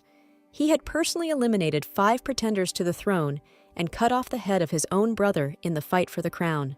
He put the crown on himself and proclaimed himself emperor, and no one could resist his pressure and power. Marriage to Isabella softened the emperor's formidable disposition, and the loss of his beloved led to complete apathy and loss of thirst for power, so everyone forgot how cruel the emperor was. The widow continued to kneel, and already greatly regretted that she had gotten involved in this intrigue on the side of the duchess. Amelia realized that her father was truly angry, and much more than she had expected. She begged him to stop and let her sort it out herself. The emperor told his daughter not to interfere and to sit quietly for now. He needed to sort out this situation himself. There was a deathly silence in the ballroom. Everyone was waiting for the emperor's reaction and was afraid of it. The duchess decided to stand up for her ally, your majesty. Is it possible to persecute a faithful servant for daring to tell you the truth during an audience? The Duchess approached the widow and resolutely stood up for her, using this opportunity as a last chance. But looking at the Emperor, the Duchess became frightened and realized that she had outplayed herself. Amelia peered out from behind her imperial robe and clenched her fist tightly. This woman made her want to hit her hard. The Emperor asked the princess for forgiveness. He didn't want to disturb her, but it just so happened that he was the Emperor and had to solve such problems personally. Suddenly, William Ballin stepped forward and declared that Windsor the Younger was worthless and that the Emperor had not chosen him, William, as his heir. The Duchess was already seriously frightened.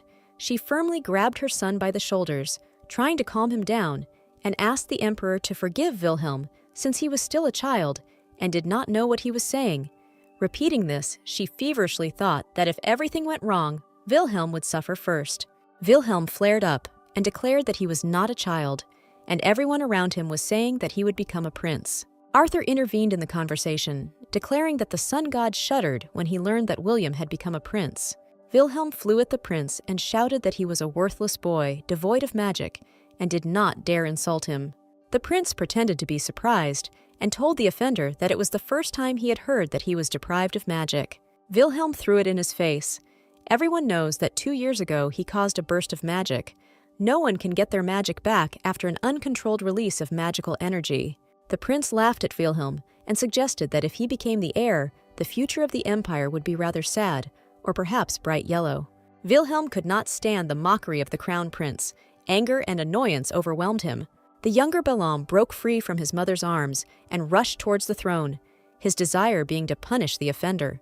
Before Wilhelm could even reach the first step of the throne, he was struck down by the prince's magical influence, and at the same time as the blow, Arthur was carried through the air and landed right on the chest of his opponent, who had fallen to the floor of the palace hall.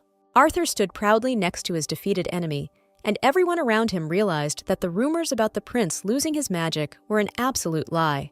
The Duchess wanted to rush to her son's aid, but she was prudently detained by Cecile, her daughter. Arthur turned to his father, supposedly apologizing for the incident that had happened, but in reality he winked at Amelia and proudly bragged to her that he had done a good job and had failed Wilhelm on his first try. The little sister approved of her brother's actions, but immediately said that she herself would have thrown him away even better. The prince replied that he was sorry to waste her strength and fists on such an inconspicuous and unsightly individual as Wilhelm. While joking with her brother, the princess crawled out from behind her father's robe, and everyone saw what a sweet and smart child he was. Amelia found her father's thoughts in the room, so that everyone could see that his daughter was charming, smart, and quick-witted.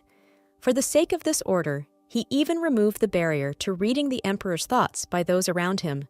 The emperor's plan had now succeeded not only in the imperial palace, but throughout the capital. The subjects heard the emperor's thought 100-fold amplified and knew for sure that their rumors about the princess's feeble-mindedness were false. In fact, Amelia was the most charming and intelligent child imaginable. The emperor and his children were happy. They had won without even starting to fight. Their opponents were so self-confident that they lost all caution and suffered a complete defeat. Now everyone knew that the emperor had no intention of either renounce his children or change his heir. Behind transparent glass on a velvet backing were children's magic wands, different in design and materials. They were incredibly beautiful and could please any little girl. The nanny smiles happily and hands Amelia one of the lovely magic wands, offering to compliment her outfit for today. Samantha Amelia resisted such an accessory, because only outwardly she was a baby. In fact, in the body of a little girl lived the soul of an adult who had already lived one life and remembered all its events. The nannies didn't even suspect this and responded to all the little girl's whims and statements that she was already an adult, only being touched and cooing. Amelia actually loved wands, but they brought her painfully pleasant memories of a past life. During her childhood and her past life, Samantha Amelia and her father's favorite game was magic using a toy magic wand. It is likely that her father's current incarnation is also influenced by his past life experience, since he believes that Amelia is delighted with this toy and is ready to buy and give her all the magic wands in the world. Amelia made a real fuss over choosing magic wands that would match her outfit today, running all over the nursery and interfering with the nannies as they dressed her. Samantha Amelia was angry at the way people treated her like a child. After all, she was an adult, even though she looked like a child. While the servants were fussing around her, the girl decided to contact the system, but time after time she only received an error message. The system beeped so loudly and shone so brightly that the girl became slightly frightened and screamed, alarming those around her, especially since only the princess could see the system's messages. The brother and father were the most worried. Their faces reflected fear for the little girl. They were ready to immediately rush into battle and tear apart all the girl's enemies. The emperor was indignant. He looked for who could have frightened his daughter and threatened this unknown creature with death. The elder Windsor was angry and tried to order the guards to be called immediately to seize the unknown evil. Amelia stopped him, saying that no one had scared her on purpose, and that nothing was threatening her. She was just a little scared of the little spider, but now she sees that he is cute and not at all dangerous. The princess hugged her brother and daddy and explained to them that she was very glad that they were so caring and loving, but that they shouldn't be so afraid for her. The girl claimed that everything was fine and wonderful with her, and that it was not at all necessary for her male relatives to make such scary faces, because they frightened her more than the unknown evil. The emperor and the prince calmed down, and at the same time felt guilty. These experienced magicians were so lost in the presence of their little girl that they themselves looked cute. The father and brother immediately began to apologize to Amelia and assumed their usual non-combatant appearance, which pleased the princess. The prince and the emperor announced that they wanted to give the princess a gift, just like that, for no reason. The servants brought in 3 charming little boxes, tied with pink bows. Amelia took one of them and opened it eagerly. The gift was wrapped in white satin. The princess discovered with horror that it was a set, or rather 3 sets of magic wands, wonderful, very beautiful, decorated with precious stones, but toy magic wands. The girl was at a loss whether to cry or laugh from such gifts. At her age, the actual age, not this body's age, having several dozen toy magic wands was too much even for a princess. Dad and brother thought that they had made Amelia happy and were happy about it themselves, but the girl had to endure and pretend to be delighted for the sake of her beloved relatives. When everything calmed down and the princess was left alone, she decided to try to contact the system again. Amelia sat comfortably and called the system. Surprisingly, it answered and even reported that the connection was successful, the user was confirmed, and the system recovery was beginning. The next message informed that rewards for completing tasks were available to the player. Amelia was glad that the system was finally working properly and that she would be given the reward she was due. The information console announced that as a reward for completing 2 tasks, the player would receive a skill upgrade ticket, which the girl quickly did. Amelia sat on the floor with a ticket in her hands and thought that such a ticket was a great rarity. She had to spend it somehow wisely. After thinking for a while, the girl came to the conclusion that she needed to improve her mind reading skill called Who Coughed. The console reported that with the help of the skill upgrade ticket item, the skill level of Who Coughed was increased. The second message said that the skill level is now a greater than S. Another message informed that due to the increase in level, an additional effect was added to the skill. The last in this series of messages stated that the probability of triggering an additional effect called Seeing Other People's Hearts was only 10%. Amelia was delighted with the new opportunities, but the 10% addition made her laugh. It wouldn't work, not at all. The opportunity to test the new effect appeared immediately. 3 of her nannies approached the girl and asked why she was sighing. Amelia tried to activate the additional effect, but the consoles that lit up above the heads of each of the 3 maids reported that the activation of the additional effect had failed. Amelia got angry at the system again. She decided not to trust it anymore and to solve all problems with her fists. It would have been better if she had been given an additional skill called spanking on the butt. The disappointed and tired princess lay down on the soft carpet, closed her eyes, and decided to take a break from the surrounding reality. Suddenly, Samantha Amelia remembered that the skill of reading other people's hearts was also from a past life, and it was from the creature that she destroyed. When he gave her this skill, he was still her friend, and even more than a friend. For the rest, he was a sage, and then he betrayed and destroyed all of humanity. Samantha Amelia remembered herself in a past life and her feelings for this man before he became a monster and a villain. The thought came to the girl's mind that if her entire family and Uncle Jack had received a second life in this reality, maybe other acquaintances from a past life had been reborn as well. A strange, viscous point gripped the girl, and she wanted this man to be here and scare. What if he turns out to be a monster again? The girl's anxious thoughts were interrupted by her brother. He saw sadness in his sister's eyes, and asked what was happening to her and why her mood had worsened. The princess replied that she was fine and had nothing to be sad about, and she thought that there was no point in being upset about who had caused her brother's death in his past life. The princess looked at her beloved brother, was glad that they were together, and thought about new skills and the problems of their application. At the same time, she decided that if a monster friend from a past life appeared in this reality, the first thing she would do would be to punch him. Amelia noticed the lapel of her brother's waistcoat. In the most prominent place in a wonderful glass brooch, she saw 3 branches of a 3-leaf clover. Amelia was delighted and asked her brother how this was possible, to which Arthur replied that he discovered this method of preserving important things almost by accident when he was experimenting with his magic. The prince let the girl take a closer look at the decoration and explained that this way the clover would never wither and would always be with him, and that other precious items could be stored in the same way. The boy was pleased with his invention and the fact that Amelia appreciated it. He called the clover his treasure and was very proud of his sister's gift. The girl was so moved that tears flowed from her eyes like 2 precious silver stripes. Arthur was scared. Maybe he did something wrong and upset his sister. He was always very worried and tried to make Amelia happy with his deeds. In front of us is the office of the Duke of Bologna. The owner himself is sitting in a comfortable, soft chair with a high back and soft armrests. He is carefully studying some papers. On the table next to the papers lies exactly the same brooch with clover branches as the one Prince Arthur has on his lapel. Duke Bellin got up from the table and went up to the woman standing to the side. He seemed to be furious and shouted at her that he had been deceived and cheated out of money all the time, that she had no conscience, and he was giving money for the maintenance of a madwoman. The woman, who was the Duchess of Bellin herself, fell to her knees before the Duke and begged him not to be angry with her. In fact, the girl was not feeble-minded. She was a powerful magician. The Duchess humiliated herself before the Duke, kneeling and clinging to the hem of his jacket, begging him to look at the girl who was also present in the office. The Duke finally turned his attention to the child.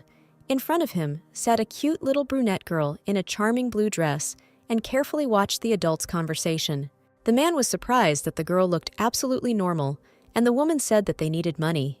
The girl looked at the woman and thought that she was very persistent and, surprisingly, had not yet given up, although everything seemed lost. The child with red eyes looked strange and mysterious. The girl smiled slyly and whispered about the seed that Samatna could rejoice for now. The girl turned away from the adults discussing their problems, became thoughtful again, and seemed to fall into a stupor. The new morning in the palace was marked by a major cleaning. The maids washed the laundry and hung it out in the sun. The birds sang. The sun shone, peace and tranquility reigned all around. The princess's favorite nannies played with the girl, offering her magic wands and being touched by her every move. The emperor and the prince would often sneak a peek into the princess's chambers, sometimes in turns, but more often together. The princess looked at her reflection in the mirror and reasoned that everything had been too quiet and peaceful lately, which meant that something must happen. A young girl entered the nursery door and introduced herself as Melinda Daphne. She said that she had been appointed headmaid in the princess's palace. Amelia immediately thought that just as she calmed down, a new quest appeared. The system window reported that the new quest was called The Spy Who Touched Me. Amelia looked at her new maid and assumed that she was the spy, since all the other servants who surrounded her were definitely not spies. The princess remembered that the surname Daphne was borne by the senior maid of the empress's palace, that is, the very woman who tried to cook food for the emperor and then say something to Arthur. The girl remembered that after the incident with the prince, the senior maid of the empress's palace was behaving as quiet as a mouse, and at the same time, the girl realized that since the new girl was appointed senior maid, she would be higher in rank than her favorite nannies Selina and Manya. The princess's governess asked who had appointed the girl as the senior maid and received an exhaustive answer that the appointment had been made by the senior manager of the imperial palace. Melinda, pleased with the impression made on everyone, asked if they could really disobey the order of the chief steward. The princess began to whine, to be capricious, and declared that she did not want a new maid. She wanted to have only Moni and Selina left. The princess's favorite nannies were very happy that the princess was so attached to them and did not want to play with anyone else. At this time, Arthur entered the room. He heard the whole conversation and asked Amelia if she really didn't want to play with him, but only with the maids. The princess refuted his doubts and said that everything only concerned the new senior maid. The princess decided that since the girl had received an official appointment, she should let her work, but she would test the new servant with the help of new abilities that allowed her to read minds. The princess looked straight into Melinda's eyes, and in the girl's perception, she slowed down her movements and hovered slightly. Now Amelia could act. She opened the system window and decided to see what this girl was thinking and what she was hiding. The system gave out information sparingly. It reported that this was indeed Melinda Daphne. She was the niece of the senior maid of the palace of the Empress Daphne. The console described the subject in detail, reporting that Melinda was a bit stupid, level 5 stupidity, had opportunism reaching level 3, was ineptly ambitious, level 4, loved cute things, level 5, and was incredibly trusted by her Aunt Duchess Daphne, the same maid at the Empress's palace. Another system message notified Amelia that the additional effect of the skill, called Who Coughed, had been activated, and for the next 3 minutes, the console would display the subject's true thoughts. Melinda did not expect such close attention from the little princess and was confused, afraid to reveal her true desires and intentions.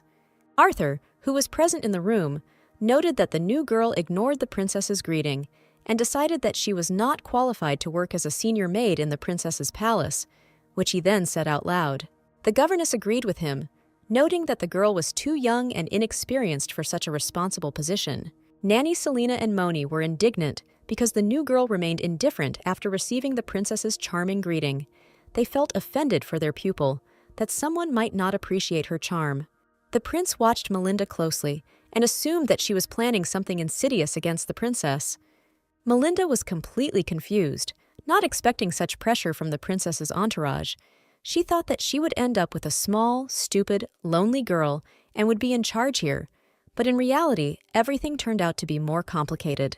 The princess did her signature jump and flew up to Melinda, demanding that she play with her. The girl came close to the new maid, stretched out her hands to her, smiling sweetly and influencing Melinda with her charm.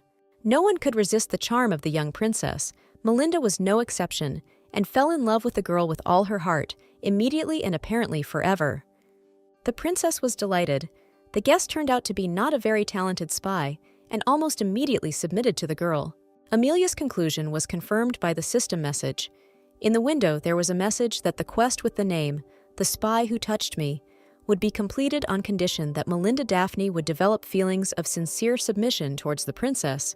The reward for completing this task would be an item called the Invisible Eye, classified as S rank. The princess was incredibly happy about the opportunity to receive a reward and decided that she would never miss such an item and would conquer Melinda, especially since it seemed to have almost happened. By order of the princess, Melinda was taken to the room where the princess's magic wands, given to her by the emperor and the prince, were kept and instructed to look after them, dust them, and polish them. Melinda was disappointed. The princess said that she would entrust her with very important matters, and she was taken to the warehouse of magic wands. Melinda remembered that she had not just ended up here. Her aunt had placed her in the princess's retinue, entrusting her with a very important task. Daphne assigned her niece to Amelia so that she would monitor everything that was happening and report to her. The countess instructed her niece to try to take control of the palace. Melinda assured that she would make every effort to do so.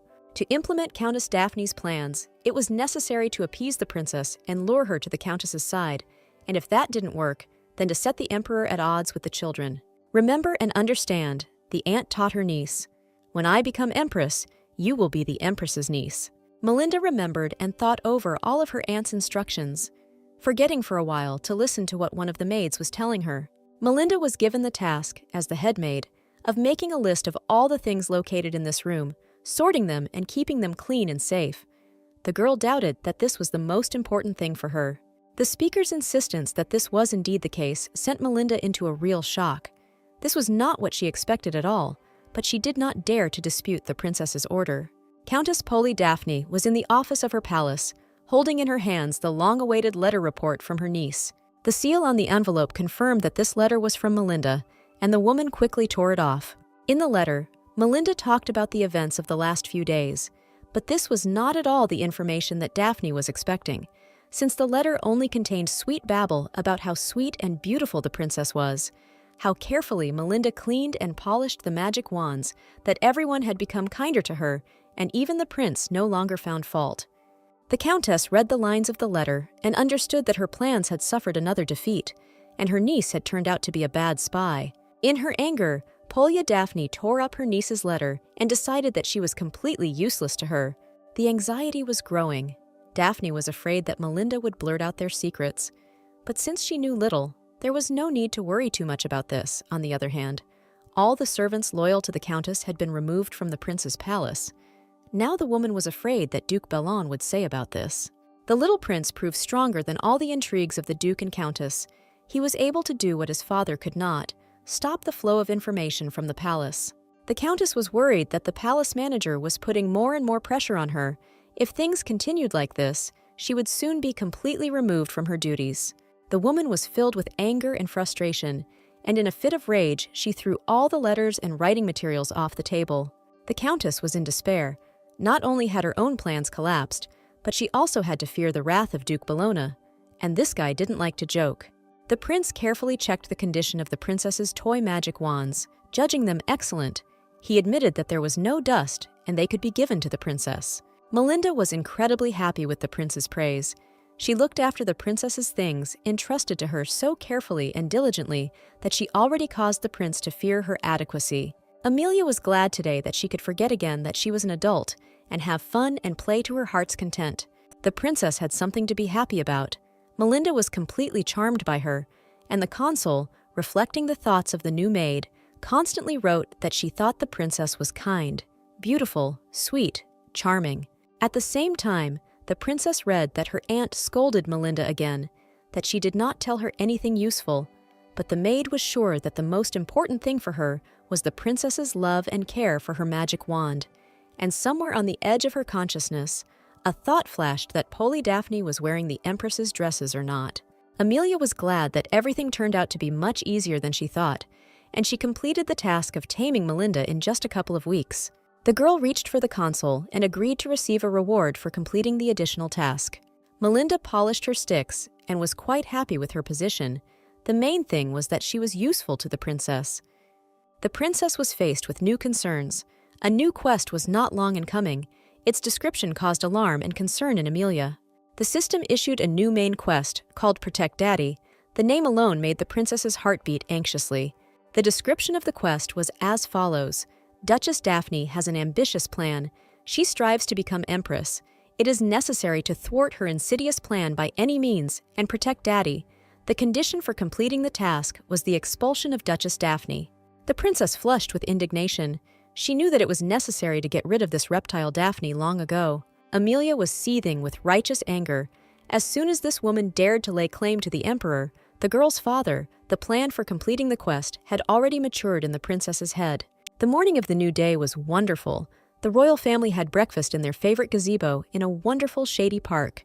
The emperor personally fed his baby the most delicious dessert. Amelia ate with pleasure and looked at her daddy with love. Antoine looked at his daughter affectionately and asked if the dessert was really tasty or if there was something missing. Amelia assured her father that it was a very tasty dessert, one of the most wonderful flavors she had ever tasted. The emperor carefully wiped the remains of food from the baby's face. He really enjoyed taking care of his daughter, even in such small things. The brother was nearby and also showed concern. He poured sugar crystals into the girl's tea, which miraculously made its taste soft and tender. The prince invited his little sister to drink tea and enjoy its wonderful taste. The princess enjoyed drinking tea and eating delicious food in the company of her father and brother. It was so wonderful because they all loved each other. The tea offered to the princess by her brother was incredibly tasty. The crystals gave it a refreshing minty tint. Prince Arthur was incredibly proud that he was able to please his little sister and introduce her to new tastes of tea. The princess turned to her father and asked him to fulfill her wish. She had wanted it to come true for a very long time. The emperor agreed without hesitation to fulfill any wish of his daughter and added that he and Arthur were ready to do for her whatever she wanted. The princess hesitated slightly and, raising her huge, sweet eyes to her father emperor, replied that she really wanted to see the chambers of the Empress Mother. The elder Windsor said without the slightest hesitation that he should have done this long ago, but somehow overlooked it. The emperor suggested going to the Empress's palace right away and took his daughter in his arms. Having comfortably placed the girl on one arm, he extended the other to his son and invited him to follow them. Arthur happily and joyfully agreed to his father's proposal. He, like Amelia, really wanted to visit his mother's chambers. The emperor, with his youngest daughter in his arms, and accompanied by his son and heir Arthur, went to the chambers of Empress Isabella. The princess's governess, devoted to the royal family, was overjoyed to tears at what she saw. Finally, the day had come when the emperor not only remembered the empress himself, but also allowed the children to visit her chambers. Just recently, this was out of the question. The girl watched the royal family retreat, and her heart was filled with a premonition of a joyful event. Something was about to happen in the very near future. At this time, rather strange things were happening in the empress's chambers. Duchess Daphne, who was also the senior maid of the empress's palace, instead of looking after the things entrusted to her, was trying them on, showing off in front of the mirror. Duchess Daphne was used to the fact that no one entered these rooms and felt like a sovereign mistress, especially since she dreamed of becoming an empress. She became so brazen that she even put on the empress's precious tiara. Duchess Daphne hoped for a love potion and magic spells that would help her lure the emperor and bear his child. Duke Bellin and his wife once used this method, but something went wrong there, and rightly so. They shouldn't have gotten ahead of Polly Daphne. The mirror reflected a young, beautiful woman in a royal tiara. The reflection inspired Duchess Daphne with hope that this time everything would work out for her. The sound of the massive door of the imperial apartments opening interrupted the woman's pleasant thoughts. Daphne looked around irritably, ready to scold and chase away the one who dared to disturb her privacy. The emperor entered the door with the princess in his arms, accompanied by the young heir and a retinue of nannies and governesses of the princess. The first emotion of Polly Daphne was surprise, then came the understanding that she was caught. Indecision and fear overwhelmed the woman. The emperor carefully handed Princess Amelia into the hands of Prince Arthur and turned indignantly to the head maid of the palace of Her Imperial Majesty Isabella. Emperor Antoine was indignant. His eyes flashed lightning, and his whole appearance indicated that now someone would experience the true wrath of the emperor. The emperor shouted so loudly and menacingly that he was heard throughout the palace. He scolded Polly, outraged by her actions. The prince fenced off the nannies and governesses with a protective wall from the emperor so that they would not fall under Windsor's magically directed voice strike and end up innocently injured. Daphne remained at the epicenter of the blow. She received a powerful mental shock. A side effect of the emperor's impact was the cracked glass in the windows of the room. The woman fell to her knees and coughed, experiencing suffocation and dizziness. The emperor ordered that the empress's things be immediately removed from the impudent woman, but very carefully, so as not to damage or wrinkle them. 2 maids hastened to carry out the emperor's order and take the empress's clothes and jewelry from the woman who had recently commanded all the servants. The rest of the servants of the empress's palace came running to the noise. The emperor's anger brought them into a state of shock, and they all fell to their knees before the ruler. The maids of the empress's palace bowed to the emperor, fearing that his anger would spread to them. They claimed that they knew nothing about what was happening and thought that Duchess Daphne was only taking care of the empress's things. Polly Daphne was not going to submit and give up the things that she considered almost hers. She shouted at the girl who tried to restrain her that she was their mistress and they should not go against her will. She hit one of the maids, who was trying to take the tiara off the impudent girl, so hard on the arm that she even screamed. The emperor's anger and indignation knew no bounds. He scolded the duchess for acting impudently and meanly. Isabella entrusted her with the care of the palace, and she imagined herself to be the mistress. Duchess Daphne denied and justified herself by saying that these things were given to her by Empress Isabella herself when she left the palace, and in fact they had been hers for a long time. Prince Arthur was even more angry with Polly Daphne than his father.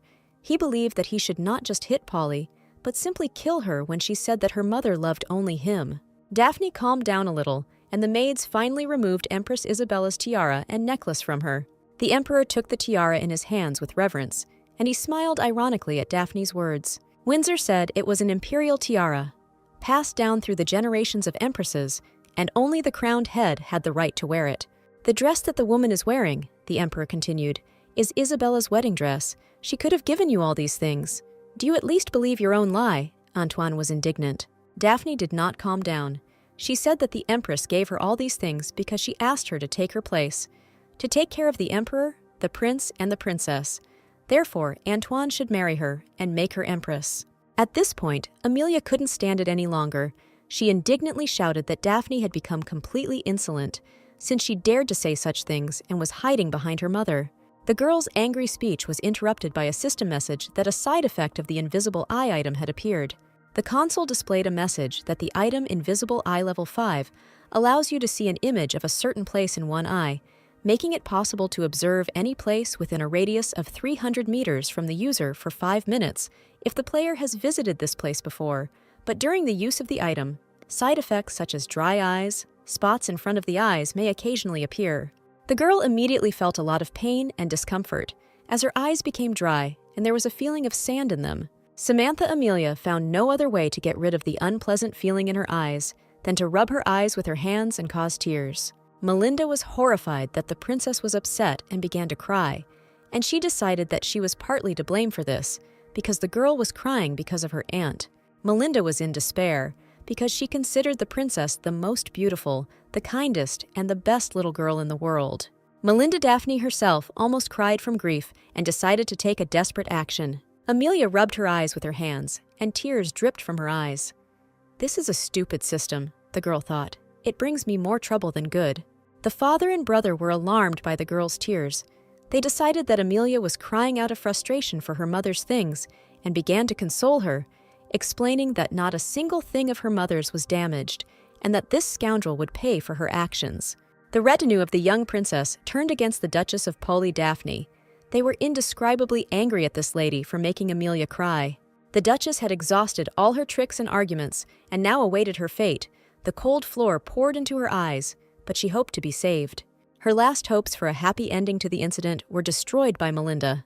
The princess's maid and Duchess Daphne's niece fell at the emperor's feet and confessed that her aunt had been using the empress's things for 4 years already, and that she had also appropriated the imperial court's jewels and transferred the money to the name of the Daphne family.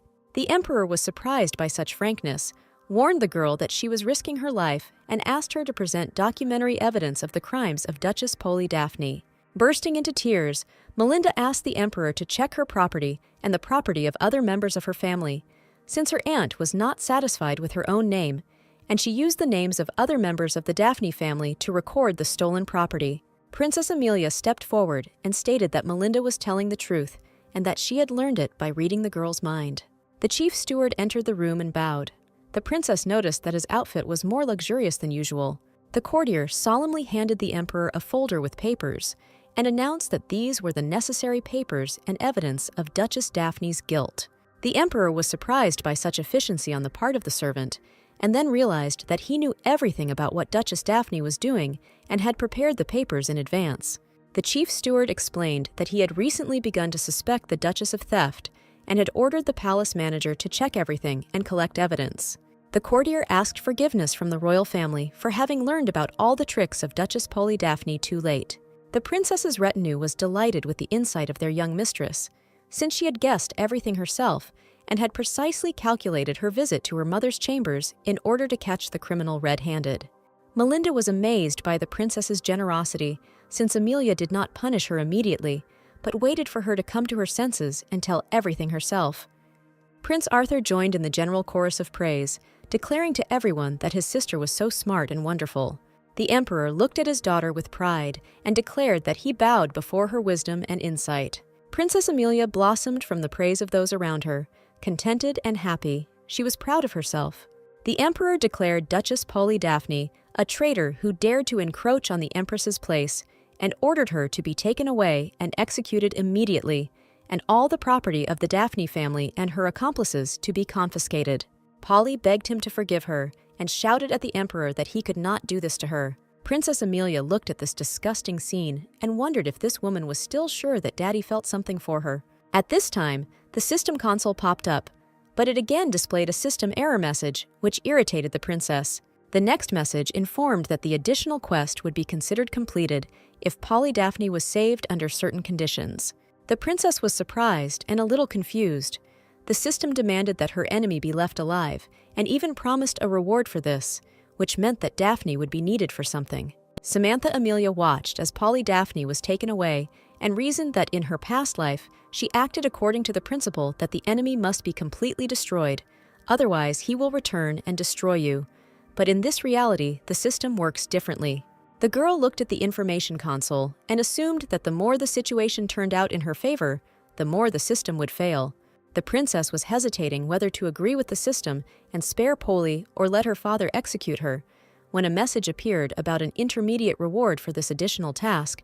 Then Amelia decided to follow the quest requirements, but threatened her with destruction if the system deceived her again. The girl turned to her father and said what those around her least expected from her. The princess said that she felt sorry for the Duchess and that she wished that her father would not kill her. The emperor looked at his daughter and thought that she could do anything, and he was ready to fulfill any of her requests. But a complete pardon for this person would be too merciful an act. Countess Polydaphne's spirits perked up, and she looked hopefully at the young Princess Amelia.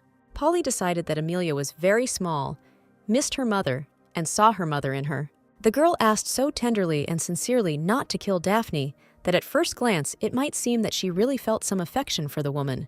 The princess, sitting in the emperor's arms, looked towards the criminal and smiled slyly. The child's mocking eyes left no hope for any enemy, and especially not for Polia. Looking into those clever and cunning eyes, reflecting the wisdom and knowledge of a clearly not 4-year-old child, Polly screamed that Amelia was not a child, but a little devil, and it was she who had lured her into a trap. Prince Arthur became angry with Polly for these words and decided that this lady should be executed immediately. The emperor hesitated because Amelia asked to spare her life, and he was used to fulfilling his daughter's requests, but at the same time he could not forgive Polly for calling the princess the devil. Then the emperor decided to make it so that Polydaphne could never utter a word. Upon returning to her chambers, Princess Amelia gathered all the maids, and in their presence assessed Melinda's deed, announcing her fate to her. Although Melinda was an accomplice to the crime, the princess declared she herself confessed to the crime and, by presenting evidence, helped expose the main criminal. Melinda was worried about the little princess, and about herself, and about her aunt, although she was the main culprit, but she treated the girl well. The young princess announced to Melinda that she was forgiven, as her father, the emperor, had permitted. "There is only one condition," the princess continued. "Melinda must leave the palace. After what she has done, she cannot stay here any longer." Melinda sincerely thanked the princess for her protection before the emperor and for her forgiveness. The former maid, shedding tears because it was bitter for her to part with her young mistress, packed her things and left the palace that same day and hour. The maids were moved and vied with each other in praising the little girl. One said that she was acting like a mature, reasonable person, another praised her kindness, and a third lamented that the princess was so sweet and kind that it would be very difficult for her to live in this cruel world. Amelia did not listen to the girl's speech at all. She was very tired and was going to go to bed. The girl had a strange dream. She saw pictures of her past life, namely that very friend who later became her main enemy. "I dreamed of Amelia, and she herself, only as Samantha and already an adult, just on the eve of the changes in her past life." This man confessed to Amelia that he liked her and tried to kiss her. He looked at her tenderly and passionately and said that he was not joking and that he really loved her. The girl replied that it looked like a death flag, and in stories, those who speak like that on the eve of battle usually die. The young man laughed and advised Samantha to forget what he said, and he would confess to her when they defeated the Lord of Darkness. Samantha replied that this phrase was even more like a death flag and should not have been said out loud at all. The dream dissolved into the night, the images slipped away, and only the young man's voice repeated the same phrase, "Trust me and wait, Samantha." The princess woke up as if she had emerged from a nightmare. What does this dream foretell for her, or is it just a figment of her inflamed imagination? Time passed. The princess's 7th birthday was approaching. One morning the princess came out to breakfast sleepy and yawning. Her father and brother called her to the table and asked what had happened, whether she had slept poorly. Amelia replied that she had had an unusual dream, very disturbing and almost scary. And when she woke up, the girl of course didn't tell her this. She saw a console with a description of an unusual quest. The description said that the quest was called Sacred Oath. The description was more than strangely very short. "Let your determination not weaken," it said. The condition for completing the task was the elimination of the traitor. Amelia assumed that the traitor would most likely be that same young man from the past who began to appear in her dreams too often. The princess was determined that if they met again, in this reality, she would kill him again. The emperor noticed his daughter's seriousness and asked what she was thinking about. The girl made an excuse that everything was so deliciously prepared and she simply could not tear herself away from the food. The emperor remembered that his daughter would soon be turning 7 and asked if he could build a castle in her honor. Arthur took up his father's idea and promised to cover the entire castle with gold. Amelia thought that both ideas were something out of this world. Cool, of course, but completely unnecessary for her. Arthur had already covered with gold the place where the princess, according to him, took her first steps and set up a protective barrier there. "Brother," Amelia turned to Arthur, "why should we spend so much gold on the palace? We'd better spend it on something else. And besides, where did you get so much gold from?" The prince explained that, as the first prince, he owned 3 gold mines, and that Wilhelm's mine had also passed to him, so that he now had 4 mines where gold was mined and several silver mines. Amelia asked her father if she had any mines. The emperor answered, of course, and when you turn 7, the property will be registered in your name. Father explained that in their empire, Lustum, gold was considered to be fragments of the sun, and only those who had awakened the magic of the sun within themselves had the right to own gold mines. Members of the royal family who have a right to the throne receive ownership of the gold mines, of course, until the next emperor ascends the throne. Therefore, all the gold mines of the empire are in the possession of the imperial family until a new emperor ascends the throne. The girl was delighted that in a few months she would have her own gold mine, but she wondered if there was any way to speed up this process. The brother immediately promised to transfer one of his mines into her possession if she fulfilled one of his conditions. Arthur really wanted the princess to kiss him on the cheek. "One kiss," his brother proclaimed, "and the mine is yours." The princess doubted whether it was okay to kiss her own brother. Somehow it didn't work out very well. She wondered what her father thought about such a delicate matter as kissing. The emperor father was not against kisses from relative to relative, and even joined the game, declaring that he had many more mines that he could give to Amelia for a kiss. The brother and father vied with each other to persuade Amelia to kiss one of them and cheerfully argued about it. But Amelia decided that if something belonged to her father and brother, it still belonged to her, so there was no need to strain herself and give out kisses. "If you really want to get something," the princess thought, "you have to take it from your enemies." If the Boulogne family could be deprived of their mines, the princess dreamed, then their cash flow could be cut off. Taking advantage of the girl's confusion and thoughtfulness, her brother and father kissed her on both cheeks from different sides. The princess was speechless from surprise and could only blink her eyes in confusion. Amelia was indignant and protested, but her brother and father laughed merrily, pleased with the joke. "Before us is the hall of the Palace of the Dukes of Bologna.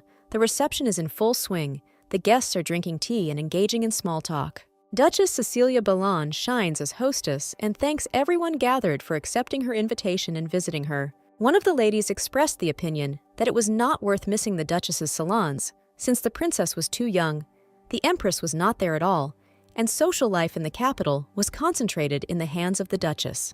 The guests vied with each other to repeat that Cecilia Bellon was now the highest-ranking lady in the empire, and that receptions at her palace were the main event of the year in high society. Cecilia bowed to the guests and said that her invitation and hospitality were not worth their gratitude. In her thoughts, the Duchess was glad that both the place of the Queen of High Society and the future throne of the empire would all belong to her, and not to the current princess, this half-wit. Some of their guests thought that if the princess began to appear in society, the situation would change radically.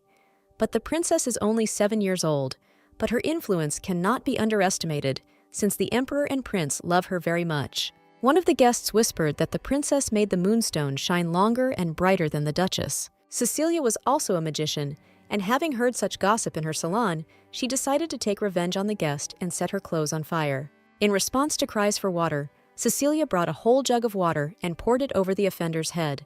The Countess smiled sarcastically and advised the girl to be careful. Little else could happen, and the girl could suffer much more seriously. The lady, doused with water, sat on the floor in a humiliating position and wondered what could have happened and where the fire came from. Cecilia looked proudly at the defeated enemy and imagined that she would deal with all her enemies just as easily. The victim thanked the Duchess for the reception, food, and assistance. She had no choice but to quickly leave so as not to show her wet dress to people. Cecilia gave the jug to the servant and examined herself. It turned out that her gloves were wet. After thinking about how else to surprise the public, she made up her mind and played her last trump card. Looking around, the Duchess called loudly to Lady Iris and asked her to bring her new gloves. Lady Iris bowed discreetly to the Duchess and retired to fetch a new pair of gloves. Lady Iris heard the puzzled exclamations of the guests after her, saying that they were surprised that the Marchioness Iris was carrying out such orders for the Duchess. People were perplexed as to whether the lady had really become the Duchess's servant.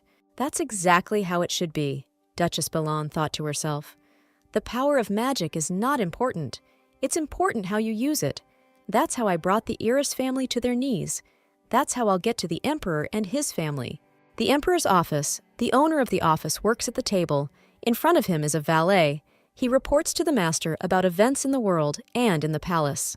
The valet reports that the Nazca clan requests an audience, which greatly surprises the emperor. In this world, there are not many places outside the influence of the Lustum Empire, of which Windsor is the emperor.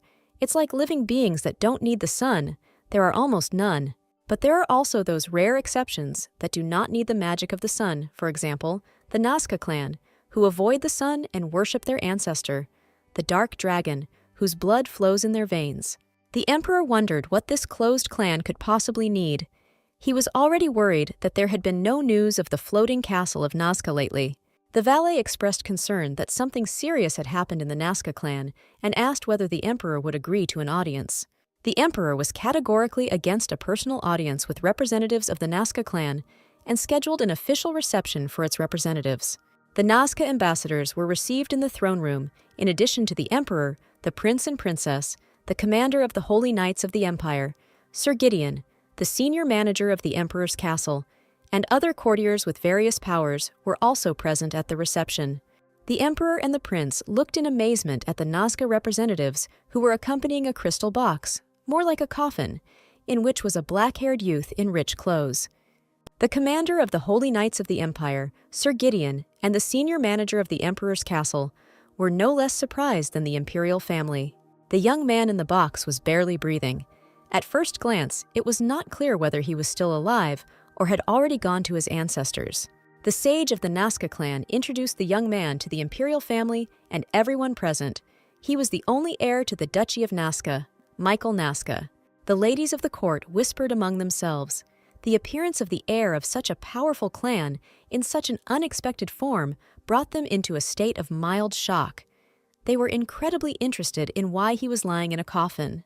The emperor noticed that his daughter had turned pale and her eyes were shining feverishly. The father asked what had happened to his little girl. Samantha Amelia froze in place and stared at the heir of Nazca. It seemed that she was even slightly feverish. The princess did not hear her father's question. She was really shocked by the appearance of this man here. He was also from a past life. Amelia remembered that in her past life, when her name was Samantha, she was one of the 3 strongest hunters. One of the 3 was her brother. In this reality, he is also her brother. His name is Arthur. The 3rd leader was considered the great sage Mikhail Kalanin. Few could compete with him in the magical arts. The prince became seriously alarmed. He put his hand to the girl's head and anxiously asked what hurt her. Arthur made sure that Amelia didn't have a fever, but his sister's frightened look didn't allow him to calm down completely. The emperor decided that his daughter was simply afraid of such sad and almost gloomy representatives of the Nazca clan, and that the heir in the transparent box was either alive or dead. Amelia didn't pay attention to her father and brother's worries. She definitely didn't have time for that now. She was staring intently at the young man in the crystal box. Samantha Amelia tried to understand whether this man was the reincarnation of Mikhail Kalanin. She was also very surprised that everyone's names had changed, but his remained the same. She heard how the sage Nazca asked the emperor to help free the heir to the duchy from the curse. The Duchess of Balan invited several aristocrats to her house for tea. The women discussed the heir of Nazca, saying that he was cursed and looked like a corpse in his transparent box. Another objected that he was not dead, but his coffin was made of a rare magical stone, which, together with magic, sustained his life. The guests were puzzled as to why they were asking our empire to lift the curse on their prince. The Duchess knew the answer to this question. The sun magic that members of the imperial family are born with usually has the properties of fire and light, she said, sipping tea in the shade of the umbrella that Lady Iris held over her. But in rare cases, it can also have the properties of purification. One of the ladies confirmed that the sun has the power to destroy everything evil and wicked. Smiling slyly, Duchess Balan replied that the emperor's magic did not have the property of purification, just as the prince and princess did not. The Duchess abruptly interrupted the conversation and turned to Lady Iris, ordering her to leave her umbrella and come to her. Lady Iris put down her umbrella, meekly and resignedly, and walked towards the Duchess. Cecilia Bellin asked with mock sympathy if her legs hurt and pretended to be sorry for her pain. Iris nodded obediently and continued to humbly wait for what the Duchess would order her to do next. Cecilia ordered Lady Iris to lift her skirt and show her legs to her, and naturally, everyone present. The lady's hands were shaking. She did not dare to carry out such a shameful order for her. The Duchess became angry and indignantly repeated the order for Lady Eris to lift her skirt again. Everyone saw that Lady Eris's legs from the ankles to the knees and above were petrified. Lady Eris cried because her secret had become known to everyone, and the ladies present whispered that they had heard that she was under a petrification spell and that it was better to die than to live like that. Duchess Bellin touched Lady Eris's feet, and a miracle happened. The stone began to disappear, and in its place were beautiful and healthy feet. The guests were surprised. Did the Duchess really have purification magic? Now it became clear to everyone why Lady Eris constantly follows her and carries out all her orders. The Duchess enjoyed the general admiration and the fact that she was tipped to be the savior of the Nazca clan. In one of the largest and brightest rooms of the palace, a stone box with the body of Michael Nazca was installed, and it was there that the princess came. Samantha Amelia had been watching the motionless body for a long time, her feelings in turmoil. The girl could not understand what this new image of her old acquaintance was, who he was, the sleeping prince or Snow White. If the latter, then how would it sound in relation to the man, Snow White probably. Amelia reasoned that becoming the heir of Nazca, the descendant of the arrogant dragon sword, was quite in the spirit of Mikhail Kalanin. In a past life, the girl remembered, he had been served by a tamed dragon, black as the dark night. Samantha Amelia looked at the young man and thought about what he was, whose side he would be on, and what she herself should do with all this. The princess asked the system for help, and a message appeared on the consoles that information about the object was being analyzed. The next message said that the object's name was Mikhail Nazca, and then there were more error messages, as there almost always were. Samantha Amelia had already learned to guess from small details what the system wanted to tell her, and now, from the brackets and signs after the name, she realized that this person had a direct relation to her past life. The princess compared the young man lying before her with the image of Michael from her memory. The similarity was undeniable. The girl reasoned that the brackets after the name in the system messages only appeared when the console showed the names of people she knew in a past life. The princess looked into the young man's face, so familiar and hateful, and, angry with herself, decided that she would not repeat the mistakes of her past life. One by one, the system messages about a new quest popped up. It was reported that the quest name was Unbreakable Vow. In the description there was only one phrase, which said, "Let your determination not waver. The conditions for completing it are simple. It was necessary to eliminate the traitor." Amelia read all these messages, standing right next to the young man's box and laying her hands on it. A sharp stone spike appeared out of thin air and immediately fell into the princess's hand. Without a second's hesitation, Samantha Amelia rushed towards the stone box with the aim of breaking it and finishing off the traitor. At the last moment, her determination weakened. Amelia looked at the young man and did not feel hatred. Killing him was easy, she thought. He was unconscious. He could not resist. There was not a drop of magic in him. Amelia remembered how in her past life, she, during a difficult battle, defeated this man when he was the Lord of Darkness. As a reward, she received a new life and almost her entire family. Amelia clutched the murder weapon tightly. She thought that by killing him again, she could protect her second life, so she had to do it. The system signaled that this task needed to be completed. The console convinced the girl to complete the quest. At the very last moment, the princess's hand trembled and the blow was not delivered. The girl ran away from a strange box with a strange young man sleeping in it. At this moment, the eyes of the heir of Nazca opened for a second, and the narrow, cat-like pupils in the yellow iris looked coldly and distantly at the world. Mikhail took a deep breath, but did not move from his place or get up. His numbness did not leave him. The young man closed his eyes again and sank into a magical sleep, his lips whispering, "But why, Samantha?" The next morning during breakfast, the father, emperor, and brother were very concerned about the princess's appearance. "Why do you have circles before your eyes? How did you sleep?" they asked in turn, assuming that the princess was feeling unwell because of the vile Nazca types, and that they needed to be thrown out of the palace as soon as possible. Amelia replied that she was very tired of all the worries and anxieties and wanted to be hugged. The emperor replied that he was ready to embrace her all day and night, 7 days a week. The prince happily took on the responsibility of carrying his sister in his arms every day. On the wave of family positivity, the princess decided that since nothing was changing in her life, the decision regarding Mikhail Nazca could be postponed for now. She could kill him at any moment, since he did not pose any threat now. Happy, surrounded by loving people, and having put off solving a difficult problem for later, Amelia demanded hugs from her father and brother. After breakfast, the father went to perform imperial duties, and the children went to the prince's chambers, at which time they were told that Countess Fiona Passelet and her son Phoebe were asking to receive her. The woman entered the room and greeted the prince and princess, curtsying slightly, with a very pretty boy hiding behind his mother's skirts. Amelia was delighted by the arrival of the guest. It was her favorite aunt. The girl told the countess that she was always welcome at the palace. The boy peeked out from behind Aunt Fiona's skirts and looked timidly at the young princess. The countess asked her son to greet the princess, as his mother had taught him. Phoebe boldly stepped out from behind his mother and timidly bowed to the princess. He was still very little and afraid of everything. The princess looked at Phoebe kindly and realized that this child was very, very cute.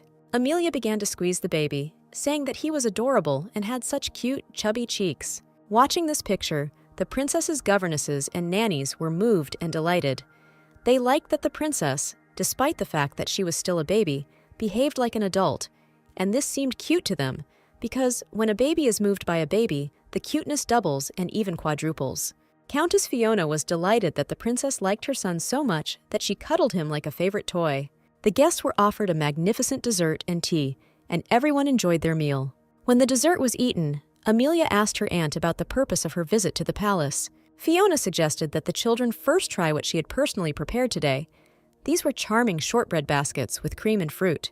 The princess tried Aunt Fiona's treat, and it turned out to be incredibly delicious. Fiona admired the young princess, thinking that she was very charming, much sweeter than her son. The prince asked if Countess Passelet had come to them only for dessert. Unfortunately, no, Fiona replied, and said that she had come to report strange rumors. The princess immediately pricked up her ears. Rumors were not very important to her.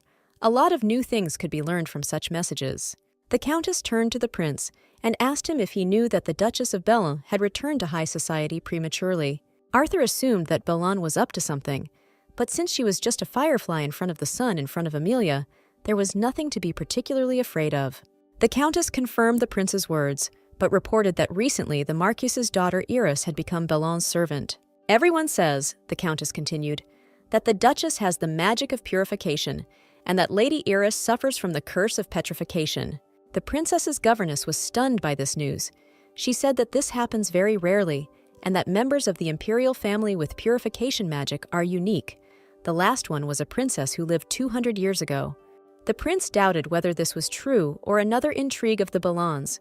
Those present also did not know whether to believe this news or not, and Aunt Fiona continued that the guest at the Bellons' reception saw how the Duchess weakened the curse of Eris.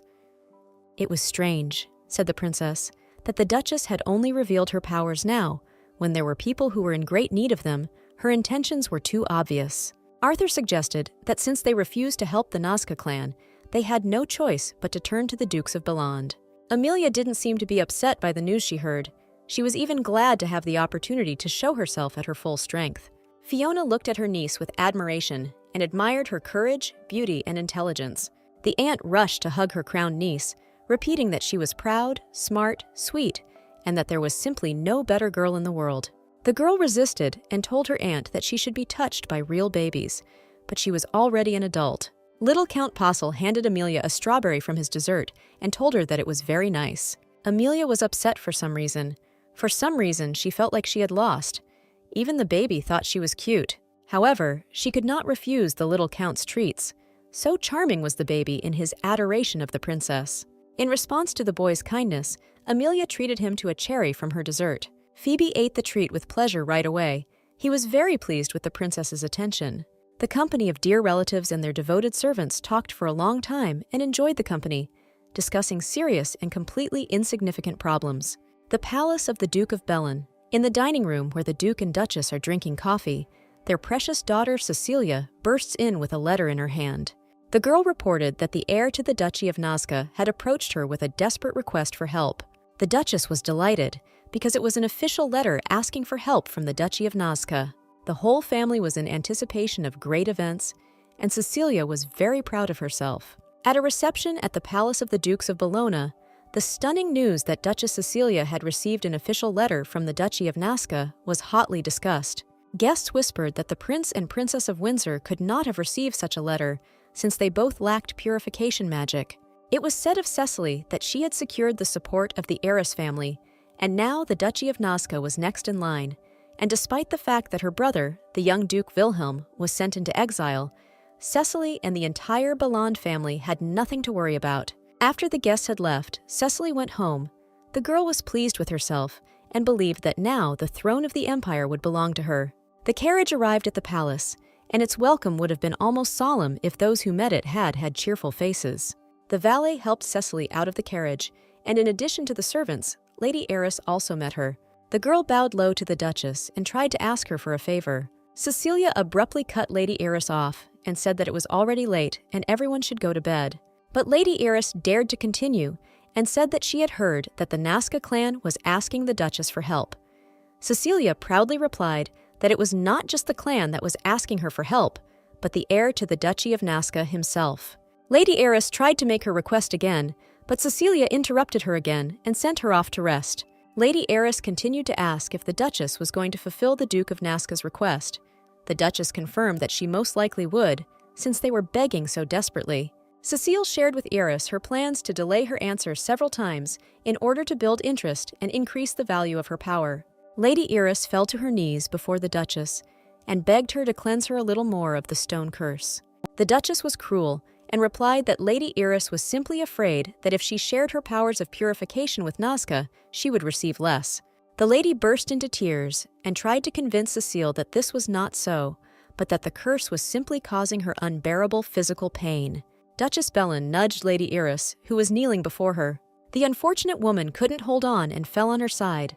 The skirts of her dress rose up, revealing a terrible picture of the girl's petrified legs. Lady Heiress quickly straightened her skirts and assumed her previous submissive pose. The Duchess of Bellin, reveling in her power over the unfortunate woman, reprimanded her that it was very selfish of her to try to monopolize the power of purification. Cecilia stated that she could not stand selfish people, and if Lady Heiress continued in the same spirit, she would stop helping her at all, and most likely would not be able to keep her as her servant. Lady Heiress humbly and sincerely asked forgiveness for her insolence and begged not to be driven away. Cecile leaned over the girl and said that she generously forgave her, and with these words, turned to leave. On the threshold of the room, Cecile told the unfortunate girl that tomorrow she would have to serve all day, so she should go and rest, and also she should try not to faint tomorrow, so as not to cause her mistress unnecessary trouble. With these words, Cecile walked away proudly, without even looking at the unfortunate girl suffering from pain. Lady Heiress agreed, and when the door closed behind the Duchess, she sighed heavily. She had no other choice but to serve Cecile. The girl looked at her unfortunate legs and began to cry. Only the cruel Duchess could weaken this curse and relieve the excruciating pain. There was only one thing that was annoying. Lady Heiress was sad. The Duchess would never want to remove the curse completely. Samantha Amelia, using the invisible eye object, observed what was happening in the palace of the Dukes of Bellin, and in Lady Heiress, she recognized her sister from her past life, Eliza.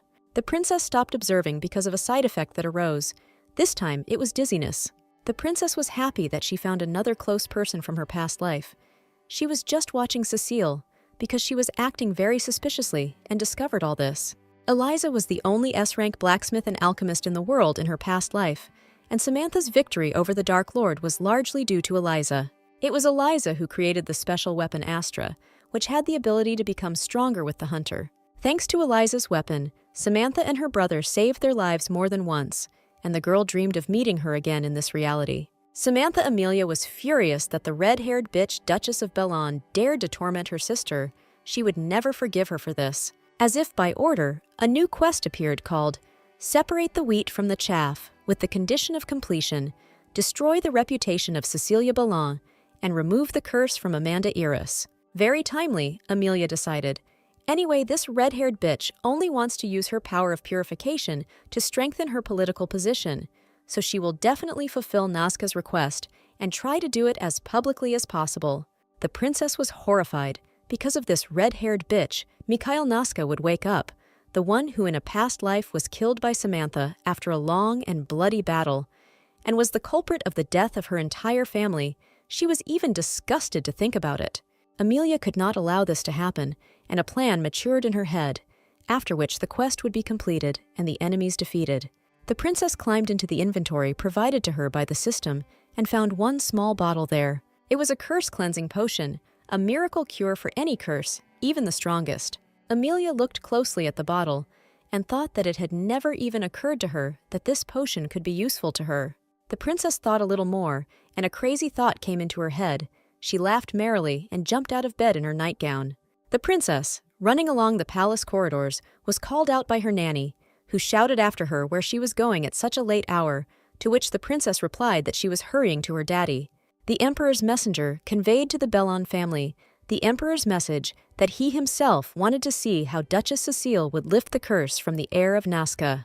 The messenger reported that the Nazca ambassadors were staying in the guest palace as honored guests, and the emperor wanted to personally verify your power of purification. Cecile doubted. She thought that the emperor would try to hush up this matter, should she agree to this. Cecile thanked the messenger for the message he had conveyed and decided to agree to the emperor's proposal. The duchess assured that it was difficult for her to refuse to help the heir to the Duchy of Nazca, and now she was glad that the emperor himself would organize the meeting. Cecile thought that, of course, she wanted to drag out the time a little longer, but since the emperor himself had decided to put on a show, then it would be simply stupid to refuse. The duchess's thoughts were racing. My power of purification. This is not a fiction, and the emperor, who is my uncle, knows this very well, she hoped. So he decided to give me a worthy demonstration. The eldest Duchess of Bellon, Cecilia's mother, wanted to stop her, but her daughter did not listen to her. She was confident and told her parents that they didn't have to worry. She wouldn't disappoint them. The throne room is full of courtiers. The major domo announced the arrival of Duchess Cecilia Bellon. The girl entered the hall in a chic dress and a dazzling tiara with precious stones. Cecilia was accompanied by Lady Iris, and there were whispers around that both the dress and the tiara were gifts to the Duchess from the Iruses, and the huge ruby in her tiara was the eye of a fire dragon, also an Iris family jewel. As Cecilia approached the heir of Nazca, she heard whispers from the courtiers that the golden Iris were completely subservient to the Duchess of Bellon. Michael Nazca lay motionless and pale on his bed, showing no signs of life. Cecilia looked at him and thought that everything was going well, even ideally. Noble blood, beautiful appearance, and also ideal decorations that emphasized her beauty. The Duchess's dreams were insidious. She dreamed that after the golden Iris, the Prince of Nazca, who had never bowed his head before the emperor, would kneel before her. The Duchess imagined that if both Prince Nazca and Lady Iris were her obedient puppets, then her ascension to the throne would be inevitable. The Duchess's eyes were shining with anticipation. She was sure that in the end the emperor would become her father, the prince would become her brother, and she would be a princess. At this time, the herald announced the arrival of the imperial family. Blessed be the ruler of the shining empire, seated on the golden throne, marked by the sun, he exclaimed. 3 people stepped onto the throne: the emperor, his son Arthur, and his daughter Amelia. The girl went herself because she considered herself an adult, and her father allowed her this whim as he allowed everyone else. However, Cecilia decided that this was a sign of the emperor's lack of affection for his daughter and was incredibly happy. Cecily thought that the princess was sad and depressed. Wait a little, the Duchess thought maliciously. Very soon I will take your place. The princess looked at the Duchess and grinned maliciously. Well, well, she thought, what else will you come up with, redhead? The proud and unapproachable Duchess could not even imagine that all her thoughts were known to the princess. She simply read them on the console. The princess also successfully read the thoughts of all the courtiers present in the hall. Amelia heard people speculating that the emperor really valued the Duchess highly, and if she could prove that she had the power of purification, the balance of power in the political arena would change. And some even thought that it would be worth switching over to the Duchess's side. Prince Arthur had no time for intrigues. Now he was concerned about his sister's condition and insistently offered to take her in his arms. But Amelia refused, saying that she could walk on her own and did it very beautifully. Amelia looked at her brother and thought that he and her dad were worried about her too much. She was already 7 years old in this life, and if you take into account the past one, then even more. Amelia heard her brother's thoughts that she had become disobedient, and he was indulging her. The girl extended her hand to her brother and smiled. Arthur immediately forgot about all the grievances, took his sister by the hand, and continued walking towards the throne platform. The emperor was the first to ascend the steps to the throne, followed by the prince and princess, who were closely watched by the eldest sage of the Nasco clan. The princess seemed to the sage to be a very charming person. He admired her intelligent and beautiful face and her unchildlike dexterity of movements. It was not for nothing that he was chosen as the eldest sage, since he immediately understood that what was happening was not ordinary. The sage should not have felt sympathy for Princess Amelia. She was not from his clan. The man looked back and saw that all of his clansmen were looking at Princess Amelia with admiration. Something is wrong here. Only the Duchess can lift the curse from Prince Nasco, and everyone should feel sympathy for the Duchess. But for some reason, everyone is attracted to the princess. The wise one looked back at Prince Nasco and tried to establish a mental connection with him, asking if it was his feelings that were being transmitted to all the people of the Nasco clan. Cecilia looked around and was amazed that everyone, without exception, was looking at Princess Amelia with love and adoration. Everyone around her was saying that the princess was charming, sweet, and self-confident, that the prince treated her very tenderly. These words angered Cecilia. She believed that all the attention and admiration should belong only to her, and not to the worthless girl that she considered the princess to be. The emperor turned to the Duchess of Bellon, but she was so distracted by the courtiers' conversations about the princess that she did not immediately hear the emperor's words. Having come to her senses, Cecilia turned to the emperor and assumed a loyal appearance. Cecilia was annoyed with herself for having temporarily lost her composure and for having temporarily lost control. The emperor asked if it was true that she had the power to cleanse curses. Delighted by the attention to herself, the girl replied that it was true. The sun god had blessed her with this power. The emperor continued. He asked if she knew about the request of the Nasca clan, and if she could cleanse the prince of this clan from the curse. The Duchess assured the emperor that she would live up to his expectations. Duchess Cecilia Bellone told the emperor that if she could prove that she had the power of purification, what could he promise her? The senior steward of the court was outraged by such impudence. This girl really dared to propose a deal to the emperor. The elder Bellon stood up for her daughter. She said that her daughter was a precious gift, since she was the only one who had the power of purification in the last several hundred years. And the last bearer of this power was able to bypass 5 brothers and ascend to the throne. The Duchess said she wanted her daughter to be treated in accordance with her status and talents. The emperor was stunned. You want me to officially adopt the Duchess and make her a princess? All the courtiers were amazed, but Countess Fiona Pacelle was the most outraged. The senior palace keeper was no less outraged by the Duchess's claims than the Countess. To him, this idea seemed crazy since the emperor had his own children. The emperor could not find the words to respond to the Duchess's unexpected claim. Amelia came to her father's aid. She asked if the Duchess would heal Prince Nasco, then she would become her sister. The girl pretended to be extremely happy about this development, exclaiming that she had always wanted a sister and really hoped that Cecile would be able to cure Prince Nasco.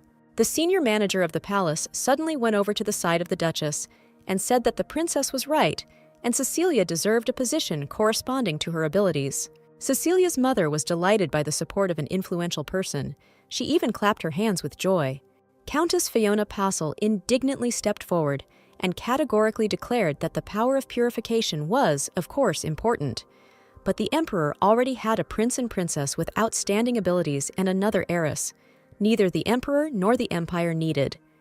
The senior manager of the palace, wanting to calm the escalating scandal, said that the Duchess had not yet proven that she had the power of purification, so all talk was premature. Cecilia turned to the courtier. So if I prove that I have the power of purification, then you will support my appointment as a princess. Since my power is not a fiction, there will be no problem with this. Princess Amelia turned to the emperor with the question of what would happen if Ceci couldn't cope. Cecilia was taken aback by the princess's question. She certainly didn't expect such a turn of events. The emperor took his daughter in his arms and placed her comfortably on his lap. The girl looked down on her rival from the heights of her position.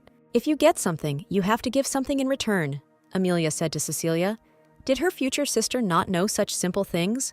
Or was she just stupid? Such an address to her, even from a crowned person, was unbearable for Cecilia. The princess continued speaking, turning to the Duchess, that even she, at 7 years old, knew about this, so how could such a grown-up Cece not understand it? A blow below the belt for Cecilia was the princess's statement that she, of course, wanted a sister, but not such a stupid one. If, by succeeding, Cece would become a princess, Amelia continued, then in case of failure she must give something of equal value. The prince added that she should be ready for this, and put everything she has on the line, especially since she wants to become Amelia's sister.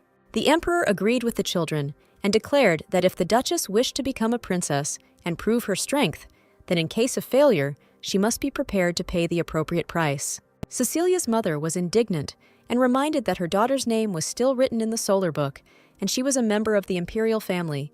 Even her failure with the purification magic would not change that. The emperor replied that it was true, she had made the sunstone shine and had the right to the throne, but the unwritten law was that whoever lost the test of strength would lose all his rights. The test of strength is passed by all members of the imperial family of the Lustum Empire, proving their magical power. In addition, this is a ritual in which members of the imperial family fight each other to determine the strongest. The losers are deprived not only of the right to the throne, but also of life. Several years ago, the young Duke William of Bellon lost to Prince Arthur and was stripped of his status precisely because of this unwritten law. The eldest Duchess Bellon screamed in fear that now it was not a question of a magical duel between members of the imperial family. Princess Amelia replied solemnly to the Duchess that Cecilia had voiced her desire to prove the power of purification and become a princess. Isn't that a more significant test of strength than a duel between members of the imperial family? The emperor looked at his daughter with admiration, stroked her head and praised her. She was so small, but she explained everything so wonderfully. The princess watched as Cecilia grew angry and thought to herself, "Get even angrier, or else the rage will consume you." The emperor and his advisors have decided that Cecilia's test fully meets all the conditions of the trial of strength. The eldest Duchess Bellon was confused. Those who possess solar magic receive a gold mine in their possession. There were two of them in their family, Wilhelm and Cecilia. Wilhelm lost the test of strength to Arthur, lost the mine, and was sent into exile. The only source of income for the Bellon family is the mine belonging to Cecilia. If she loses, then this mine will be taken away too. Prince Arthur confirmed her fears, saying that if Cecilia lost, she would lose the gold mine. The elder Duchess of Bellon called this idea nonsense and did not agree to such an exchange. The princess felt a little sorry for Cecilia's parents, but this is a test of strength in which the magician either gains everything or loses everything, and besides, Cecilia can refuse. Proud and ambitious Cecilia was not going to refuse. She accepted the challenge. The Duchess mother tried to stop her. She understood that the risk was very high, and not only Cecilia herself, but the whole family could suffer. Cecilia was adamant. The younger Duchess of Bellon believed that this was her chance, but she was too confident in herself. She believed that she would definitely take the princess's place, throwing Amelia out of there. The emperor ordered the test of strength to begin. The hall froze, everyone prepared to witness the fateful event. Cecilia approached the bed of the heir of the Nazca clan. Michael lay motionless. The Prince of Nazca was pale and barely breathing. His appearance evoked sympathy and compassion. Cecilia leaned over the prince's bed, and in a loud whisper expressed her pity for the prince and her intentions to help him. The imperial family and all the courtiers present in the hall witnessed how Duchess Bellon poured purification magic into the prince. The courtiers whispered that they saw and felt the magic of purification, that this magic was the same orange color as the magic of the Duchess. Cecilia gave the magic of purification to the Prince of Nazca. This process was accompanied by pain. The face of the Magessa was covered in sweat, but she endured. Apparently, along with the magic of purification, other streams were also coming out of Cecilia because everyone saw the sunstone shine. The princess decided that the Duchess was deliberately spending her energy to make the sunstone shine. Cecilia mobilized all her strength to strengthen the purification magic. A thick stream of orange light emanated from her hands and was absorbed into the aura of Prince Nazca. The girl felt that her mana was running out. A few more minutes passed, the stream of orange glow disappeared, and Cecilia staggered and almost fell. The elder sage Nazca saved Cecilia from an unfortunate fall onto the floor of the throne room. Michael Nazca, heir to the throne of the clan of the same name, lay motionless in his bed, which resembled a crystal coffin.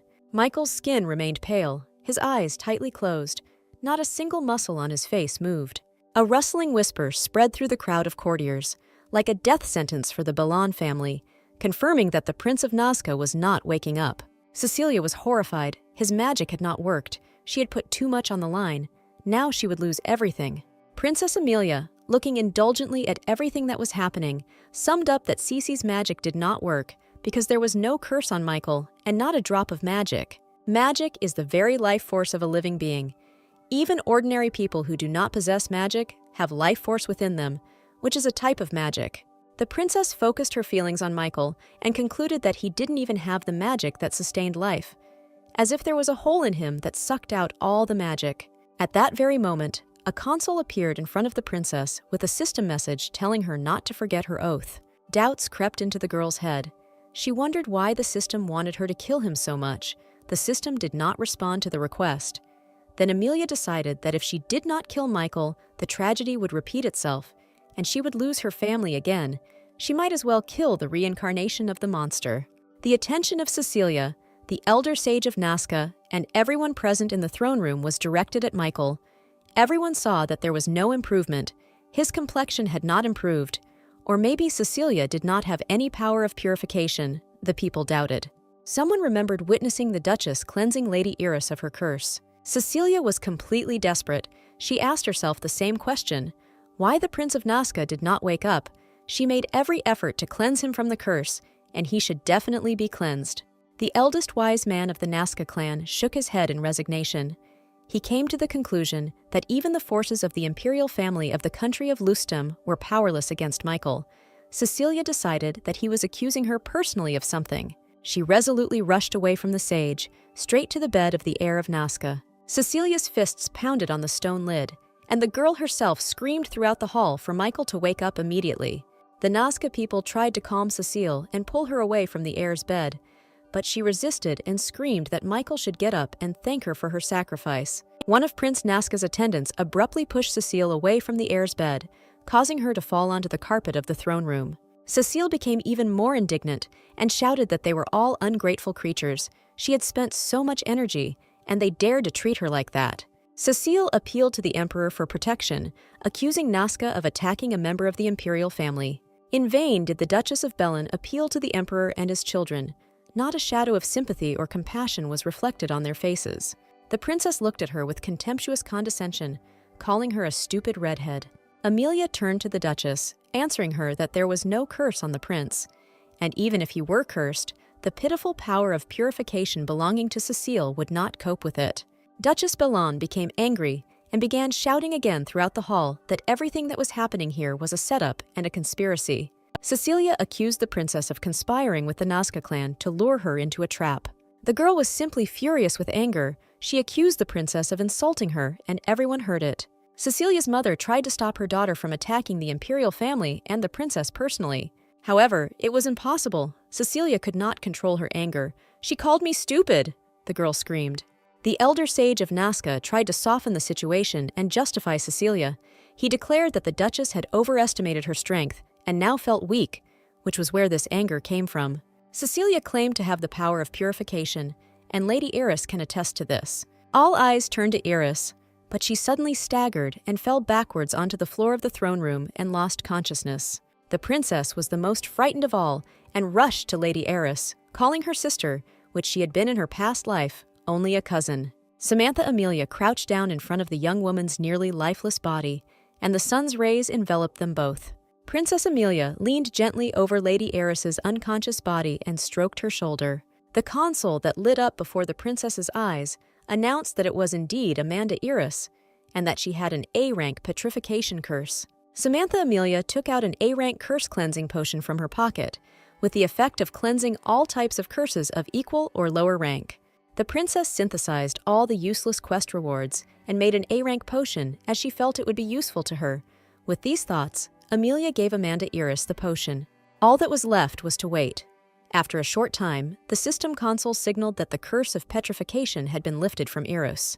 The princess took out another health potion and gave it to Lady Iris to drink as well. Amanda was still unconscious, her skin pale and rivaling in whiteness and transparency, the diamond brooch that pinned the bow on the girl's neck. Cecilia was simply shaking. She completely lost control. All her hopes and achievements were collapsing.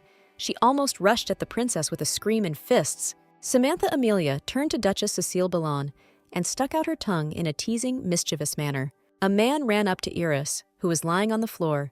His face expressed alarm and concern. The system informed Amelia that this was Marquis Karl Iris, the father of Lady Iris in a past life.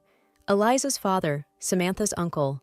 Karl hugged his daughter, lifting her off the floor, and, with concern for her life and health, called her by name and asked her to wake up. The princess did not expect the appearance of another person from her past life. It was so unexpected and so wonderful. Samantha Amelia remembered how in a past life they had last met at Eliza's funeral, where the girl had cried and blamed herself for not being able to protect her sister, and her uncle had calmed her down and replied that thanks to Samantha, Eliza had been saved more than once, and if it weren't for Samantha's efforts, neither he nor Eliza would have been alive long ago. Samantha remembered the sad and kind face of her uncle from her past life, and how he thanked her for everything she did for the family. Samantha Amelia was glad that this time she had much more power, and she would definitely be able to protect Amanda, and now everything would be fine. Marquis Eris looked angrily at the princess. He still did not understand what had really happened. The Marquis's gaze fell on the slightly raised skirts of the dress, and he discovered that the disgusting stone growths had come off the girl's legs. The courtiers began to talk that the well-known curse placed on Amanda Eris had finally been lifted, and its traces had disappeared in the blink of an eye. Such dramatic changes could not go unnoticed, and they occurred after the princess demonstrated her incredible magical powers. Therefore, everyone inevitably concluded that the princess possessed purification magic. Duchess Bellon Sr. decided to use Eris's cure to her advantage, and she claimed that it was Cecilia who did it. The Duchess was objected to by the prince and princess's aunt, who replied that the Duchess had been unable to purify Prince Nazca, who was right in front of her, but had healed Lady Eris, who was at a considerable distance, in a strange way. The defeated Duchess Cecilia Bellon listened with anger and confusion as the courtiers admired the power of the princess's magic. Marquis Eris turned his aristocratic face towards the princess, and his grateful gaze spoke volumes. The Marquis's voice was broken by excitement and joy. He turned to the princess to get confirmation that it was she who lifted the curse from his daughter. The girl did not act coy or pretend to be overly modest, but cheerfully replied that yes, she did it. The Marquis knelt before the little princess as a sign of appreciation, gratitude, and devotion. Duchess Bellon Sr. and all the courtiers were stunned by what they saw. The golden Eris knelt before someone other than the emperor. The Marquis knelt before the little princess and tirelessly repeated words of gratitude and devotion. Amelia replied that there was no need for gratitude, and that she did what she had to do because she could do it. And in her mind, the girl thought that it was so natural for her to save her sister. The attention of the Emperor and Prince Arthur, riveted on the arrival of the Marchioness Eris, was distracted by loud cries. Amelia turned around in fear. Everyone was shouting something about the prince. She was afraid that something had happened to her brother. However, it was the heir of the Nazca clan, Prince Michael Nazca, who was coming to his senses. His yellow, cat-like eyes opened and stared around. Samantha Amelia watched in shock as Michael rose from his bed. The princess certainly did not expect such an event, and could not understand why Michael was waking up right now. The people of the Nazca clan present in the hall greeted their prince, falling to their knees before him, the elder sage carefully supporting the still weak youth.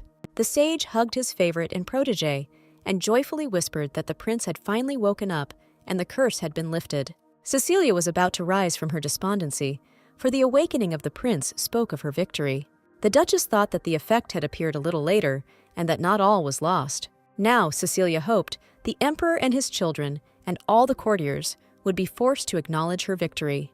The princess's crown will rightfully rest on Cecile's head, and everyone will recognize her power. The girl, thinking that she was within her rights, approached the delegation of the Nazca clan, who were rejoicing at the awakening of Michael, and welcomed the heir of Nazca along with them. Cecilia turned to the emperor, urging him to pay attention to the fact that the prince had woken up, which meant that she had lived up to expectations. The girl's anger immediately turned to the Nazca servants, and she angrily pointed her finger in their direction. Cecilia singled out her offender from the crowd with her gaze and shouted that she dared to insult her, the savior of the Prince of Nazca and the future princess of the country of Lostum. The Duchess demanded that she immediately kneel down and beg her for forgiveness. The Nazca people looked at each other in bewilderment. They were not used to strangers talking to them like that. The elder Duchess of Bellon did not stand on ceremony and declared publicly that Cecilia had proven that she had the power of purification and was worthy of the promised reward. Cecile's mother claimed that her daughter had lifted the curse that had haunted the Prince of Nazca since birth. How could that be compared to someone curing some ailments of Lady Eris? The Marquis was outraged by the disdainful attitude towards his daughter's illness. He angrily protested against the Duchess's statement, explaining his position by the fact that his daughter was experiencing terrible suffering and her deliverance from it cannot be considered something insignificant. The Duchess recoiled from the Marquis, frightened by his pressure and expression. Cecile was confident that she had won and demanded that the Emperor make her a princess. The elder sage of Nazca handed over the guardianship of the prince to one of his confidants. The sage turned to the Duchess and those present with apologies, especially to Cecilia. Prince Michael of Nazca stopped him, which caused the sage's bewilderment. The Prince of Nazca freed himself from the support of the courtier and, having said that he himself must thank his savior, headed, as it seemed to those around him and to the Duchess herself, towards Cecilia. The Duchess's heart fluttered. A happy expression appeared on her face, and she was all aglow in anticipation of triumph. Silly Cecilia, she didn't notice at all that Princess Amelia was standing a little to the side and behind her. Prince Nazca, without even looking at the younger Countess Bellon, walked past her. Cecilia could not understand what was happening and where Prince Michael Nazca was going. Michael approached Princess Amelia, knelt down and humbly bowed before the girl, saying that in her person he greeted his benefactor. The most shocked person in the hall was Princess Amelia herself. She definitely had no intention of saving the prince and waking him up. Cecilia was furious, shouting that all the lies and the conspiracy were against her, but she could not convince those present. Everyone decided that she had lost. The Duchess rushed to Michael Nazca and tried to convince him that it was she who lifted the curse from him, but he had just gotten it all mixed up because he had just woken up. The young man swore by the name of Nazca that he had been conscious the whole time, even though he could not move. Michael looked at Princess Amelia with devotion and said that he would never mistake his savior. The young man carefully and tenderly took the girl's hand and lightly touched her fingers with his lips. Princess Amelia was shocked by Prince Nazca's actions. Where did such gratitude come from? She really did nothing to awaken him, or she misunderstood something. Wild cries of indignation coming from her father and brother brought the girl out of her reverie. The crowned relatives were outraged by the behavior of the Prince of Nazca. How dare he touch their treasure? The Emperor carefully wiped the baby's hand, and the brother was ready to severely beat the impudent fellow who dared to poke his muzzle into the princess's hand. Prince Arthur was simply furious. He was ready to put Michael back in the coffin. Amelia started laughing. Her dad and brother were jealous of her again. The girl asked them to calm down. In fact, nothing terrible had happened. The girl summed up the day. It was clear to everyone that she had won. Cece had failed to clear either the Marquise or the Prince of Nazca, and Amelia had cleared both. Amelia looked closely into the grateful eyes of Prince Nazca and thought that even though she had done nothing for him, but since he said so, then let it be so. The main thing is that everyone is happy. Except for the Bellones, of course. Aunt Fiona was the first to applaud and shout that the victory, of course, was Princess Amelia's. The courtiers sincerely congratulated the princess on her victory. No one liked the arrogant Cecilia. The Dukes of Bologna were not happy and even shocked by the outcome of what happened. Today, they lost their last source of income. The victory remained with Princess Amelia. The Prince of Nazca bowed to her. Cecilia was defeated. The younger Duchess of Bellon was left only to shed bitter tears and remember her high position in society. Now everything will be different.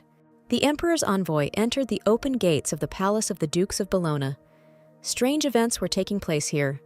Servants were carrying boxes of things out of the palace of the Dukes of Bologna. The Duchess mother greeted Count Wayne, the Emperor's envoy. His visit was expected, but it did not bring joy to the Duchess. Count Wayne announced that he had come on the orders of the Emperor to seize the title deeds to the mines given to the Duchess. Duchess Bellone the Elder was indignant. Couldn't they have waited until the morning? The Emperor's men turned the whole house upside down to find these documents.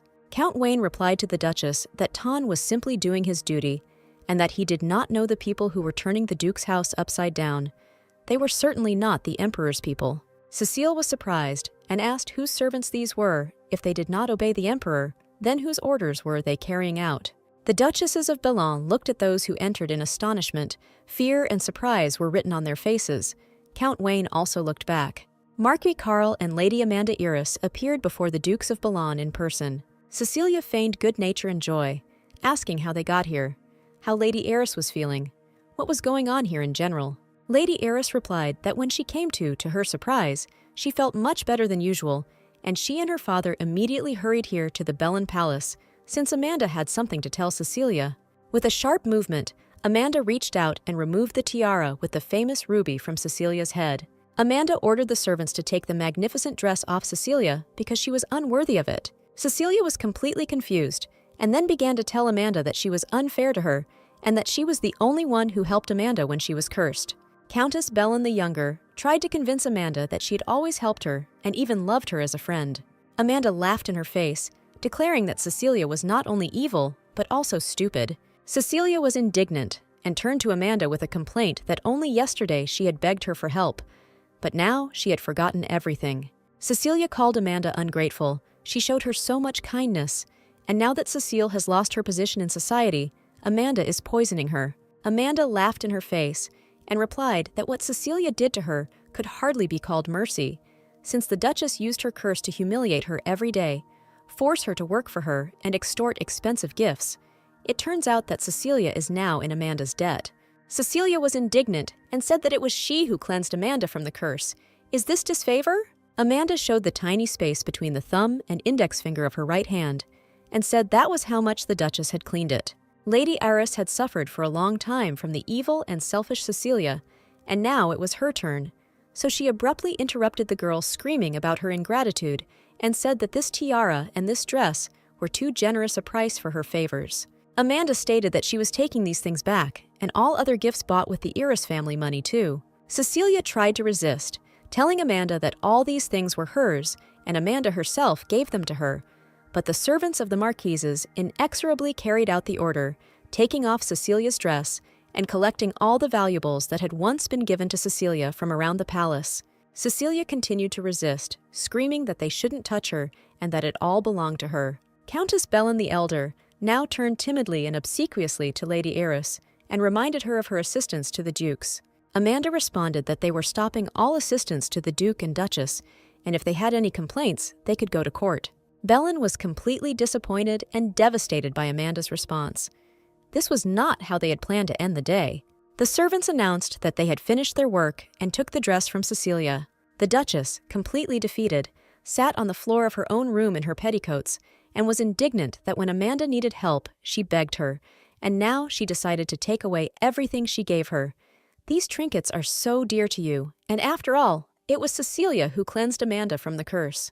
Lady Iris tore a small gem from the collar of her dress. It was so small that she could barely hold it between her fingers.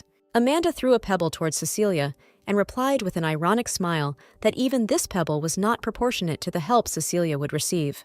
Amanda did not want to talk to Cecilia anymore, but said as she left that the stone she had thrown to her was worth much more than the size of the curse Cecilia had lifted from Amanda. Cecilia screamed that Amanda would never be able to wear the tiara with the dignity that befitted the piece. Amanda agreed that the tiara did not suit her and that she certainly could not wear it and would not. But there is one person in the world, only one, to whom the tiara would truly suit. Of course she meant Princess Amelia. The empire was buzzing with news. In the palaces, they said that it turned out that the power of purification was possessed by the princess and not the Duchess. She healed both the daughter of the Marquis Irus and the Prince of Nazca. The servants in the palace gossiped that on the evening when the test of strength took place, the sunstone first barely glowed, and then shone in all its splendor. They say that the Duchess and Princess touched it in turns. The town gossips whispered that for the first time in several hundred years, the sun god had sent the people of the empire a magically powerful princess to protect the empire from its enemies. The valet found the royal family drinking tea. The emperor and his children were sitting decorously on comfortable sofas in their father's office and enjoying each other's company. Chewing on a very tasty cookie and not wanting to tear herself away from it, Amelia asked what was going on. Count Wayne reported to the princess that the documents she was waiting for were ready and waiting for Amelia to read them. Amelia was delighted because these were the documents of ownership of the mine. The princess was very happy. The day was successful. She received many rewards from the system, and then there was a gold mine to boot. The message appeared again, with many letters missing and words replaced with incomprehensible symbols. Amelia was puzzled as to why all messages, even ordinary ones, had become so clumsy. Had the system really broken down? She would have to check later. The emperor noticed that his daughter was slightly frozen and decided that she was simply not happy with the documents for ownership of the gold mine. The girl justified herself by saying that she was thinking a little, but in fact she was very happy. She tried to forget about the system's breakdowns and enjoy life and its achievements. Finally, the mine was hers, and she could do whatever she wanted with it. Her father and brother congratulated her. The royal family walked sedately along the corridors of the palace. Now they tried to spend as much time together as possible. Amelia analyzed the situation and admitted that everything was going according to plan. The Bellin family was ruined and could no longer resist the imperial family. One thing the girl didn't understand was why Prince Michael recognized her as his savior. The girl inhaled, which immediately attracted the attention of the emperor, who asked why she was sighing and what had happened. The brother stopped and asked Princess Amelia if she was sighing because of some young man. The girl was indignant. Father and son were of one mind. The emperor believed that Nazca had something in mind against Amelia, and the brother wanted to drive him away immediately and said that he would take care of it himself. Amelia objected to her father and brother that the Prince of Nazca had nothing to do with it, but they did not listen to her and planned how they would punish Prince Michael for his insolence. Amelia burst into rage. She shouted at her father and brother that Michael had nothing to do with it. She didn't remember him at all now. Why didn't they listen to her and didn't believe her? The father and brother finally paid attention to the girl. The corridors of the palace were deserted, and no one saw their quarrel. Both Windsors noticed that the girl called the Prince of Nazca by his first name. Amelia replied that she was not sighing because of Michael, and that she did not understand what was surprising about it. Her father and brother laughed and told her that what was surprising was that she remembered the name of the Prince of Nazca, which meant that he was interesting to her, since Amelia does not remember the names of those who are not interesting to her. Amelia had nothing to say in response, because her relatives were right. She forgot the names of everyone who was of no interest to her. The emperor and the prince reasoned that in any case, there was no reason to detain the representatives of the Nazca clan on the territory of the empire. The Windsors did not need gratitude from them, and the prince generally suggested simply driving away the entire delegation. The girl listened to the men's conversation and thought that they were jealous of what she was thinking about Michael. At first, she wanted to be indignant, but then she decided that nothing could be done anyway. Prince Arthur immediately thought that Amelia had cleansed Michael of the curse, and it was impossible to simply throw the Nazca delegation out of the palace.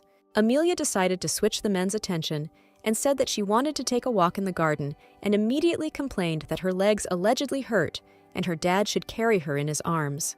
The emperor happily agreed to carry his little treasure in his arms, and the prince joined him and said that he also wanted to carry Amelia in his arms. The royal family went for a walk in the garden, as Amelia wanted. The father and brother were absorbed in communicating with their baby, and with each other, the problems with Nazca were put aside. A little time passed. The princess was informed that Marquis Eris and his daughter wanted to thank her.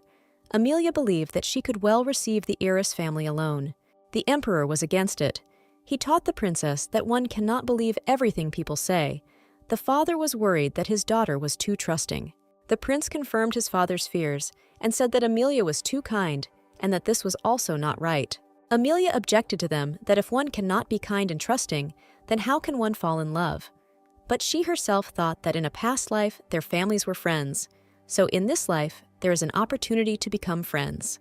The Windsors were again drinking tea in one of the rooms of the palace. This was their favorite pastime. A maid entered the room and reported that Marquis Eris and his daughter Amanda Eris had arrived. Amelia was delighted and ordered the Eris family to be let in. The girl was so happy to meet her friends from her past life that her father and brother became wary. The golden ear-uses entered the room with the air of criminals going to the scaffold. Amelia rushed towards them with joyful cries. For her, they were family and close people. The Marquis and Lady Eris fell to their knees before the imperial family. The lady pressed her hand to her chest and thanked the princess, saying that she was infinitely grateful to Her Highness for her mercy. And the Marquis asked to punish him for the fact that, being the head of the family, he broke the oath given to the first emperor. Amelia couldn't understand what the Marquis was talking about, what kind of oath he was taking, and why he was a sinner. The emperor explained that the country's first ruler had made a treaty with the heads of 3 great families who had helped him found the empire. This was done in order to prevent strife over succession to the throne, which could destroy the empire, and the heads of these families swore never to interfere in the struggle for power. In return, they were entrusted with the management of the 10 major gold mines in the south and control over the granaries.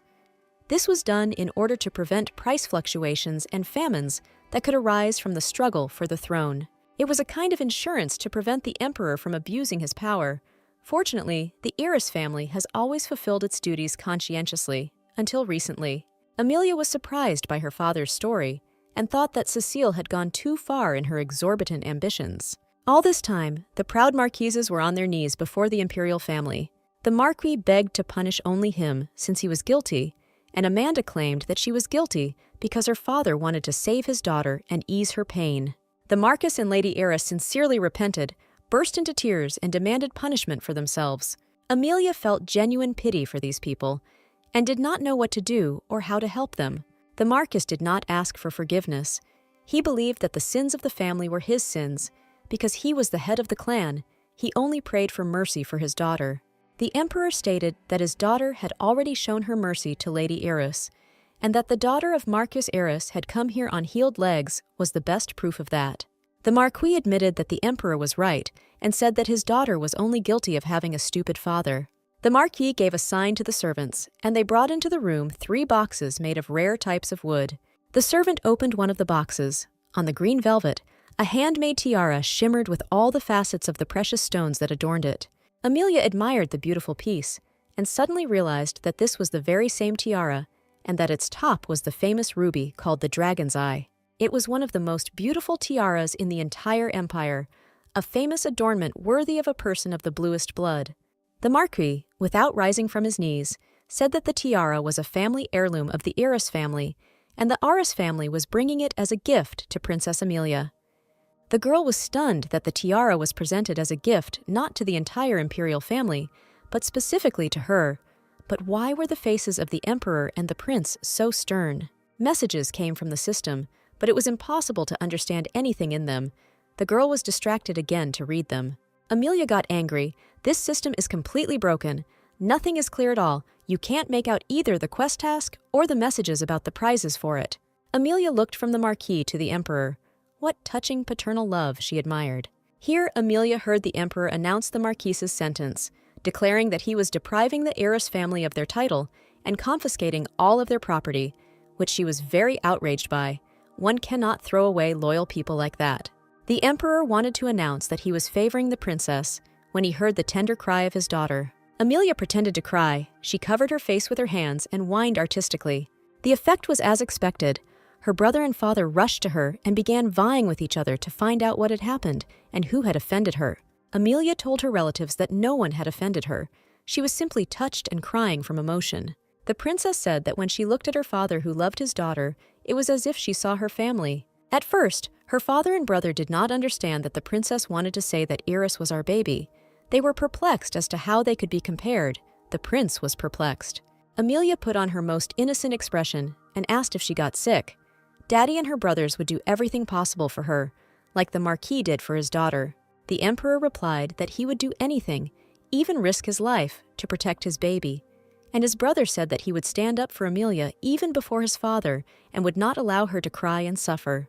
Amelia hugged her beloved men and told them that she didn't want her dad and brother to get hurt, so they shouldn't risk their lives. The emperor and the prince admired Amelia's kindness, asked her not to worry because her brother was immortal, and the girl herself promised to protect her brother and father as they did her. The Marquis and Lady Eris watched this scene of family idol and wondered what it would mean for them. The emperor turned to the marquis and said that as a father, he understood perfectly well his feelings for his daughter. The Eris family had broken their oath, and this fact was indisputable. Amelia took the emperor by the hand and tried to convince him again. The emperor continued that it was his daughter who suffered because Eris broke his oath and went over to the side of the Duchess, so he trusted Amelia to decide the fate of the Eris family. Amelia was delighted. It seemed she would be able to try on the Windsors and ear-uses. The princess solemnly declared that since the marquis had broken his oath in the name of his daughter and was asking for punishment for her, she declared the following. The princess has only one request for Amalia. She asks her to become her friend. Amanda burst into tears and said that she was honored to receive this chance from the princess to atone for her guilt. She would serve the princess faithfully and truly. The marquis and his daughter sincerely thanked the princess for her generosity and understanding. The princess's maids agreed that Marchioness Eris was quite worthy of becoming Amelia's maid. The emperor and the prince were surprised. She promised to punish the ear-uses, but she rewarded them, and the brother again became jealous. Realizing that too many people were hanging around the princess, it was already boring. The Eris visit ended successfully. Amelia was left alone and tried to sort out the system's problems. Previously, with the exception of important tasks, The description of quests was displayed in full, but now even the description of daily tasks is cut off. Samantha Amelia reasoned that, apparently, the system that appeared after her rebirth works only for her, only the princess can use it, receive rewards. That is, the system is intended only for individual use. Moreover, important tasks usually appear when the princess thinks about what needs to be done. Maybe this is also a reward for killing the Dark Lord, Amelia reasoned. But it's strange, and I also get skills and items that didn't belong to me in my past life, as well as a prediction of the future. The main oddity is that among the rewards that the system gave the princess were items and skills that in a past life belonged to the Lord of Darkness. On a bright sunny day, the imperial carriage drove slowly along the road. This was the imperial family, consisting of the emperor, the prince, and the princess, going out for a walk. The princess thought about the system and Michael for several days, so much so that her head almost exploded. Michael constantly asked for an audience with the princess, but she did not want to meet him. Amelia escaped these requests by taking advantage of her father's offer to go for a walk. The princess decided to throw out all the negativity from her life and enjoy only the good. The girl was in a very good mood, and there was another reason for this. As a reward for saving Amanda's sister, the princess received a skill upgrade ticket. Amelia decided to improve her ability to see the aura of other people, which was impossible to do in her past life. Samantha Amelia tried to improve the skill I See Your Aura. The system increased the rank of this skill. Now Amelia could see the flow of mana. For this you need to hold hands, and there were also time limits. The girl really liked the improved skill and her whole second life in general. The emperor was glad that his daughter was in a good mood. Amelia confirmed that this was true, and she was very glad that she, her dad, and her brother got out for a walk. The cheerful mood that reigned in the carriage was disturbed by a strange sound coming from above. Above the carriage hovered a huge rock, on which was located an entire city. It was the Nazca Castle. The emperor's carriage seemed tiny and fragile in comparison. The emperor immediately guessed what was happening, but did not want to frighten his daughter. Windsor Senior's mood changed, and he prepared to repel the attack. The prince saw the rock castle through the carriage window, and Michael shouted at him to get down to the ground. The castle hovered above the ground, beautiful and impregnable, a wonderful creation of the Nazca sages. The rock stopped on one side, steps appeared right in the air, and Michael Nazca descended along them. Amelia was amazed by this because it looked so damn beautiful. The emperor's guards blocked the way for the heir of the Duke of Nazca. One of the guards asked if it was true that Nazca intended to be at odds with the Lustum Empire. Michael objected that he could not be at odds with the Lustum Empire because he was indebted to the princess. Why is the Nazca castle blocking the emperor's way if they have no intention of attacking? The princess was surprised to hear from Michael that the emperor had ordered him to leave the territory of the country of Lustum. Amelia guessed that the picnic was arranged by her father to hide Michael's departure from her. The girl was angry with her father because he wanted to deceive her and was cunning. The emperor justified himself by saying that he was very worried about his daughter. The princess announced to her father and brother that she was very disappointed in them. Amelia slammed the door and got out of the carriage. Her father and brother were very afraid for her and tried to detain her. Amelia was categorical and decisive.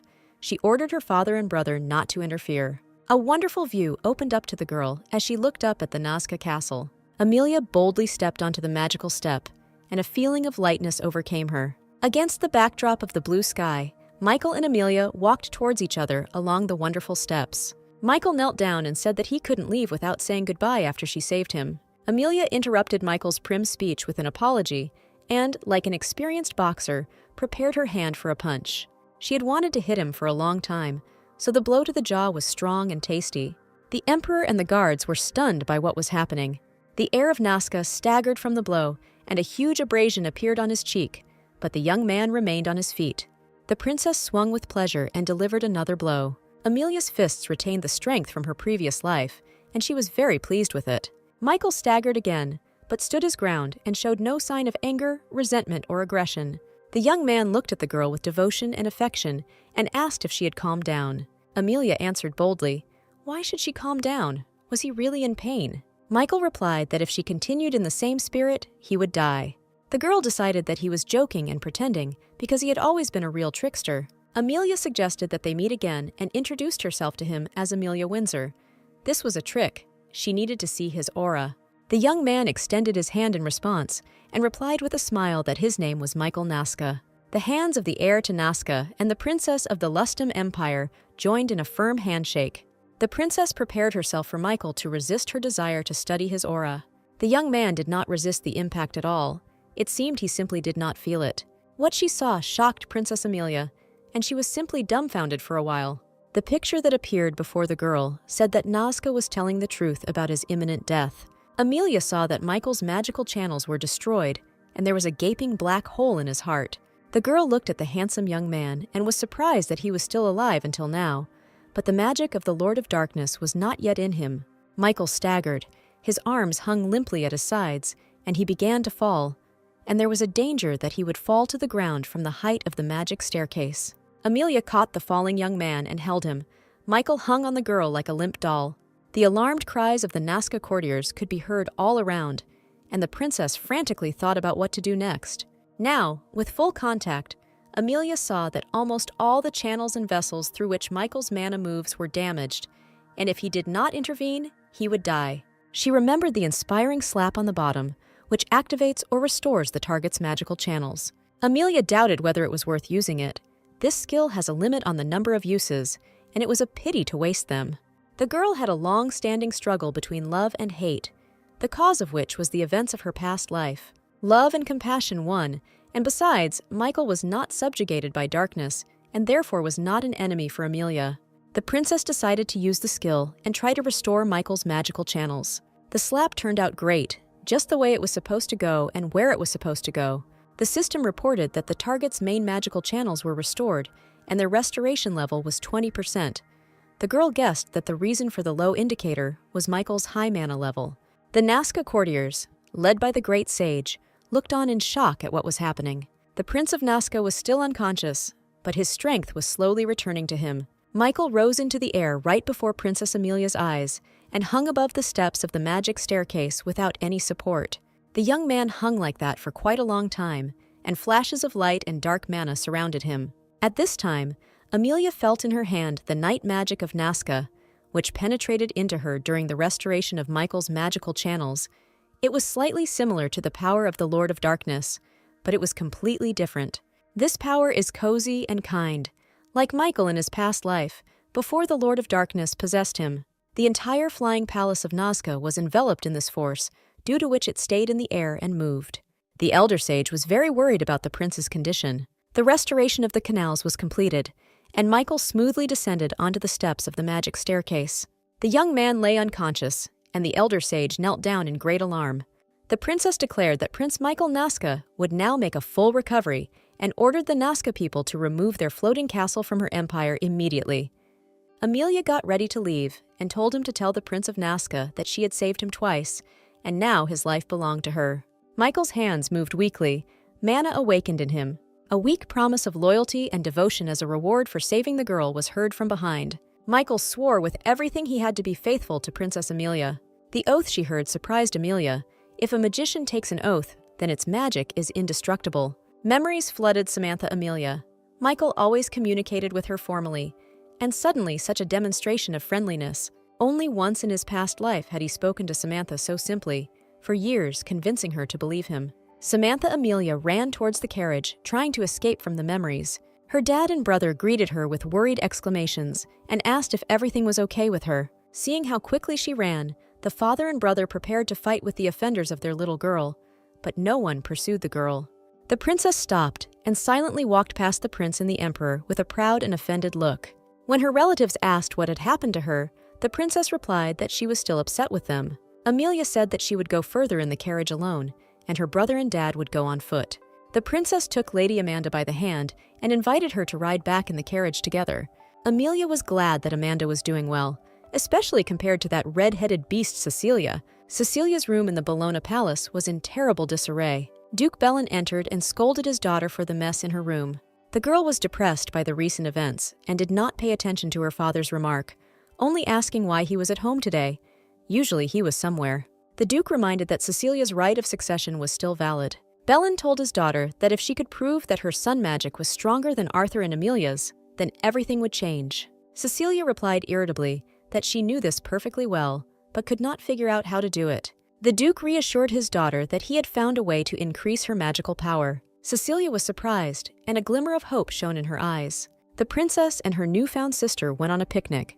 Amelia asked if Amanda had any hobbies. Amanda was confused. This word was unfamiliar to her. Amelia explained that it was something she enjoyed doing, like handicrafts. Amanda replied that she was unable to do anything because of her illness. Amelia agreed that Amanda had indeed only recently recovered and thought with regret that the creation of the Astra weapon would have to wait. Amanda thanked the princess for the advice to find a favorite thing to do and accepted a bouquet of flowers from her. The maid who accompanied the sisters said that she loved to draw and had many portraits of the princess as a baby. The girl told Amanda that if she decided to take up drawing, she should contact her. Amelia was glad that her courtiers were friendly and narrowed one eye, as if calling upon the skill of mind reading. The system responded to the command unexpectedly quickly, and the princess had to urgently cancel the use of the skill. Amelia was surprised that the system message was reflected without errors. Was it finally working properly? Now that the errors have disappeared, Amelia thought, the reward system will not stop giving, I hope. Amanda was very grateful to the maid for her offer of help. Nearby, in the bushes, the upset faces of the Emperor and Prince Arthur appeared. They secretly spied on the princess and her entourage because Amelia was offended by them and did not want to communicate. The father and brother approached their beloved little girl. The Emperor humbly asked her for forgiveness. Arthur followed his example. The Emperor complained that he had not seen his daughter for 3 whole days, and his brother said that he could not even eat, realizing his guilt. Amelia looked very angry, as if she had no intention of forgiving them. She took a promise from both relatives that something like this would never happen again, and that nothing would be hidden from her.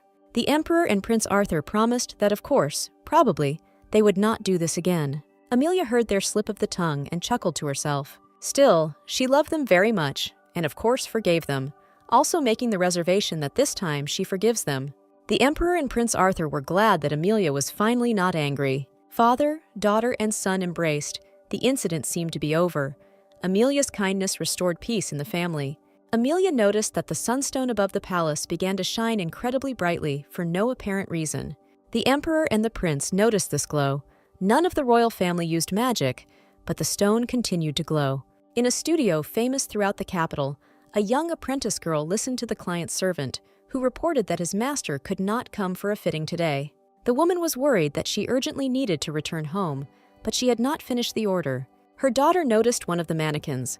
On it hung a dress in a deplorable state, which the Marchioness of Arras had taken from the Duchess of Bellon. All the decorations on it were damaged and torn. One of the clients passed by and confirmed that this was the dress, but it was not originally intended for the Duchess. The client said that she often comes here, and Alana, the owner of the salon, told her about it. Lady Iris, her benefactress, begged her to make a dress for Bellon, but Alana couldn't do it, so she simply adjusted the show sample and gave it to her. Apparently, Bellon didn't like the dress, because it was returned and has been hanging here for over 2 years now. They say, the client continued, that Alana refuses to make a dress for the Duchess. Alana, the woman whispered, asked not to tell anyone about this, but she was called to the princess's palace to take measurements for a new dress. Cecilia Bellon entered the studio. She heard the whole conversation, and she did not like its content. The women greeted the Duchess and hurried away. Cecilia was amazed at what she heard. It turned out that this dress was not made for her. It was a useless sample. The girl was completely upset. The dress she was so proud of turned out to be a defective product. Was she herself defective? At the thought of Princess Amelia, her fists involuntarily clenched, and anger overwhelmed the Duchess. Cecilia remembered Amelia's lovely smile and thought with annoyance that even Alana was going to see her. The Duchess was becoming increasingly angry. Why wasn't she the princess? Why was all the love and adoration going to this nasty girl? The air around the Duchess began to sparkle and blaze with bright lightning, and her hair curled around the girl's head like fiery snakes. It was clear that the Duchess was experiencing terrible pain, periodically forgetting herself and calling her parents for help. An image of her father appeared in Cecile's mind, promising to increase her strength. He promised and did it. Now the girl is much stronger than she was before. But why is it so painful for her, simply unbearable, and the fire around her is burning brighter and hotter? Frightened by the blaze, people rushed out of the studio. Something outside the window shone brightly, illuminating the room with a light that was unbearable for the eyes. A glowing ball crashed into the roof of the studio building and broke through it. The roof of the store collapsed, leaving the crowd wondering what could have happened. Princess Amelia appeared out of nowhere, flew up to Cecilia, and stopped her rebellious magic. Amelia asked what Cecile had done to cause such destruction in the house. The Duchess was surprised by the princess's appearance, but was not at all happy about it. Cecilia accused Amelia of causing everything to happen because of her and threw a flame towards the girl. The princess noticed that the Duchess looked terrible and was not at all like the blooming person she used to be. Was she really that worried about the loss of the mine? The Duchess completely lost control of herself and rushed at the princess, threatening to kill her. The princess dodged the blows and reasoned that somehow Cece's magic had become more powerful. The girl acquired the ability to throw fire and emit lightning. Cecile's magic has increased dramatically, but at the same time, it is clear how exhausted the girl herself is. Amelia came here to complete a system quest, but it seems she will get much more than she expected. First, however, she needs to calm down this crazy redhead. Otherwise, she's completely gone crazy. With one blow, the girl knocked her opponent down. Cecilia fell to the ground, continuing to scream curses at the princess. After a few more blows, the Duchess calmed down, and Amelia decided that there was no better medicine than physiotherapy. Something happened to Cecilia again. She woke up and began to complain of unbearable pain throughout her body and call for her father. Duke Bellin was quick to respond to his daughter's call. Strangely enough, he was completely unperturbed, and Cecilia's suffering did not arouse any compassion in him. The Duke called the servants and ordered them to take Duchess Cecilia to the palace. He explained to those around him that his daughter had passed out from shock after losing the test of strength. The Duke was prevented from carrying out his plans by the appearance of the Emperor and Prince Arthur. The Emperor asked how Bellone could say such a thing after Cecilia had attacked Amelia. He declared that the lives of all the Bellones were too small a price to pay for this crime. Bellin and his servants fell on their knees before the angry Emperor. Amelia tried to persuade her father not to quarrel with the Duke in front of the people. She believed that the Duke reacted to the incident like a normal father. The Emperor objected that this man treated his daughter like a thing, and his submissive appearance could not be trusted. His daughter, the Emperor said, cried so pitifully, and he reacted so coldly to it that he was unworthy of being called a father. The Duke heard this and found the gift of speech. What had Cecilia done wrong? He asked indignantly. Among the members of the imperial family, the Duke continued, there is a rule that each can become the victim of another. If this is considered treason, the Duke was indignant, then someone who killed 5 relatives should be executed 5 times. He hinted at the Emperor. Of course, Windsor Sr. chuckled, but the Duke couldn't do it. In ancient times, Bellin could not have imagined that the one he despised so much would be capable of such a thing. The Emperor reminded the Duke how he had bullied him in his youth. Back then, when he was still a young prince, Windsor warned Bellona to be careful, otherwise he might lose his title.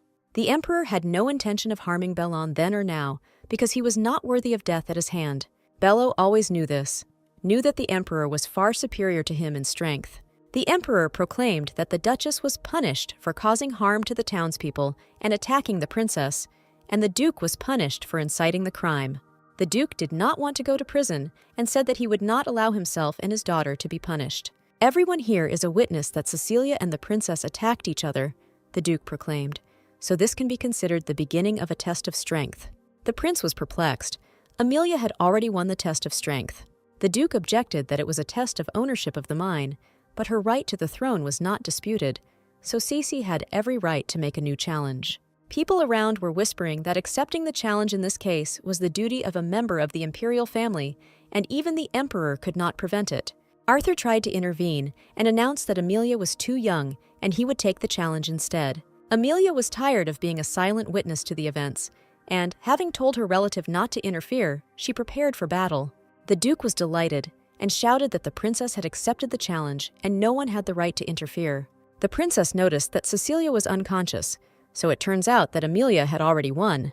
The Duke tried to turn the situation to his advantage, explaining that Cece had recently experienced a reawakening of her power, so her magic had become stronger and she had fainted.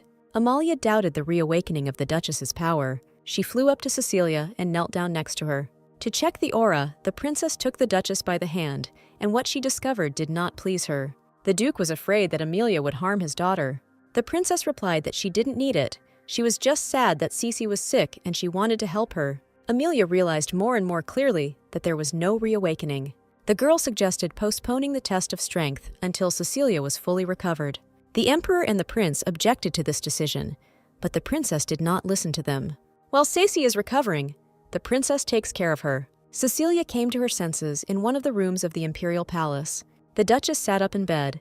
She did not remember what had happened to her and was experiencing an unbearable headache. Suddenly, right in front of her, she saw Princess Amelia. It was precisely this that the Duchess never expected to find by her bed.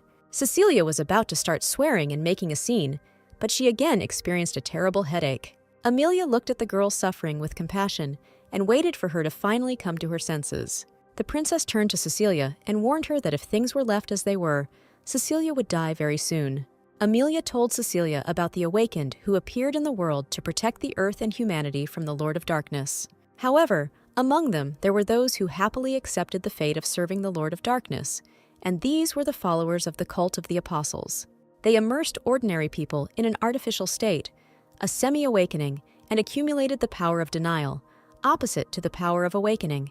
When the power of denial reaches a certain level, it becomes the basis for summoning the Dark Lord. Samantha Amelia remembered, but did not tell Cecilia that this was how this monster was summoned in her past life, and because of this, all her family and friends died. The system informed Amelia that Cecilia Balan was a level 1 half-awakened. Samantha Amelia was upset that in this life the enemies got to her. She doubted that this was so, but the system confirmed the information. Cecilia didn't believe Amelia. A father couldn't set up his own child like that. Amelia explained that Cece had not had a repeated awakening of magic, but had been put into a state of semi-awakening that was slowly killing her. Cecilia clutched the blanket nervously. She still couldn't believe that what was happening was real. The princess activated her mind reading ability and directed it at Cecilia. The Duchess thought about her parents, about how they could not do this to her, knowing that they were condemning her to death. Amelia pretended to guess that someone had told Cecilia that this was a reawakening, but in fact had performed an unfamiliar ritual. After that, the princess continued, the magical power increased, and her health began to deteriorate. Cecilia loses control over her emotions and constantly experiences pain, she concluded. Cecilia was in despair. She did not understand how Amelia knew all this, as if she was reading minds. But was her father really using her? Amelia did indeed read the girl's thoughts, but the system began to malfunction again, as if something was interfering with it, and she could not access the full information. Amelia reasoned that Cecilia herself should tell her everything. She somehow had to be convinced to do it. She couldn't think of anything better to do than ask Cecilia directly if she wanted to live. The Duchess was indignant and accused Amelia of mocking her. Of course she wants to live. However, Cecilia did not believe a word Amelia said. She believed that her father could not do such a thing to her. The Duchess accused the princess of being evil and mocking her, saying that she was born a princess and could not understand Cecilia's pain. Amelia rightly decided that it was impossible to talk to Cecilia now. The princess sent the Duchess home and said that she was powerless to do anything if she did not believe her and only accused her. Cecilia came to her senses and, in desperation, wanting to detain the princess, asked what information she needed from her. Amelia replied that it didn't matter now, and she could handle it herself. But if Cece changed her mind, then let him write to her. The princess left the Duchess completely perplexed, but finally advised her to think carefully before it was too late. The door slammed behind the princess, and Cecilia was left alone. Almost immediately, she jumped out of bed and rushed after the girl. Duke Balan stood at the door. The moment was lost. The Duke asked how his daughter was feeling and whether she had fully recovered. Bellin hurried Cecilia to get ready, as they had to go home and, in the Duke's opinion, prepare for a test of strength. The princess was perplexed and confused. 2 weeks had already passed since her last meeting with the Duchess, and there was no sign of her. Amelia drank tea, read the system notifications, and reasoned that since the quest had not yet failed, it meant that Cecilia had been hooked by her words, and there was still hope. If the task required strength rather than cunning, I would have completed it all long ago, thought Amelia. The princess reasoned that someone hostile had set up protection against her, since the invisible eye was not working and the system was constantly glitching. Amelia was looking for a way to lure Red out, when suddenly the Marchioness Iris entered the room. Amanda brought the princess a letter sealed with the seal of the Dukes of Bologna. The princess eagerly took the envelope in her hands and saw that it was from Cecilia Baland, which meant that Red had given up. Darkness descended on the city, and in one of the secluded places of the capital, the princess and the Duchess met. Amelia looked closely into the Duchess's tortured eyes and congratulated her on the fact that her magic had become much stronger.